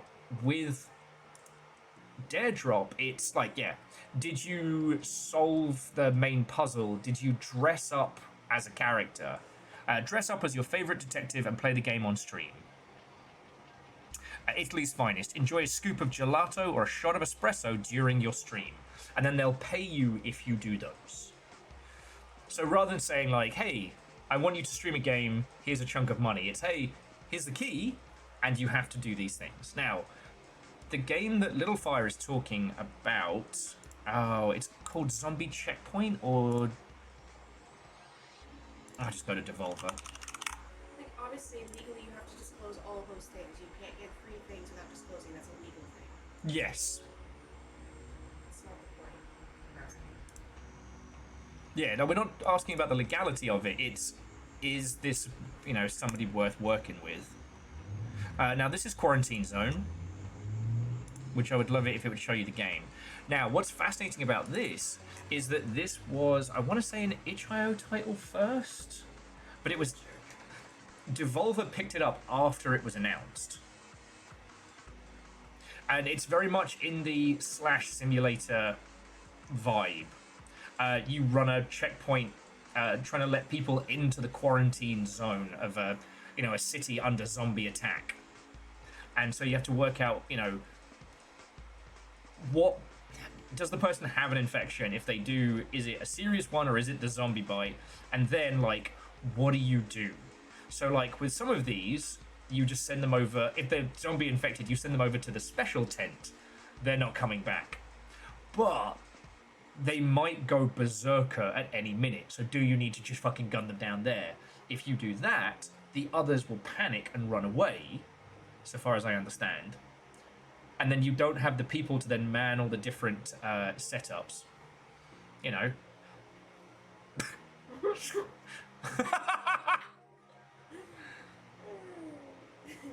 Like, honestly, it looks kind of interesting. PI, please.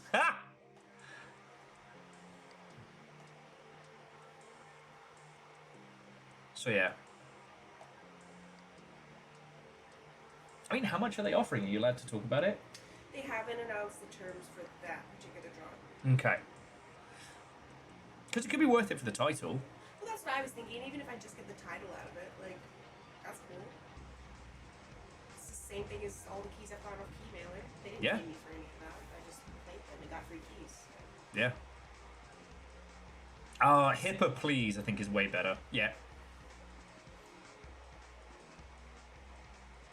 Just wanted to make sure they weren't, like, known to be some kind of gross something, right? It's like... No, I hear that.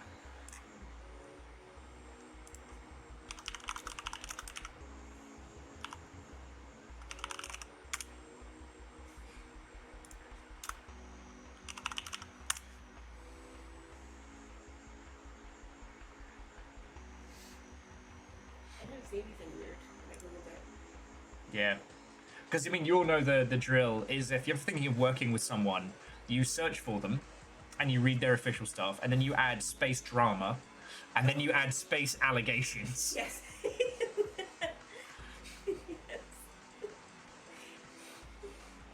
Because then you start with the best view of them, the worst view of them, which may not be true with people who don't like them, and then you go allegations, and then if it connects, then do not touch.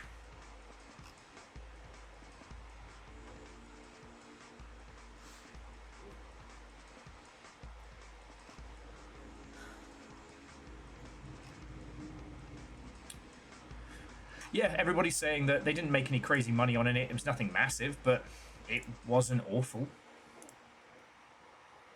I mean, if it's games you're gonna play anyways. Oh yeah, I mean, Keymailer was always a thing of like looking to see what's interesting and what comes through. Keymailer unfortunately has gone the way of the... Yeah, Keymailer used to be amazing. Now you have to actually really dig a little bit. Yes, well, a lot of indie devs started talking about how they were working with Keymailer and their games were just immediately ending up on resale sites. There was no way for... It's very hard for devs to check if someone is or is not legit via Keymailer. And so it means you can't give out early code. And even then, like, there are loads of people who will sign up for titles and then might not cover it. Now, Keymailer wants you to use their official program, so you're on their sponsored main page, which I don't think I'm supposed to show on stream. But, like, you know, the last message I got was at the end of last year was for Shooty Shooty Robot Invasion. You know, now actually that one was legit, but that was that dev's next title.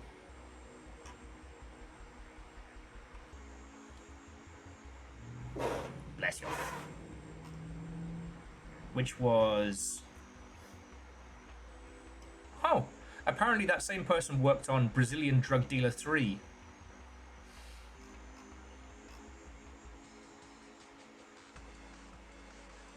Good on them. Oh, they published Brazilian Drug Dealer 3. Yeah, well, okay. Look, you got me talking about stuff. It's fine. Here we go. Brazilian Drug Dealer 3. I opened a portal to hell in the favela trying to retrieve MIT AIA, and I need to close it. Hang on. Guys, I got to show you this from the beginning. If Cruelty Squad is an anxiety attack made real, then this is the littlest shitpost wished to be a real boy.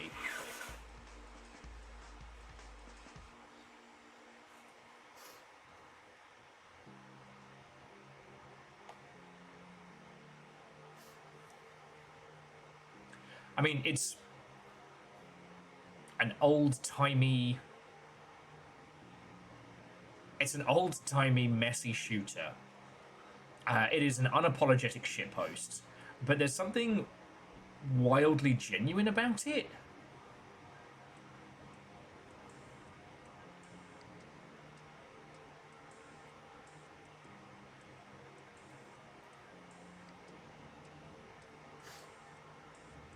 So, like, I mean, right now, from everything I'm showing you, like, yeah, very much in the vein of, like, Dusk or Ultra Kill or things like that. Like a 7-year-old's version of Serious Sam, but 3,500 positive reviews on Steam. $5 a pop.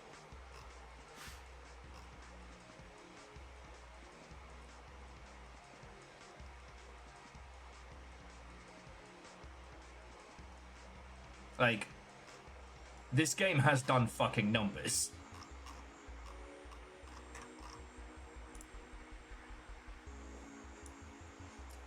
And yeah, the person behind Shooty Shooty Robot Invasion helped them publish.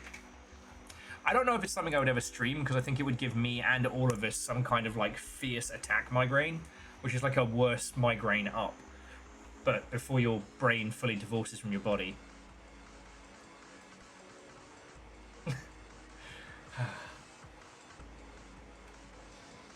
So friends, I just need to mute the mic for a second. Bear with me just a sec.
Sorry about that, friends. We were scheming. So, today is going to be a day of robots. I would really like to show you some of these other weird indie games, alright? If I hadn't shown you what was on the docket for today, one of the other ones was this one, which is Oddcore. Fuck off. The ponytail should host more streams. Fuck off. Oh, you were scheming? Psh, likely story. Oddcore is a hyper-pop backrooms shooter that kind of takes all of the creepy unsettlingness and turns it into this, like, 5-minute acid-soaked chaos spree.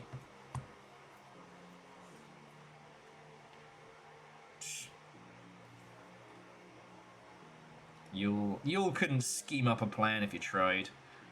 I think Fred and Nova were the last folks to truly scheme and unfurl. Oh, you were probably in on it. I'm gonna say. Yeah. But yeah, like, if you look at this, you recognize, like, spaces from Pools, from... what's the one that you and I played? Not Survive Them All. Was it Storebound? No. We play a lot of games. Yeah. Together and individually, you gotta be more specific. Yeah, I'll bring it up in a second. But anyway. Stop that incessant clicking. Ponytail stir. God.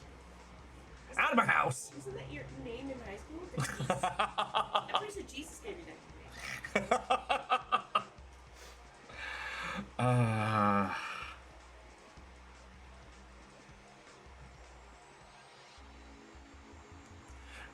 But yeah, this was one title I wanted to show you, but I'm a little hesitant to rotatey potato because I'm thinking that I'll careen on until 8.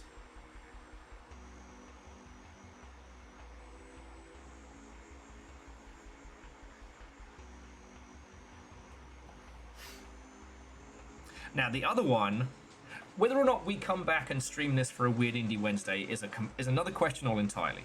However, the other title that I wanted to show you is Drywall Eating Simulator. Now, this does not take long. Hang on, I want to ask my AI assistant if he thinks you have a lower IQ than me. It is a surrealist comedy game where you lose your shit and just decide to eat the drywall in your office.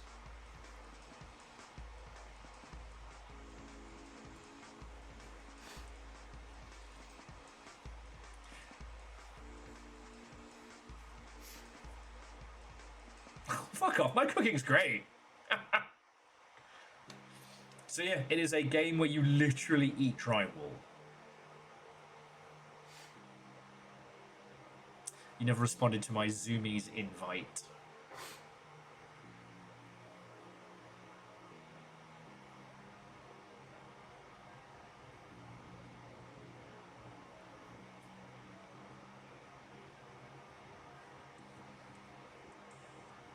So yeah.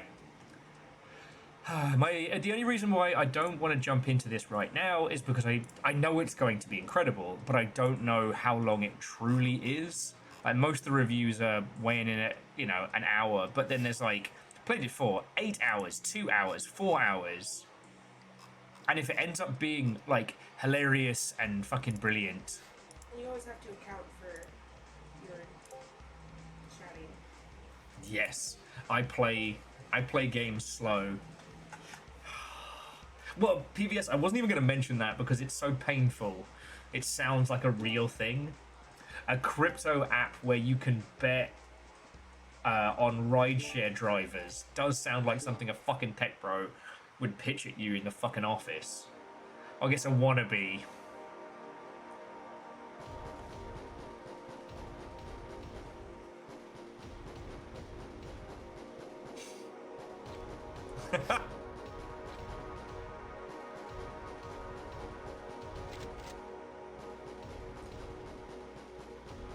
Like, the idea of just having to deal with all that bullshit so hard, you just give up and eat drywall.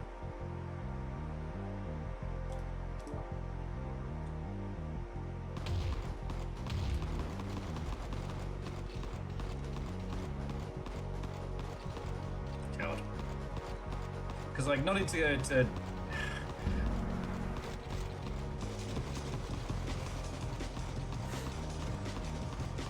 No, you know what? I don't need to explore down that line of conversation. But let me tell you, it's weird looking back at...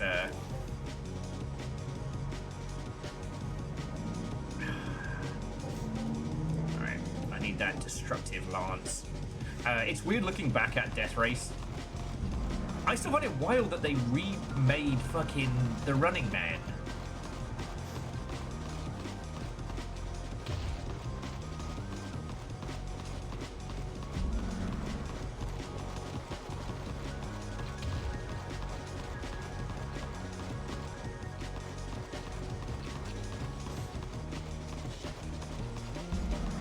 Reactor online. Sensors online. Hey. Weapons online. All systems nominal. 83 months of will. G, morning from UK. 3:20 AM. Hey, Johnny, how's it going? How you doing? Thank you for a squillion months. A mathematical squillion months. How's old Blighty treating you?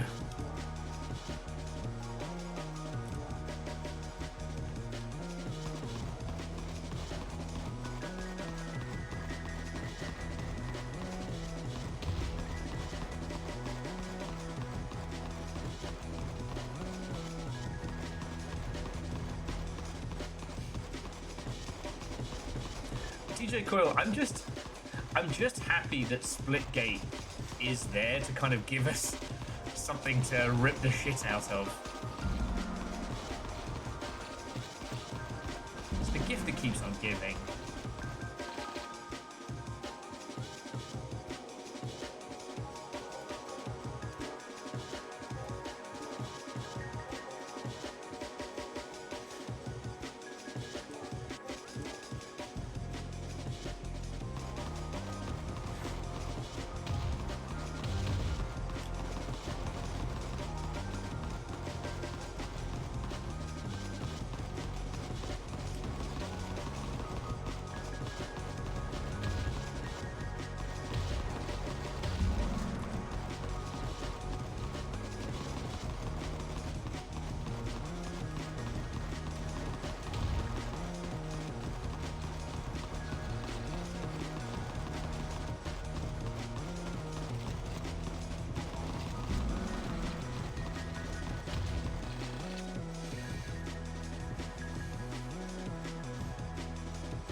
No snow yet, just the Baltic cold. Ah, I forgot you're up in the north.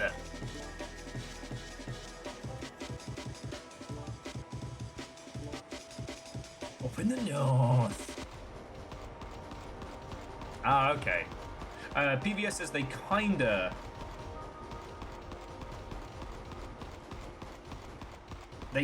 remade Running Man. They just kind of slapped the name on a similar project.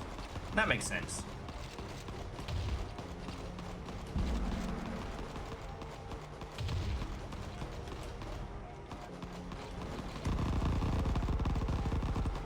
I'm pretty sure that's what happened with the RoboCop reboot.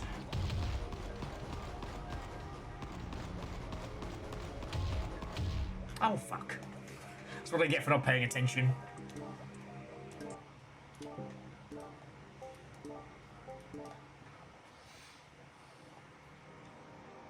I just know in North Yorkshire, damn.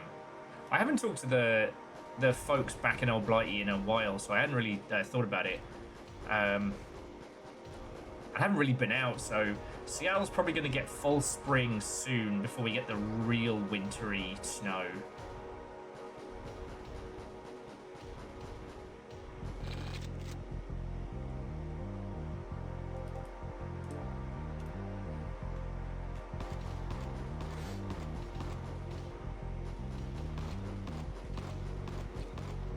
And yeah, you know what, DJ Coyle, that's the thing about that, like, you know, the referral code of I don't have any friends, and it opens up the Discord. It's like, that's one of those things that is really funny in isolation.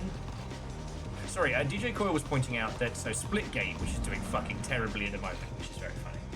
Mr. Shitey Hat. He was actually posting over the weekend about how, no, they have loads of players. It just doesn't look like they have loads of players. Anyway, Digikoil was just saying that their referral system, you put refer a friend, and the other button is I don't have any friends. And if you click it, it brings up Discord. I would do it. Right? Like, that's one of those things that's super funny when you're thinking about it in the fucking office. But can you imagine that? Like, it's like a less funny version of how do you confuse an idiot?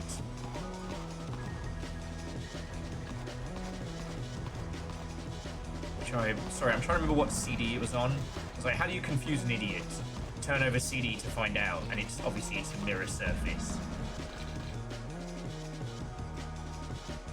Scotty says, "But storm coming up in the UK at the moment. There's some proper sprinkle of snow. Oh, like a little light dusting of snow, which will cause the entire country to cease function." Yeah, the difference being is that everyone in the UK has just agreed that if it snows enough, everyone just takes the day off. It's called Snow Day. As I'm sure you're aware, Capitol Hill and its hills. My only thing I'm sad about is that we've no way to go and watch the Queen Anne Sedan Slam when it finally kicks off.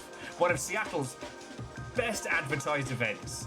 It is people in the Queen Anne region, not too far from Capitol Hill, who for some fucking reason will try and drive in the snow without snow tires or chains or anything. And they just end up crashing into each other every fucking year. You know when it rains, so when I'm not sure people prevent. Yes. Do Munga say parts will say 8 inches? Yeah, just like Dave down the pub's got 8 inches. He's got a generous 2 at best.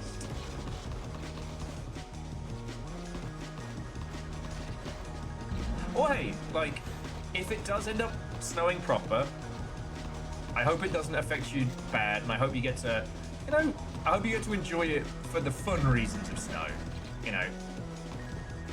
I mean, let's be honest, fucking British Transport can't handle more than a few light dustings.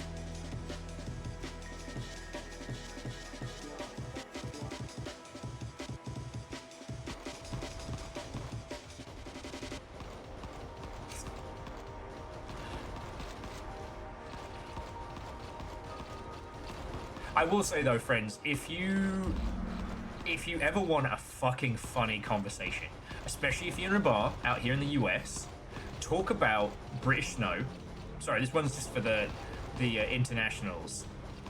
And you say, oh, we once had, it was 3 inches of snow. Oh, it was crazy. And then someone will go, that's not snow. We had this kind of snow. And then someone else will be like, oh, you call that snow? And it ends up with this like Baron Munchausen meets, you know, the fish was this big battle. And it's fucking hilarious.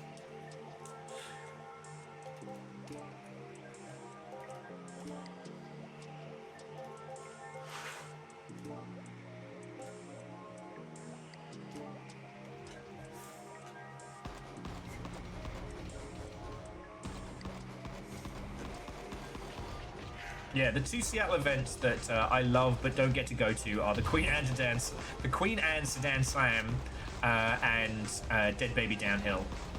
Surprisingly, despite the nameage, unrelated.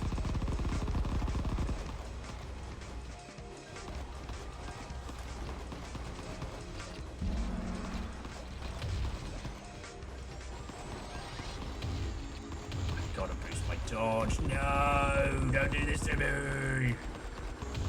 Anjanan!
Yes, PVS, and it's wonderful.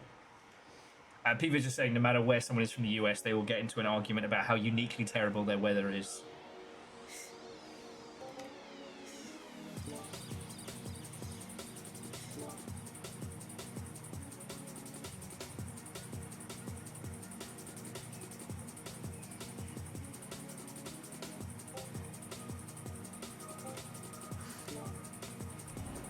This is not even a build at this point, friends. This is just random items smashed together. Just because this thing that the southeast is going to get to dodge a lot of it. Further north and the west are going to get it. Sounds right.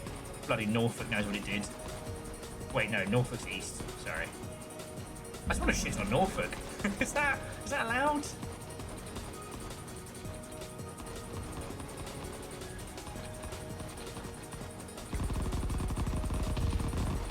I haven't been to Norfolk in so long.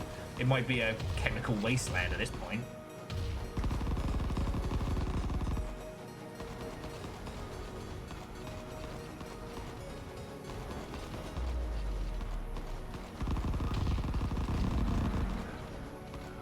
I do often think about how if there are ever two cities that should have been twinned, it's Blackpool and Detroit.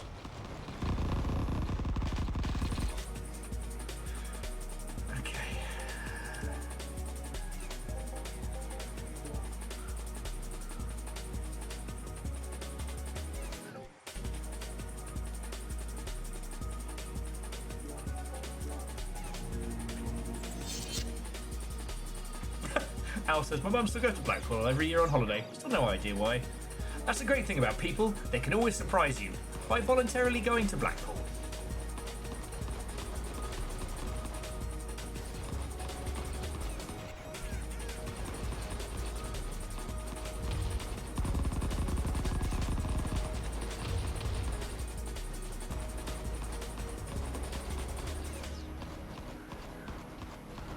Fuck these fucking eyeballs.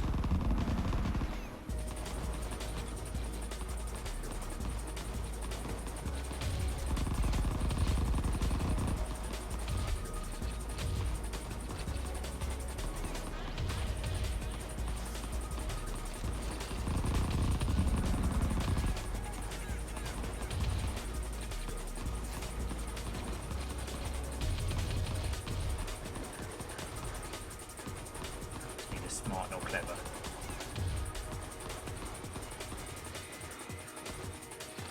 Oh.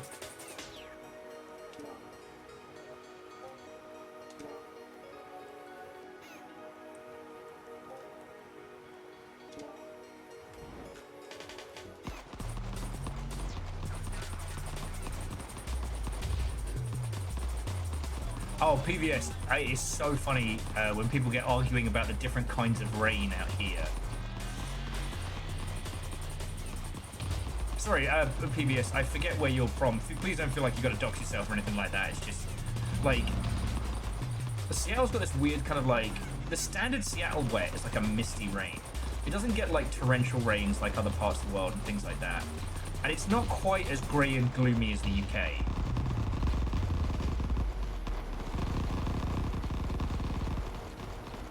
You know, one of the great kind of jokes around this this way is that the Seattle summers are actually really nice.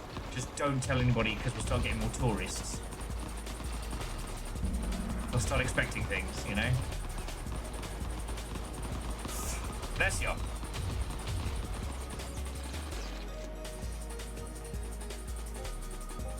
Northeast US. Land with the air hurts my face half the year, but the spiders can only get so big. Yeah.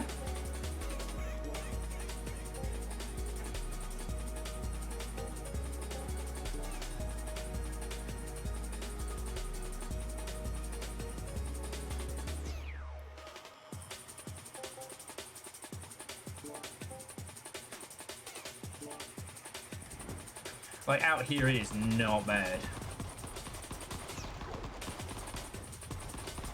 Oh, yeah, no. As someone who understands meteorology and things like that better than I would be able to tell you why clouds in the UK look so fucking weird.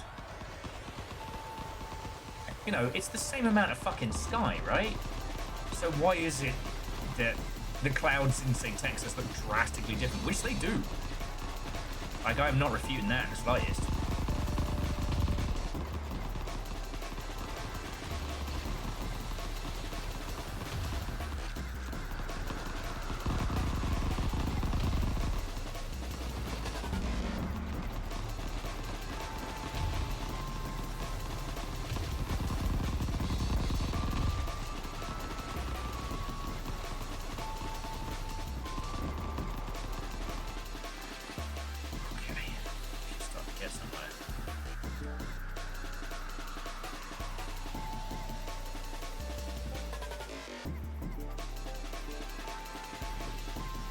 We're going all in on skulls for this build.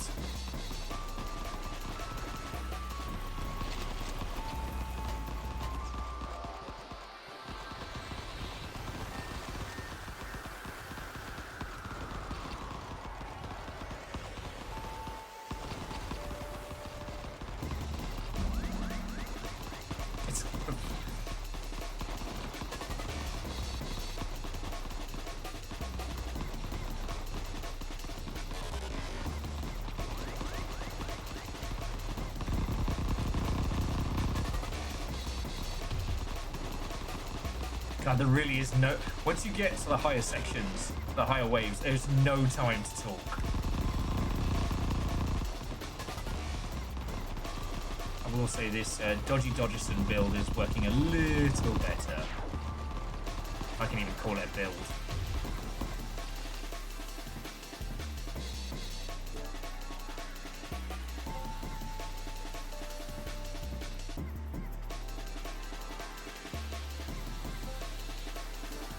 Second life.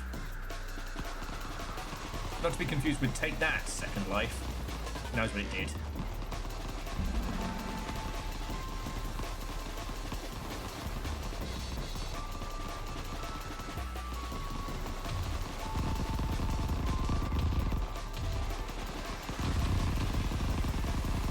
Oh, man. Fucked. 1 HP!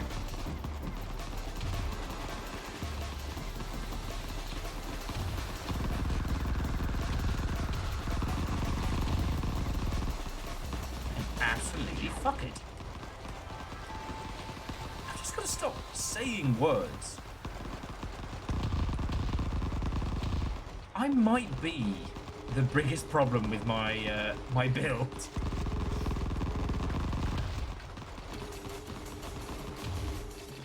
Oh, did I survive that? Okay.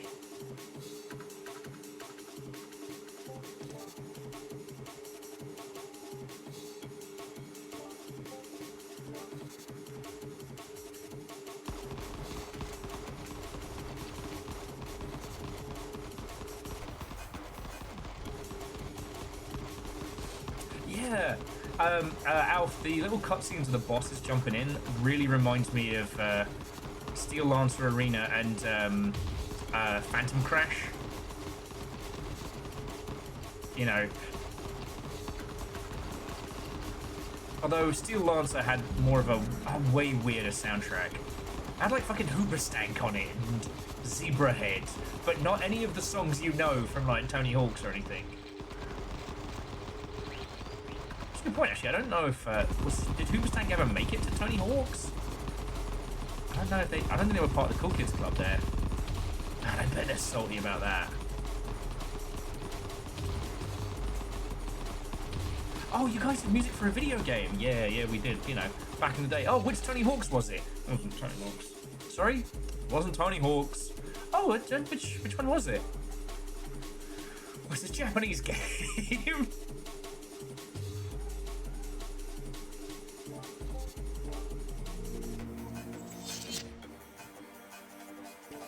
Okay. Gravity wells for days. Oh, what the fuck are you?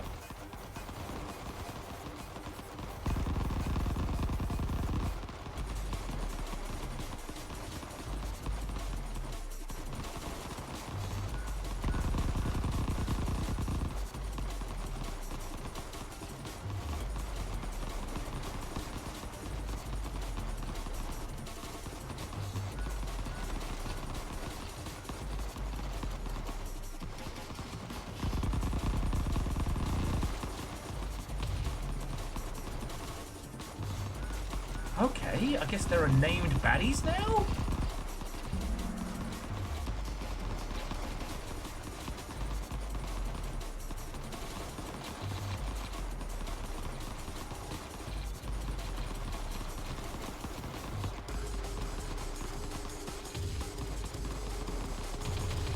Oh, I thought I just got killed.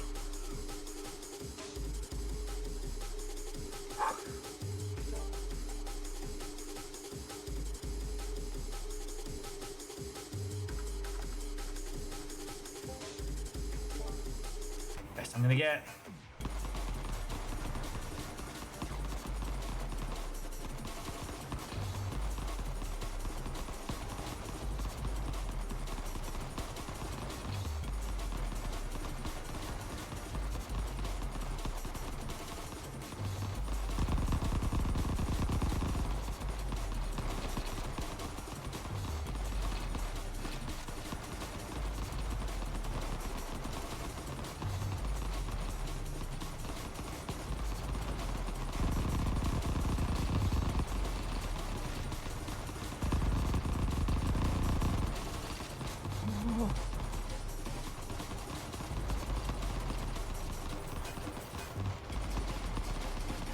Oh, this is not going good. Oh, 5 seconds. Remember me as I was.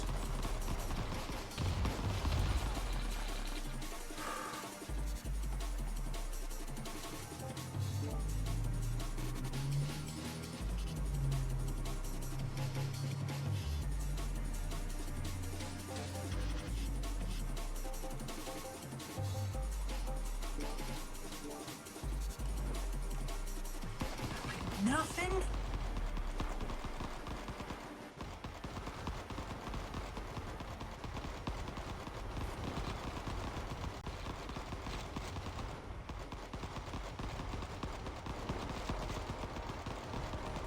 Like, shouldn't I be swimming in super cool weapons right now?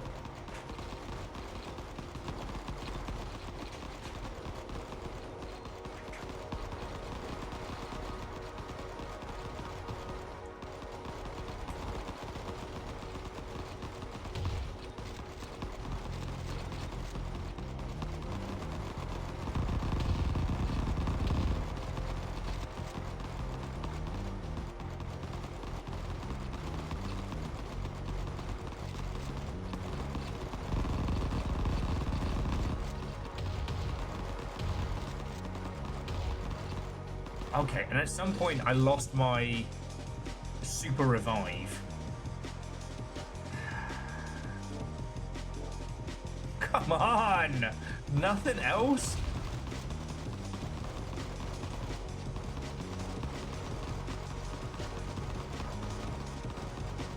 I'm so fecked.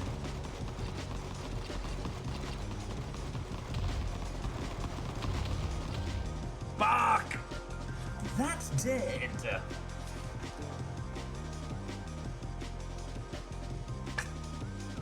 Johnny, that might be the nicest lie anyone said to me in a very long time.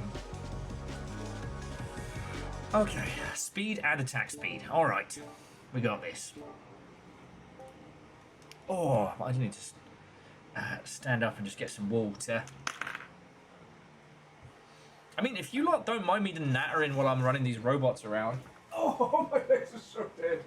Oh, no. Oh, poor me. Oh, so me.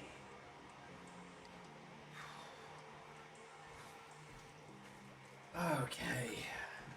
I'm really fucking enjoying this. But yeah, so Johnny, like, what have you been playing at the moment? Sadly, PVS, this game does not allow me to do a Crayola war crime, because otherwise, I mean, you know. You get to choose your mech and your divinity.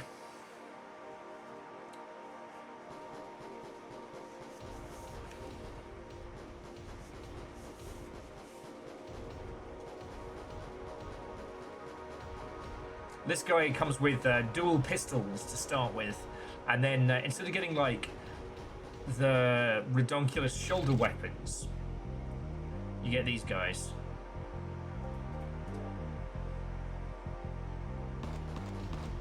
Oh yeah, Scotty, you remember the Crayola War Crime? That was my Armored Core 6 mech. Ah, good times. Wonderful game, but boy howdy, when it broke, ooh.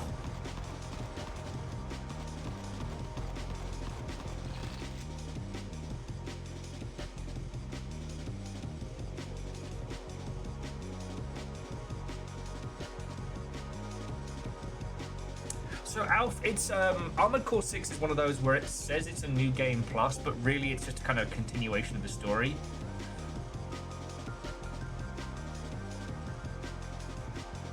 So like, yes, you do. The first like couple of missions are pretty much the same, but as you then replay the later missions, they are completely different. There's a divergence point. There are divergence points that start popping up that change the game. It's really good. Yeah, not as hardcore as Nier Automata in terms of like number of playthroughs, but same vein. And it's that thing of like, you don't want to tell people. Did we do all red?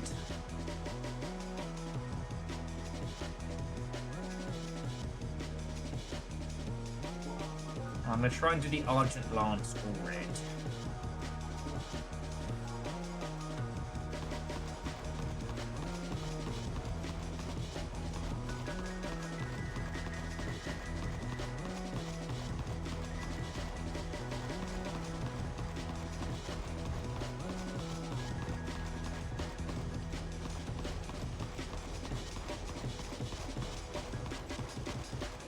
Do that thing to see how long before I actually have to start moving around with my build.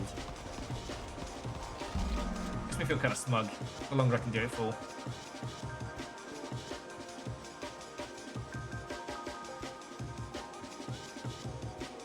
You know what? I'll go for lifesteal on kill.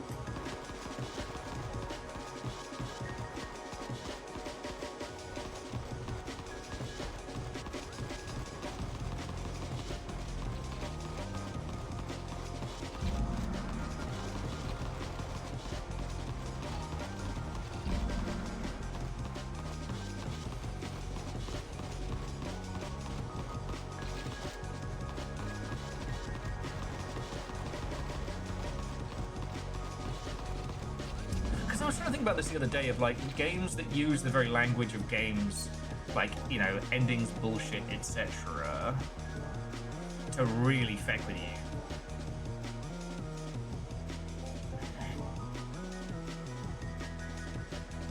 Of course.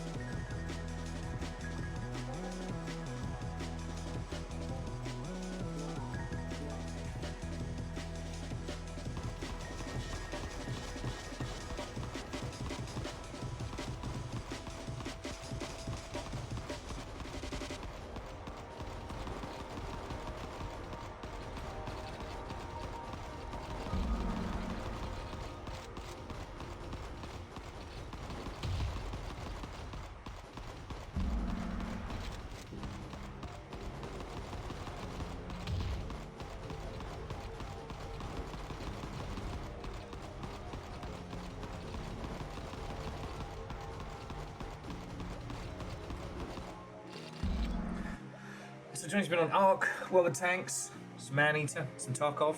Hey, look, Johnny, I'll trade you either Tarkov or Ark. I'll trade you for Arena Breakout. I.e., may I recommend you another game?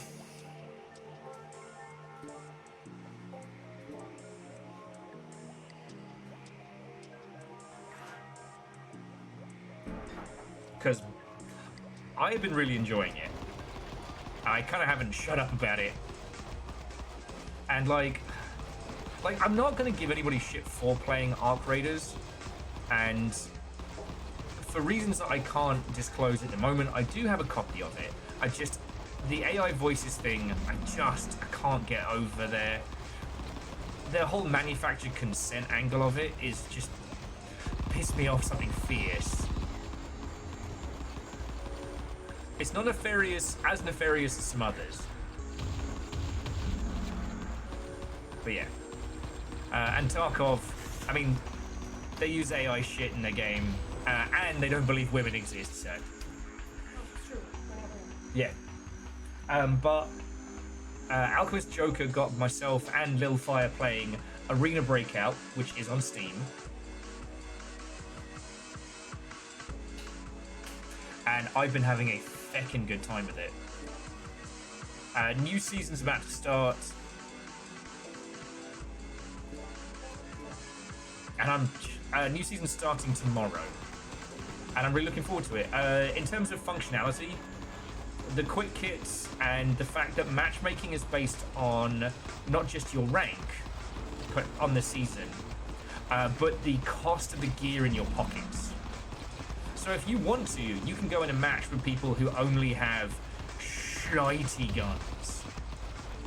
I have a penchant for what I call the Pocket Disaster, aka the Smolzin.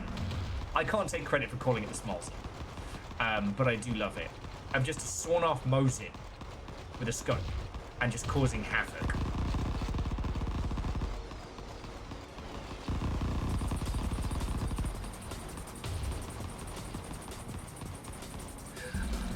Well, so Alf, there are some games. Right, we never had to do this back in the day, right? Like, not to this extent.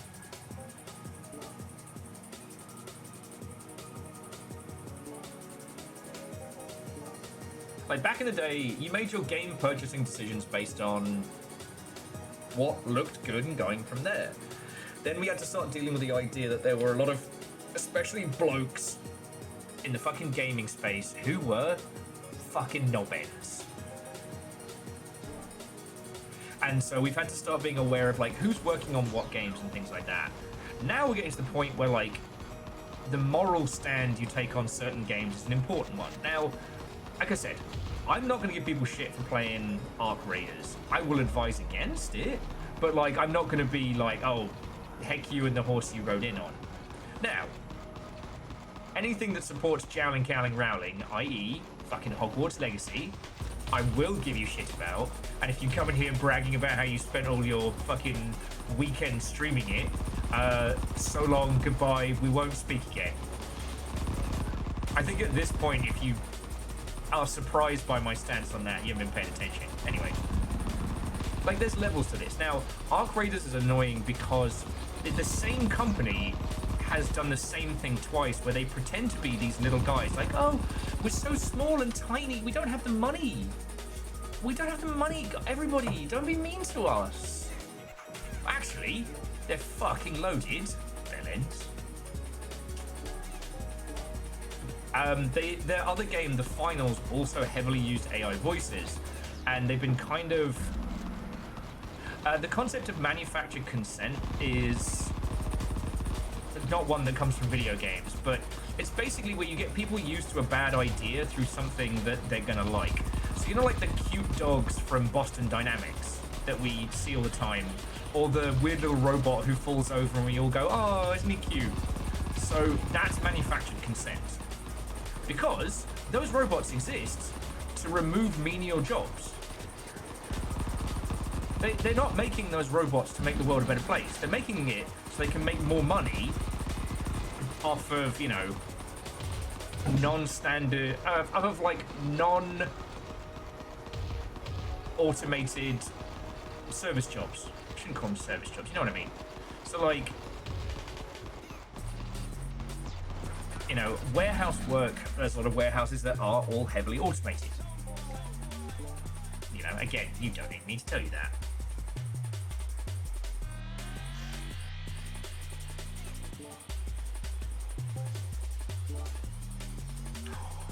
All machine gun all the time. Going for the DAC machine. Yeah. So again, with Arc Raiders, it annoys me because they keep being like, oh no, we wouldn't have done it, or oh no, don't be mean to us. Don't be mean to us, we're so little. It's like, no, you're fucking not. You're a huge operation with 2 live service games. Like, don't give me this horse shit.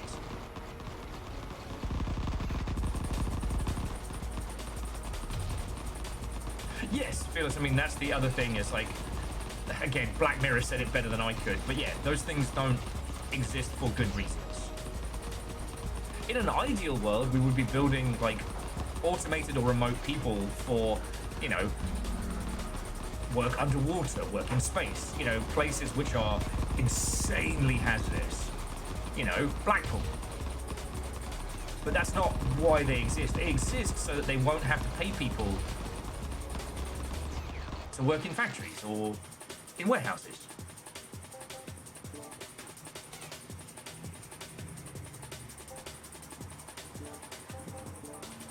Anyway, sorry. Don't mean to get heavy at this hour. But yeah.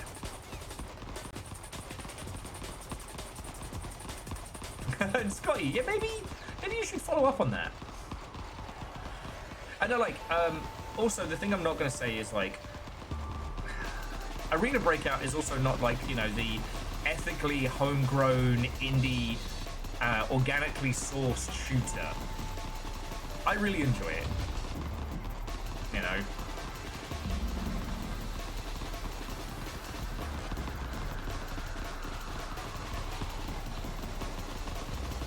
What we all should have done was... Hey! Warrior, how you doing?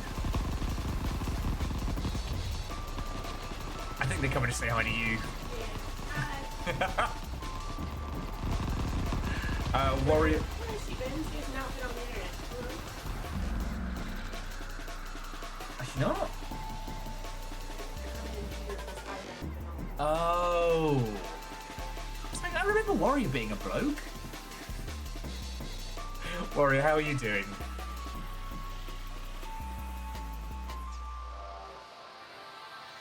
Yeah, Scotty, last I heard, TerraVal was using NFTs, or did they quietly take those out? Are we...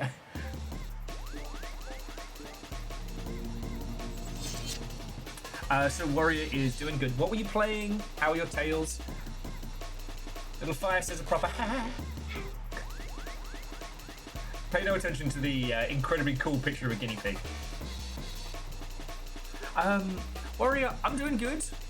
It's definitely been challenging.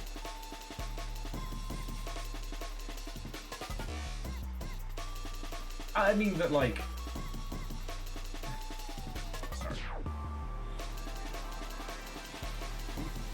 We've played a lot of Kingdom 2 Crowns. Oh, Pink says hi as well.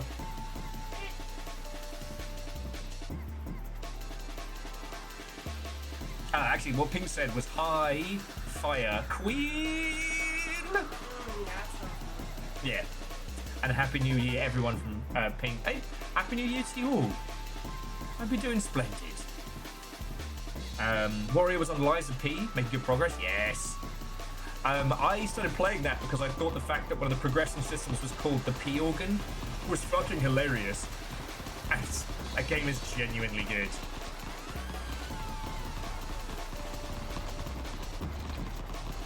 Has anyone pointed out that depending on your choices, your character's shadow changes throughout Liza P?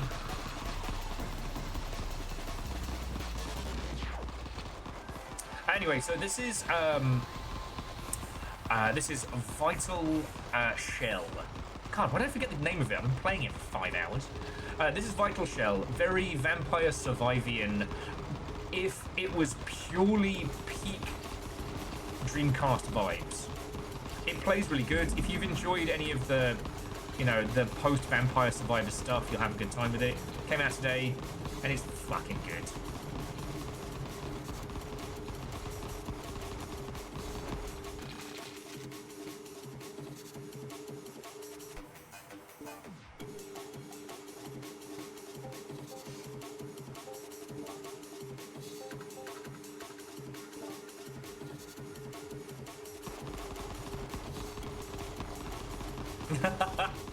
Well, the thing is, Warrior, once I actually get my ass killed, I'll show you the loading screen, which admittedly is far more PlayStation coded, but I think it's the jungle music. I think it's the Infinite Summer by the pool. It's very, what's it called, aero design? ammo am I getting my arse handed to me on this run?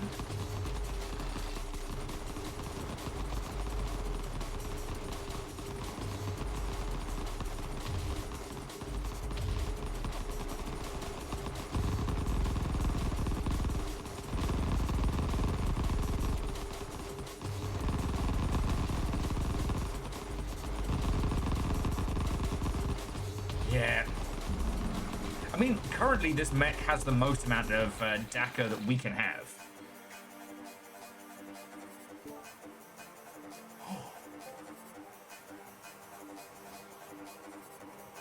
Gravity wells or explosion on hit? Let's go explosion on hit.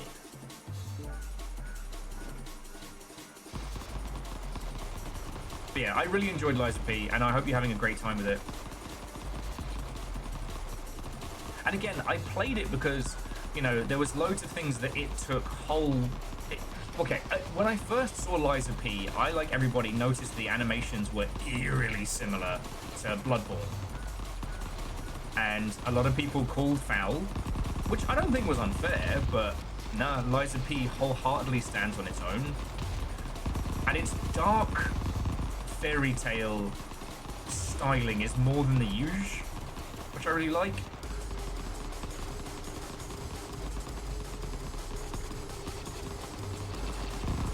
Plus, we can also have more dark fairy tale stuff, you know. The Alice series can't fucking carry that torch forever.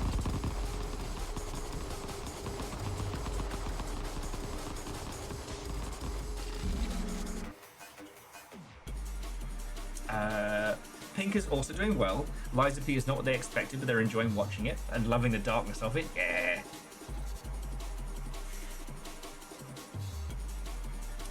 And so, Alf, I'm not somebody who goes in for game good because game hard.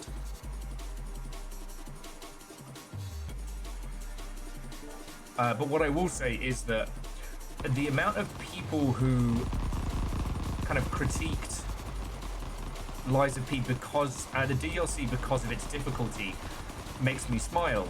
Not because it's like, ah, those filthy casuals, but it means that the number of people who played through it, that they must have enjoyed it to that extent.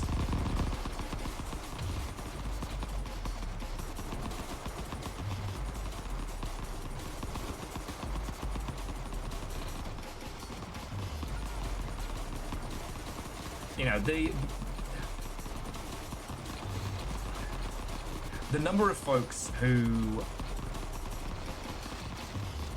probably would have otherwise put that game to bed, but struggled on even though the DLC was too hard for them, I think is a compliment to its core concepts. Plus, who doesn't like making your own cool weapon? You know?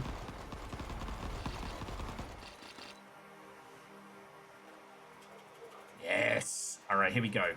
So now we have repeated hits increase crit, crits increase rate of fire.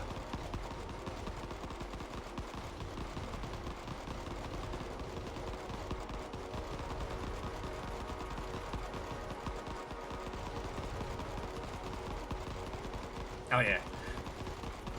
And I was a little worried at the start of Liza P that it was just going to like vomit exposition at me. But nah. I'm still genuinely impressed that for all its cool moments, it's actually surprisingly reserved with its good story beats.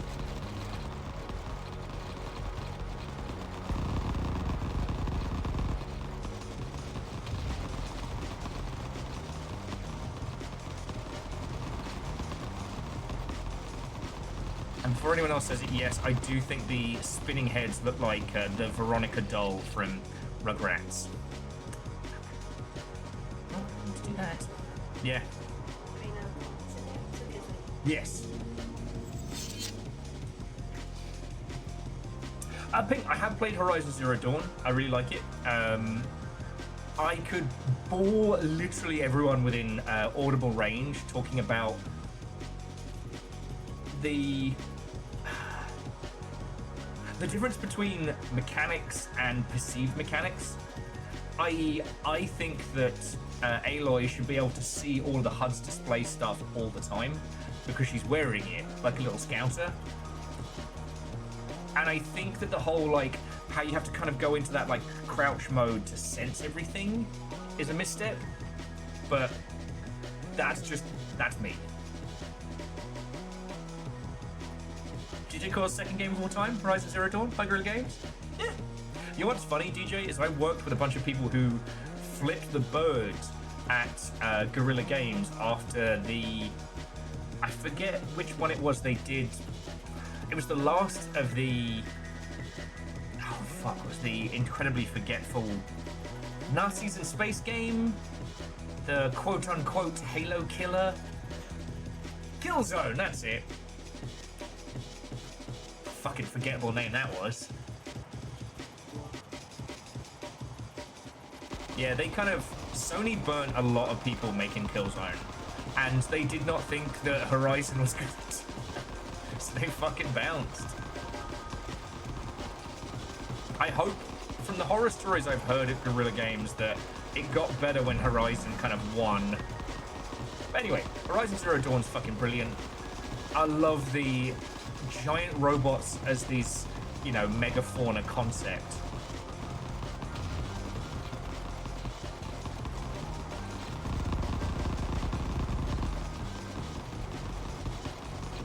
And as someone who watched Hey Ash, What You're Playing on fucking game trailers back in the day, it is nice to see Ashley Birch doing good, you know?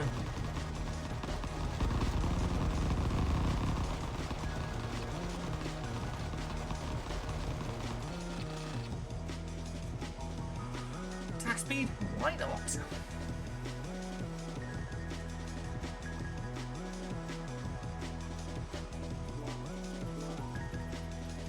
Okay, 18 and 20. Can we do it?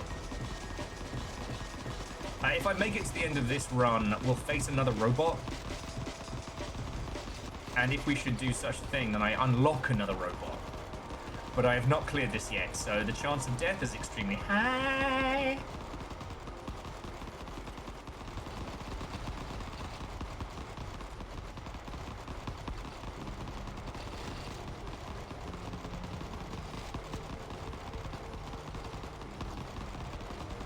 Oh, wait, cool.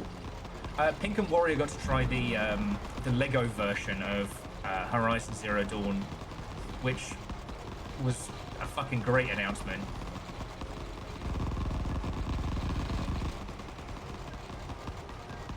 I'm being saved by these explosions. My explosion is not theirs.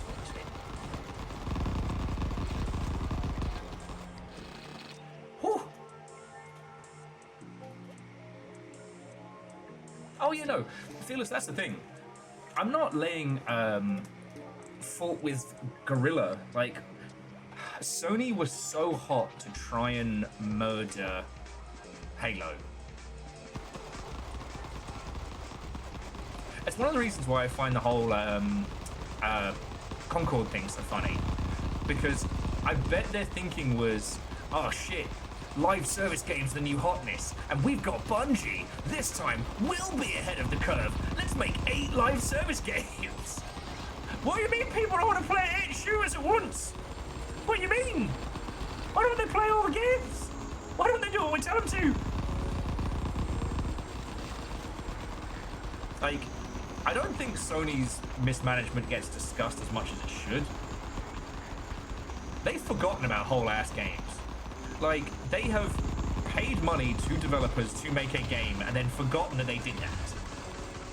And I say they like it's 3 blokes in a... Now, I assume at this point that things have gotten a little better over there, but you never know.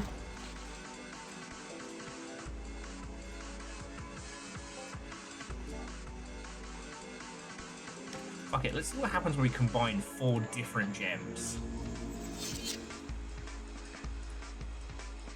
Oh, attacks now fire in a spread pattern. Oh. Alright, here we go. One more wave. Headphones on. Oh, Zagreus. Oh, look how cool that guy is! Like a gun wizard!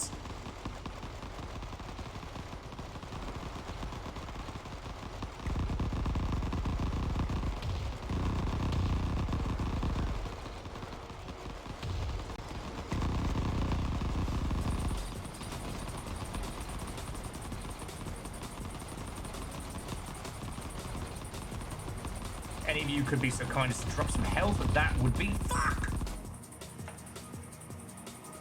Oh, is it your friend? Is it your friend, Virals? I'm gonna kick his ass. Another time. Piss.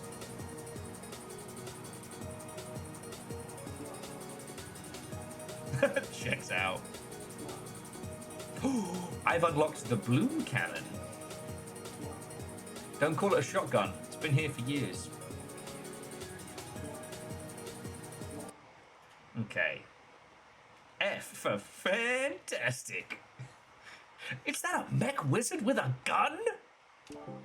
Okay, so to Pink and Warrior, if you're still chilling nilling, this is the menu of this game, and this was the point where I was like, yeah, no, we found a banger. Got a little memory card. It's written on the in-game player's guide.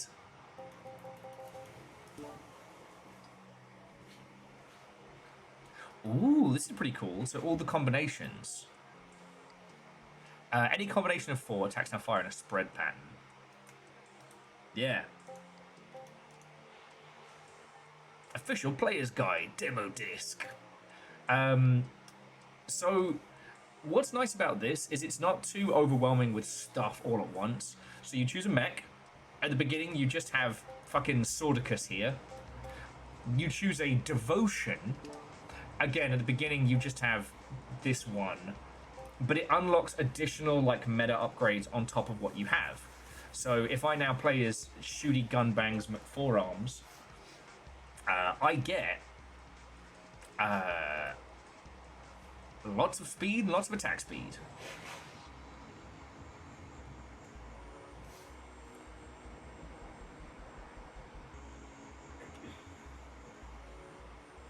Oh yeah.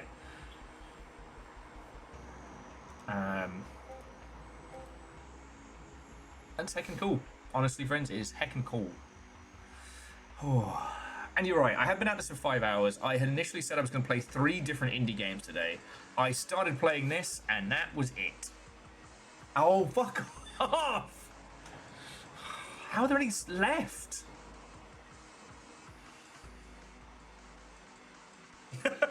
Shooty Gunbangs McForearms is my favourite rock album. Yeah, but their second album was weird. I'll do 5 more.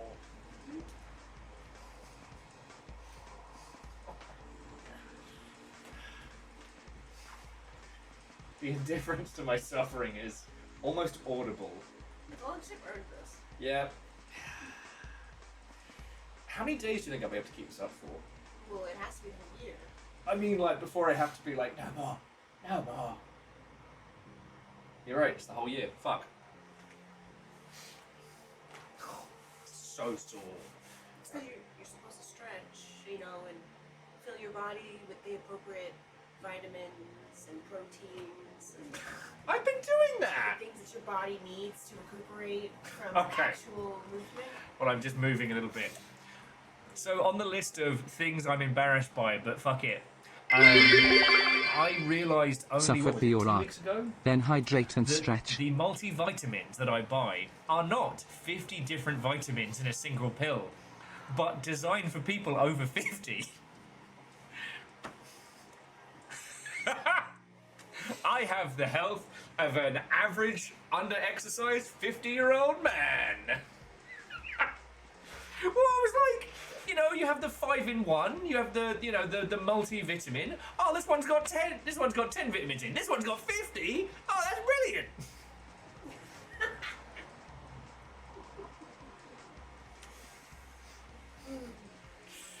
Oh. But yeah, so those of you who just joined us, we did a huge event just before Christmas, and we had donation goals, and one of them was I now have to do squats for the rest of the year. Oh, okay. So, feet apart. I'm going for a sitting. Is that right? Slowly. Slowly. It's not bounce. Run! It's slow, controlled movements. I don't know if you all could hear every one of those cracks and crunches over the sounds of the game, but... Oh, call me a Rice Krispie treat, because I am snack crackle and popped. There's a joke there. You're not ready for that joke. What's the line? We'd all have to get cool about a lot of things real fast. That was 1. 2. 3. Oh, it's so bad. 4. It's not feel the burn, it's feel the divorce papers both my legs are filing against me. 5. Oh. I'm gonna have a bath later. Oh. How many piano points to make me go full drill sergeant on him? Fun fact, I actually was going to do that. My packet was ready. What stopped you? By the time they finally gave it to me, I was very traumatized and I wanted to go home. That's fair. Yeah. You didn't want to pass it on. I just didn't want to. No early uppies. Oh, did you get 25 in while I was stalling? I'm already done. What is it? 40? From yesterday's. Yesterday was 45. Today was. I think that made 40. Oh.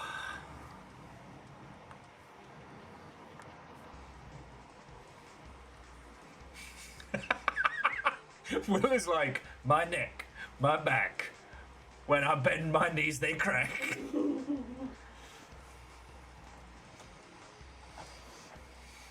I'd like to think I'm more of a to the window, to the wall. Thank you. Thank you. I was complaining that I'm so good at video games that I should have my own AGDQ couch of people commenting behind me. So Little Fire got all the big stuffed animals. So we have Trans Icon, the Blahaj shark. The thing that got me stopped more times than anything else at GDC, the Axolotl from Ark, and then also Little Fire.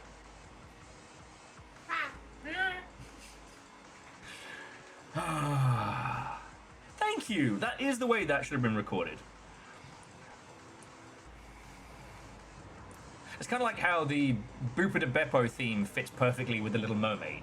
You know, like Bupa de Beppo Italian restaurant, Bupa de Beppo Italian grill. That's a joke I stole from Ben. Thanks, friend.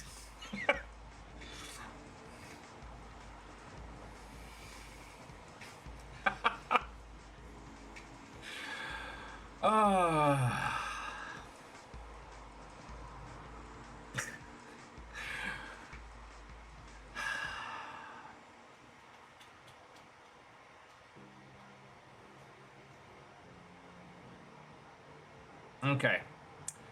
So, friends, I'm going to roll credits in just a second. As there's this cutie patootie with a booty I would like to spend some time with. Bonio, how fucking dare you? Bitch. Got me the guinea pig calendar, what can I say? But I got you the griddle. Oh, you did? Yeah, you're done. And Tequila Gundam, fuck you. God, I can't wait to build Tequila Gundam. I just want to use this screen so I can actually roll the credits. But, so, Pink, Warrior, everybody, I will find someone to pass you on over to.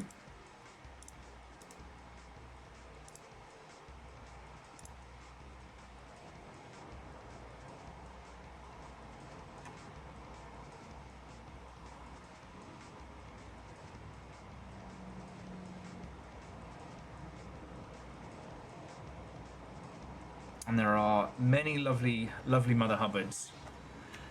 See, okay, I'm in two minds, right? I saw Mike, and I was like, oh shit, let's bring the... Warrior brought the raid in, let's pass it forward. Yep. He's playing Ark, which I wouldn't usually be like, whoop whoop. I think that's the thing, right? So, like, it's... But it's not like Ark is... But this is where it gets weird, because you're like... Even, for example, such as me playing Call of Duty, with the whole AI thing. How much of your stance on AI dictates how you navigate life? Now, like what you were mentioning earlier with the creature who shall not be named, that's a hard line Yes. for it. Where does that line go for you? Yeah, and I...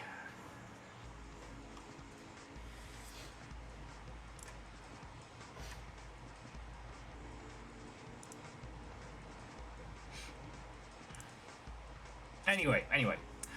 So yeah, so to everybody who's come on in, please stick around. I will be passing you over to some lovely Mother Hubbard in just a second. Probably should have turned off the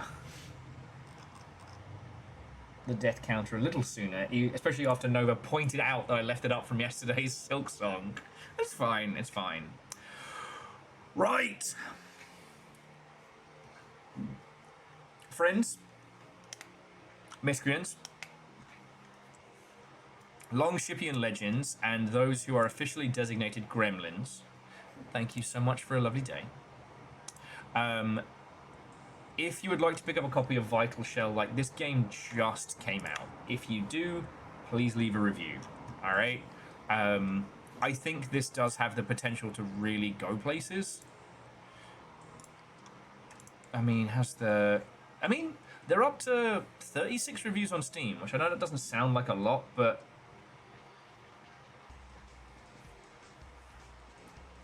oh man, some of the weapons we haven't even gotten yet.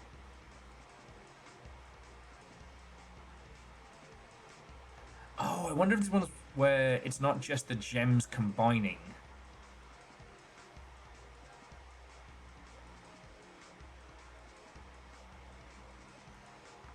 Oh, one of the other mech frames has attack puppies? Fuck. It's not fair. I will say this game does also have like a little button that's like an unlock all, which is quite cool. Okay.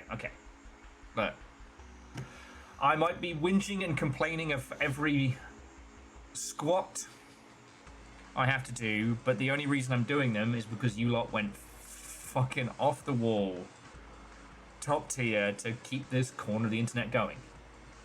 Right? And if the thing that keeps the Longship going is me caning from below the waist for the rest of this year, then so be it. Or maybe after a month or so, I'll have really strong legs. And then I'll be like fucking Chung-Li mode. And, well, we'll deal with that when we get to it. You know, there's only one person who's going to benefit from that directly. Bodio, you hussy! Operation Will Never Skips leg day. Yeah? But yeah, the credits aren't going to be too crazy today. You know. Everything happens so much. But we get through it, and we do it together. I hope I do enough for you lot. He did not, in fact, engage Chung-Li mode. Fuck off. Do you one last... Vanderbeest, thank you. Alright. Let me roll credits before you lot reduce me to a blubbering mess in some way, shape, or form. Thank you. I hope I do enough, and I hope you pick up the game from today. I really did have 2 more games to show you. And do stick around. I will pass you to someone lovely. So, to Navalis, Punspector, Keldra, Orzine, Dinosaur Tickler, Dinosaur Stick, Ponytailster, and XD Johnny XP. Whether you're a comedy sub or a long spree or a hunter of house Carl, thank you. To Akari Zero, Eriman, PVS, Scotty Doggy, Vanderbeest, Divershi, Dustin, Bacon, J-Post, and some numbers. Weird Indie Wednesday, you still threw bits in my face. Heckin' thank you. To Nova, Caffeine, but also Tala Moose, thank you for handling all the stuff. Sorry I chucked you all a bunch of things and went, please handle this. I really appreciate it. And to Warrior by Design and Restless Roots, thank you both for throwing in your crowds here. Alright, friends, please give Restless Roots and Warrior by Design a follow. I wholeheartedly recommend both. I don't know why I'm sounding weird and fancy now. I think it's I'm trying not to get distracted.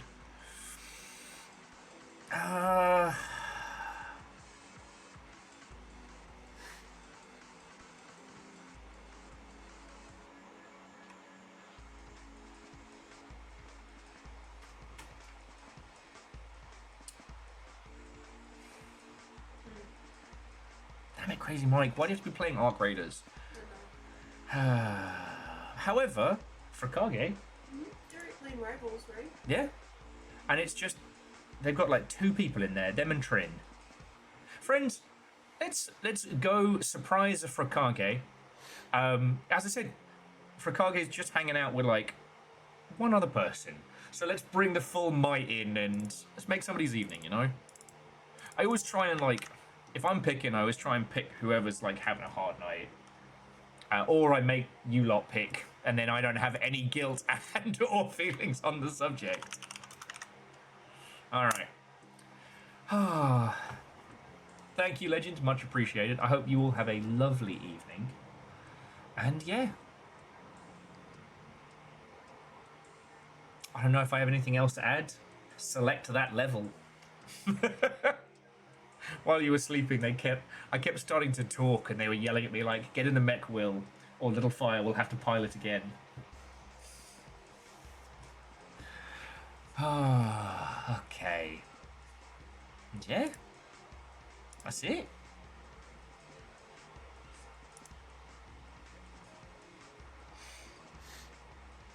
Let's probably launch you all in there.